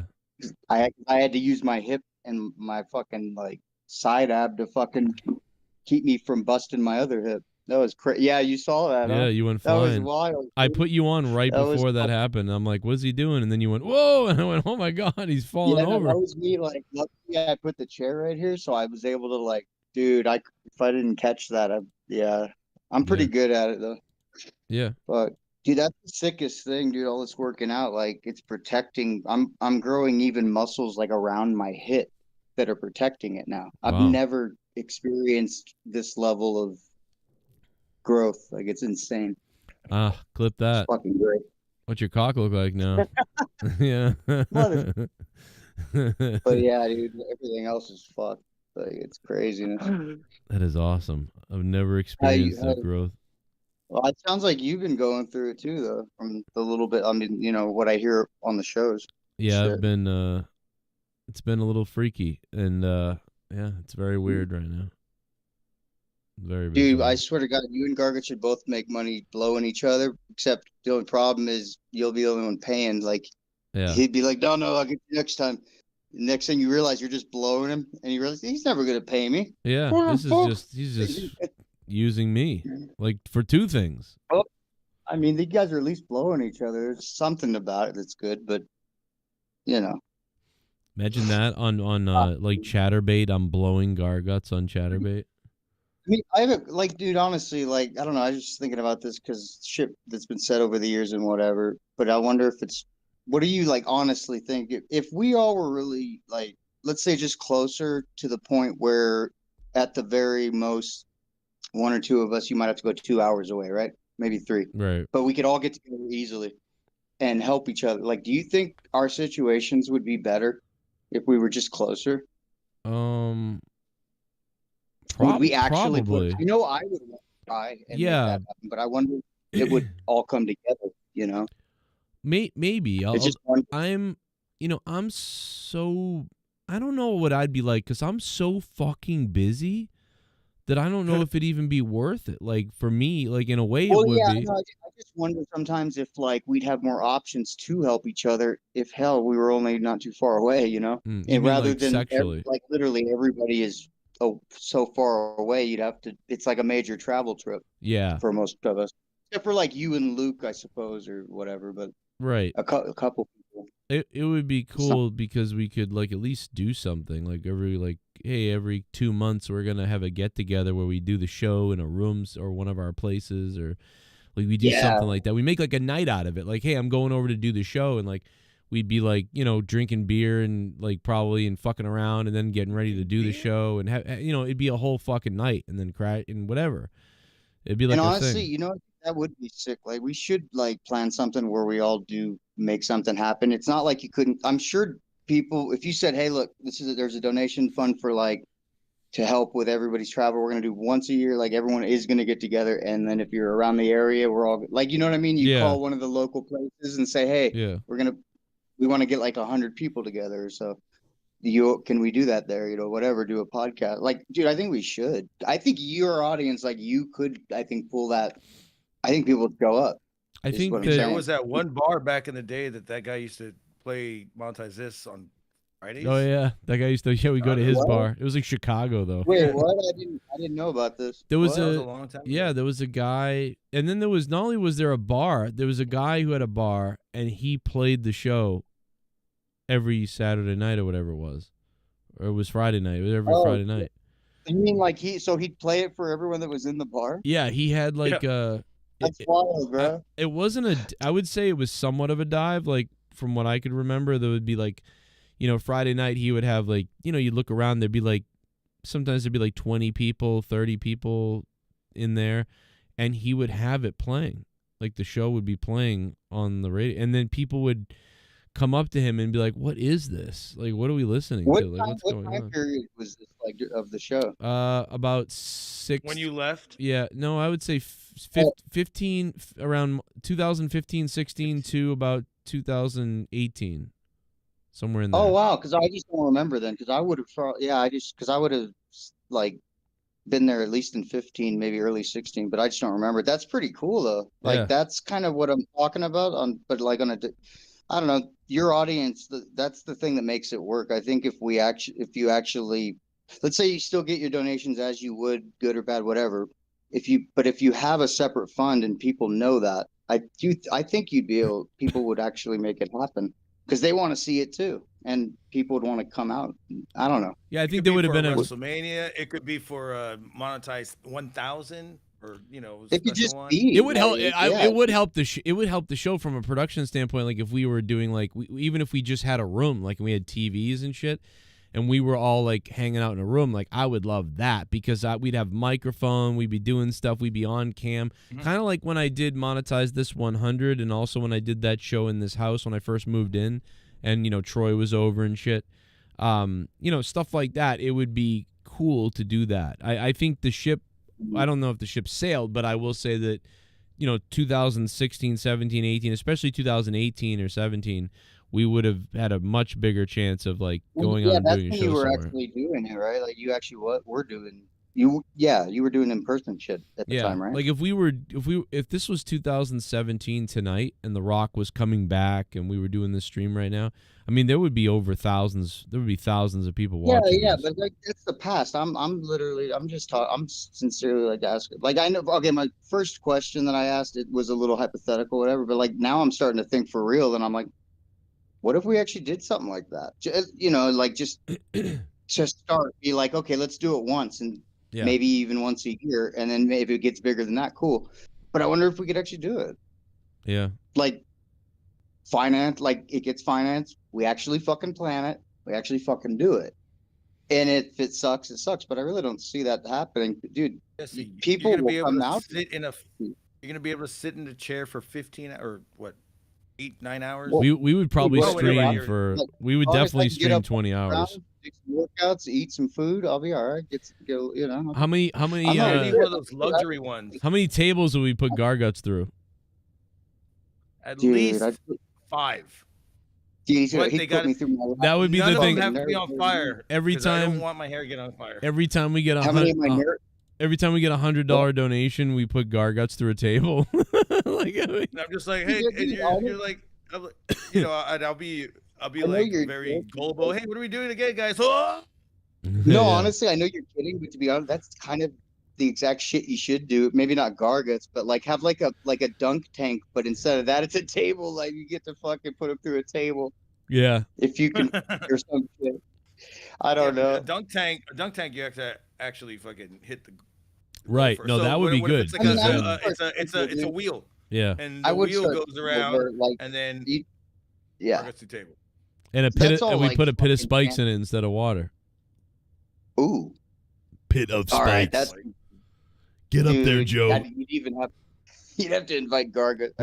No, imagine if we were crushing it. Imagine if the show was killing it, and we actually called Ryback to come and be the guy. And I go in the dunk tank, and I've got a microphone and a headset on that's waterproof, of course. And we got like a waterproof headset. I'm in the dunk tank, and Ryback's like, "You fuck." What if I talked to him? What if I called him and I was like, "Dude, check me out, man. I've been taking your supplements, bro."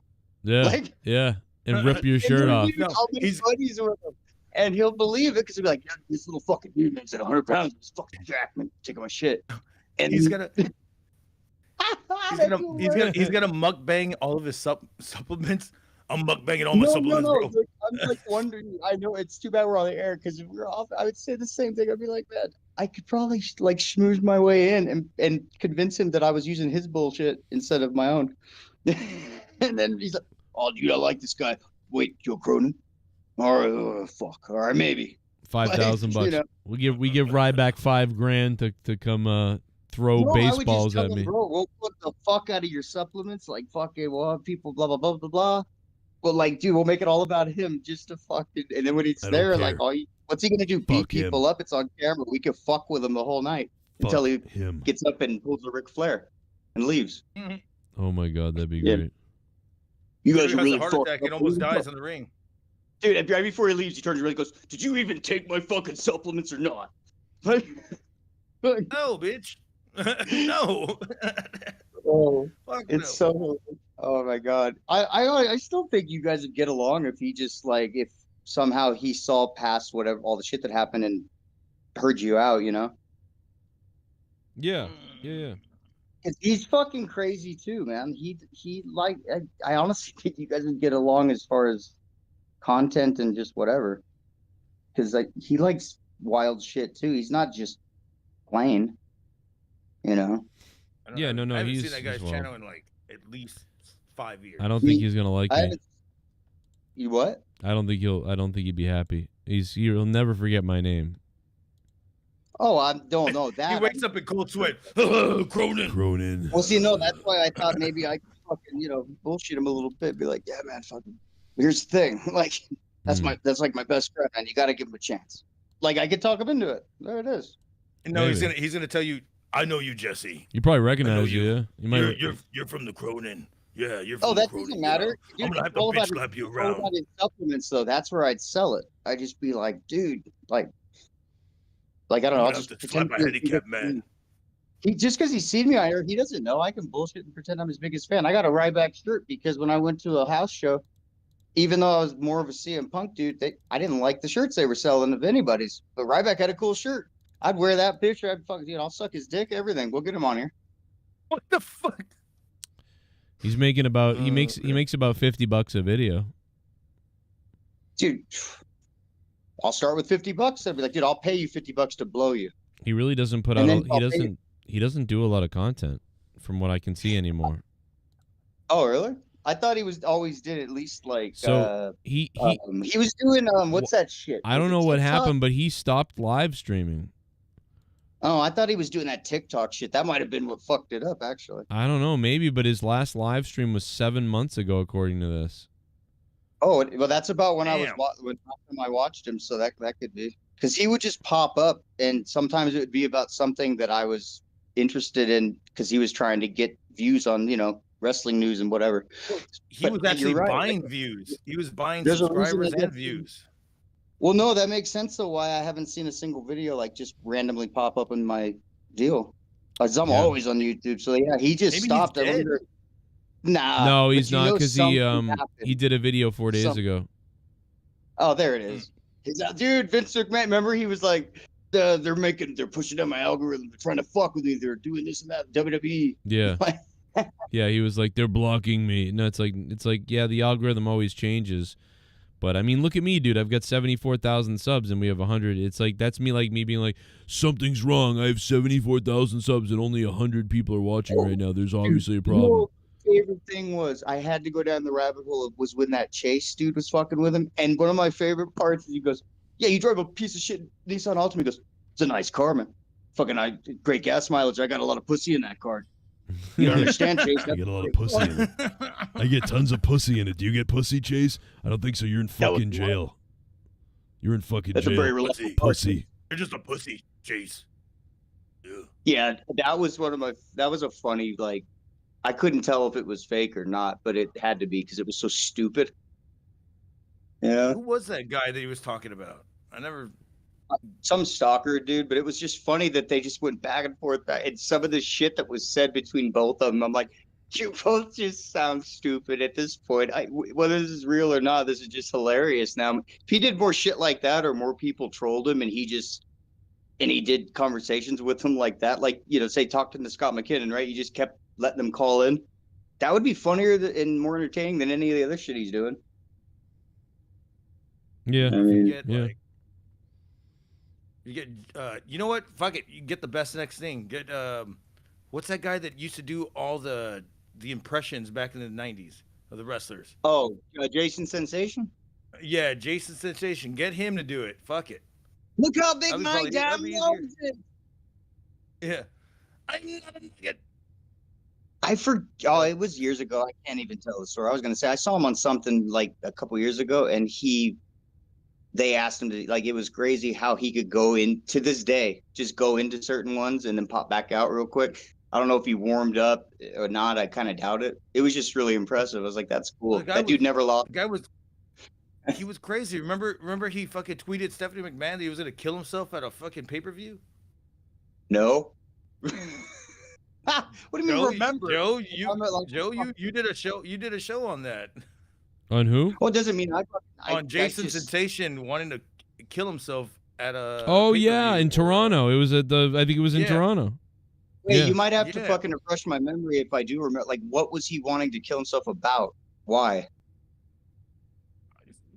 insane. I don't know if it was just like his life or whatever. I don't think it was anything specific.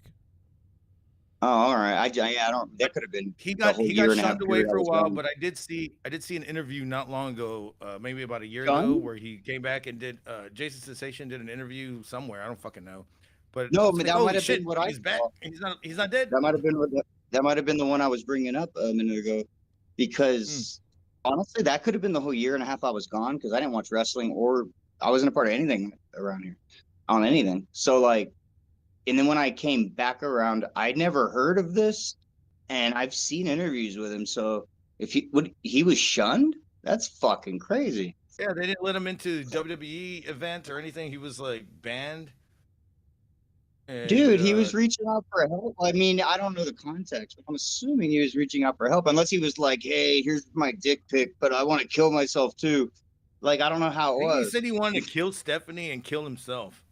Oh, that's a whole. Wait, did he say deal. that really? He said something about Stephanie.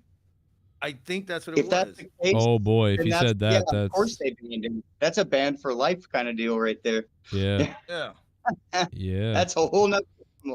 I mean, all right, that it's even if you were, I don't know. Yeah, how do you get out of that? That's fucking crazy. I mean, unless Tommy they Dreamer like- got out of it. He said he was gonna kill fucking Jerry Lawler and fucking shoot himself be in the honest, face. What that made, really? like, whoa. Yeah, you never heard of Tommy Dreamer Well, I said mean- that he wanted to do that at WrestleMania 15 or something. And then Jerry Lawler or Jim Ross called him and said, "Hey, pal, you know, just hold on, buddy. You're You know, right. we dude. got something Somebody for you. brought that up. Yes, Yeah, we got something for you. busted Just open, sit tight." And he was like, "Well, I'm not gonna." He crossed the fuck. He was like, "Fucking, what's his name in Wow. Happy Gilmore or what's his name? No, Billy Madison, Steve Buscemi. He like X'd out the fucking thing and probably put lipstick on. Wait, you're and talking about him unloaded his wanting to gun. kill Paul. You're talking about him wanting to kill Paul Oh, Heyman. Paul right? Heyman. Yeah, it was Paul Heyman. He wanted to kill Paul Heyman. Yeah. Because he Yeah. recently told the story, or somebody did, and he said, "Yep, I'm better." You know, I don't feel that Told way the now, story. but like, legitimately, yeah, it was pretty wild. Because like, I believed the fuck out of him, like if like that he wanted to and had every intention to, and then didn't. Like, that's He wild. said he had man. bought a ticket for like front row, and he was gonna hop the barrier, and have his gun on him See, or now a that's knife or pretty something. fucking- Dude, like And they then would have blow his seen him. brains out. Yeah, I don't know. That would be. They would've Well, just I cut guess the black. see, I could be in WWE. I could make it. Dude, Hey, speaking about I WWE mean- and cutting the black real quick, tonight on Ooh. this is gonna be really random, but tonight, did you notice that there was a wardrobe malfunction with Tiffany Stratton's boobies coming out? No, I did not. I wish I saw that. No, it went to black Oh, for like 4 seconds, and then it comes Well- back, and she's over here trying to adjust, and you can still see a little nipple, and I was like, "What the fuck is that?" Well, that's all they can do. Shit. So You know, it's crazy. Like, I can't Stratton remember tits now. are 'Cause I remember I watched it live, but nah, they didn't, right? Because pay-per-view, they didn't care back then at all. All right, never mind. I was wondering if when they did that with the cat, if they had tried they to didn't block go- it for like a second. Like it I happened, think- and I can't remember if it blinked for a second and went to black, like, or I not, think or if Kevin I'm Dunn thinking. said, "Let it go, let it go." No, I know let they it let it go. It's just I was like 10 years old, and I remember vividly watching it and recording it on tape. And I just don't remember if it was like if the original if that happened. No, But that happened. I I, might be I thinking remember of Royal watching it. Rumble. I I'm watched thinking it. of Royal I Rumble, watched too. it live, That's and they didn't cut to black. It was you could see the titties and everything. And then Mae Young comes up from behind her and You know what it is? I'm With I'm Sergeant merging Slaughter. Royal Rumble. I'm merging Royal Rumble 2000 because that was literally a month later, and then they did that shit with Mae Young where she did the same thing, and they blocked it out. That's what I'm thinking. I think All right. Pat said that what was supposed to happen is they were gonna blur it out, and they didn't blur it out. Oh, dude, fuck that. That was great, dude. Like I That's remember Kevin my Dunn mom over was there. like, No, let it go. That was funny. Like my stepdad was like, "That showed them. They showed her titties. Look at that. Like that's funny. Because we didn't. WWE always was like playing some shit. Like they were gonna do something like that all the time. And so finally, when it happened, like it was just like, there it is. They did it. Yeah, Like with that was Sable. funny. With It wasn't Sable, even like sexy. It was just funny. Like it was hilarious that they did that. Yeah, no, it was. I'm gonna great that they show did you Stone. old city. Stone. Dude, Mark Henry got some fucking old ass. Like that was awesome. Like those scenes were the best because they acted like they were actually in love. It was the grossest, funniest thing. Yeah, that was bizarre and gross fire all at the same time. Listen, bro, I gotta bail. I gotta bail on the show tonight. I gotta go. No, man, I gotta fucking. Wow, it is later. I gotta go. too, Yeah, I gotta get up early. But then I'm gonna I'll be on Monetize this tomorrow night. So, Oh, cool, man. I'll come on, bro. It's good to fucking see you, man. Yeah, I almost don't want to go because I get to talk to you. But That's how I feel. But like, you said it's time to go, and I'm like, yeah, I'm gonna fuck up my schedule too if we don't. Right. Yeah, I don't really have one right now, but tomorrow I do. I am getting up early, so I'm like, oh yeah, shit. I meant to. Well, lucky to be on this late, but Garguts, I don't know if you're staying up, but otherwise I'll see you tomorrow. All right, man. I love you, man. I'll see you tomorrow. All right, see you, Jesse. Love you, brother. Gargy, you going live, or are you in the bathroom or something? If Garguts is going live, go check him out. He might be. Garguts, love you, Garguts. DJ Glaze, thanks for being here. And a big shout out to Luke Rojas for stopping in, and Jay Menace, who came in earlier tonight. Really helped carry that beginning of the show, man. And everybody else who's been hanging out all night, thank you. I hope you can hit the like button on your way out. I feel like, we had 3,000 people come in here tonight, but we only had 130 likes, which is pretty good, but I feel like other people would have 500 likes for that many people. So hit that like button, man, if you guys can, because it helps. And share it everywhere. Get the algorithm going. We'll be on tomorrow night, Saturday night, for Monetize This. And a big shout out to Z Payne, who legit carried the shit out of the show donation-wise tonight. Z Payne dropping double nines, threes, hundreds. Seabass the Beast dropping donations. Gold Standard with the 20. Thank you, Gold Standard. And just Matt Cologne, Riptide, Z Payne, Big Goldie, Aaron Honor, Keith Smith, and Velvet Floor. We had Pacharo, a couple other people, I believe, but I don't see here. Yeah, man, thank you to everybody who supported the show tonight. Had fun. All the chatty, all the comments. Maybe Gargy's doing stuff. Maybe not. Casey is Raw's in the chat. Holy shit. King Hueco Mundo, guys, bring it Saturday night, tomorrow night. We'll be on again. And you can juice us up. It's 2 a.m. here. Maybe we can beat 2 a.m. tomorrow night. Maybe we can go longer tomorrow. We'll see. The final boss has spoken. I'll see you all in hell.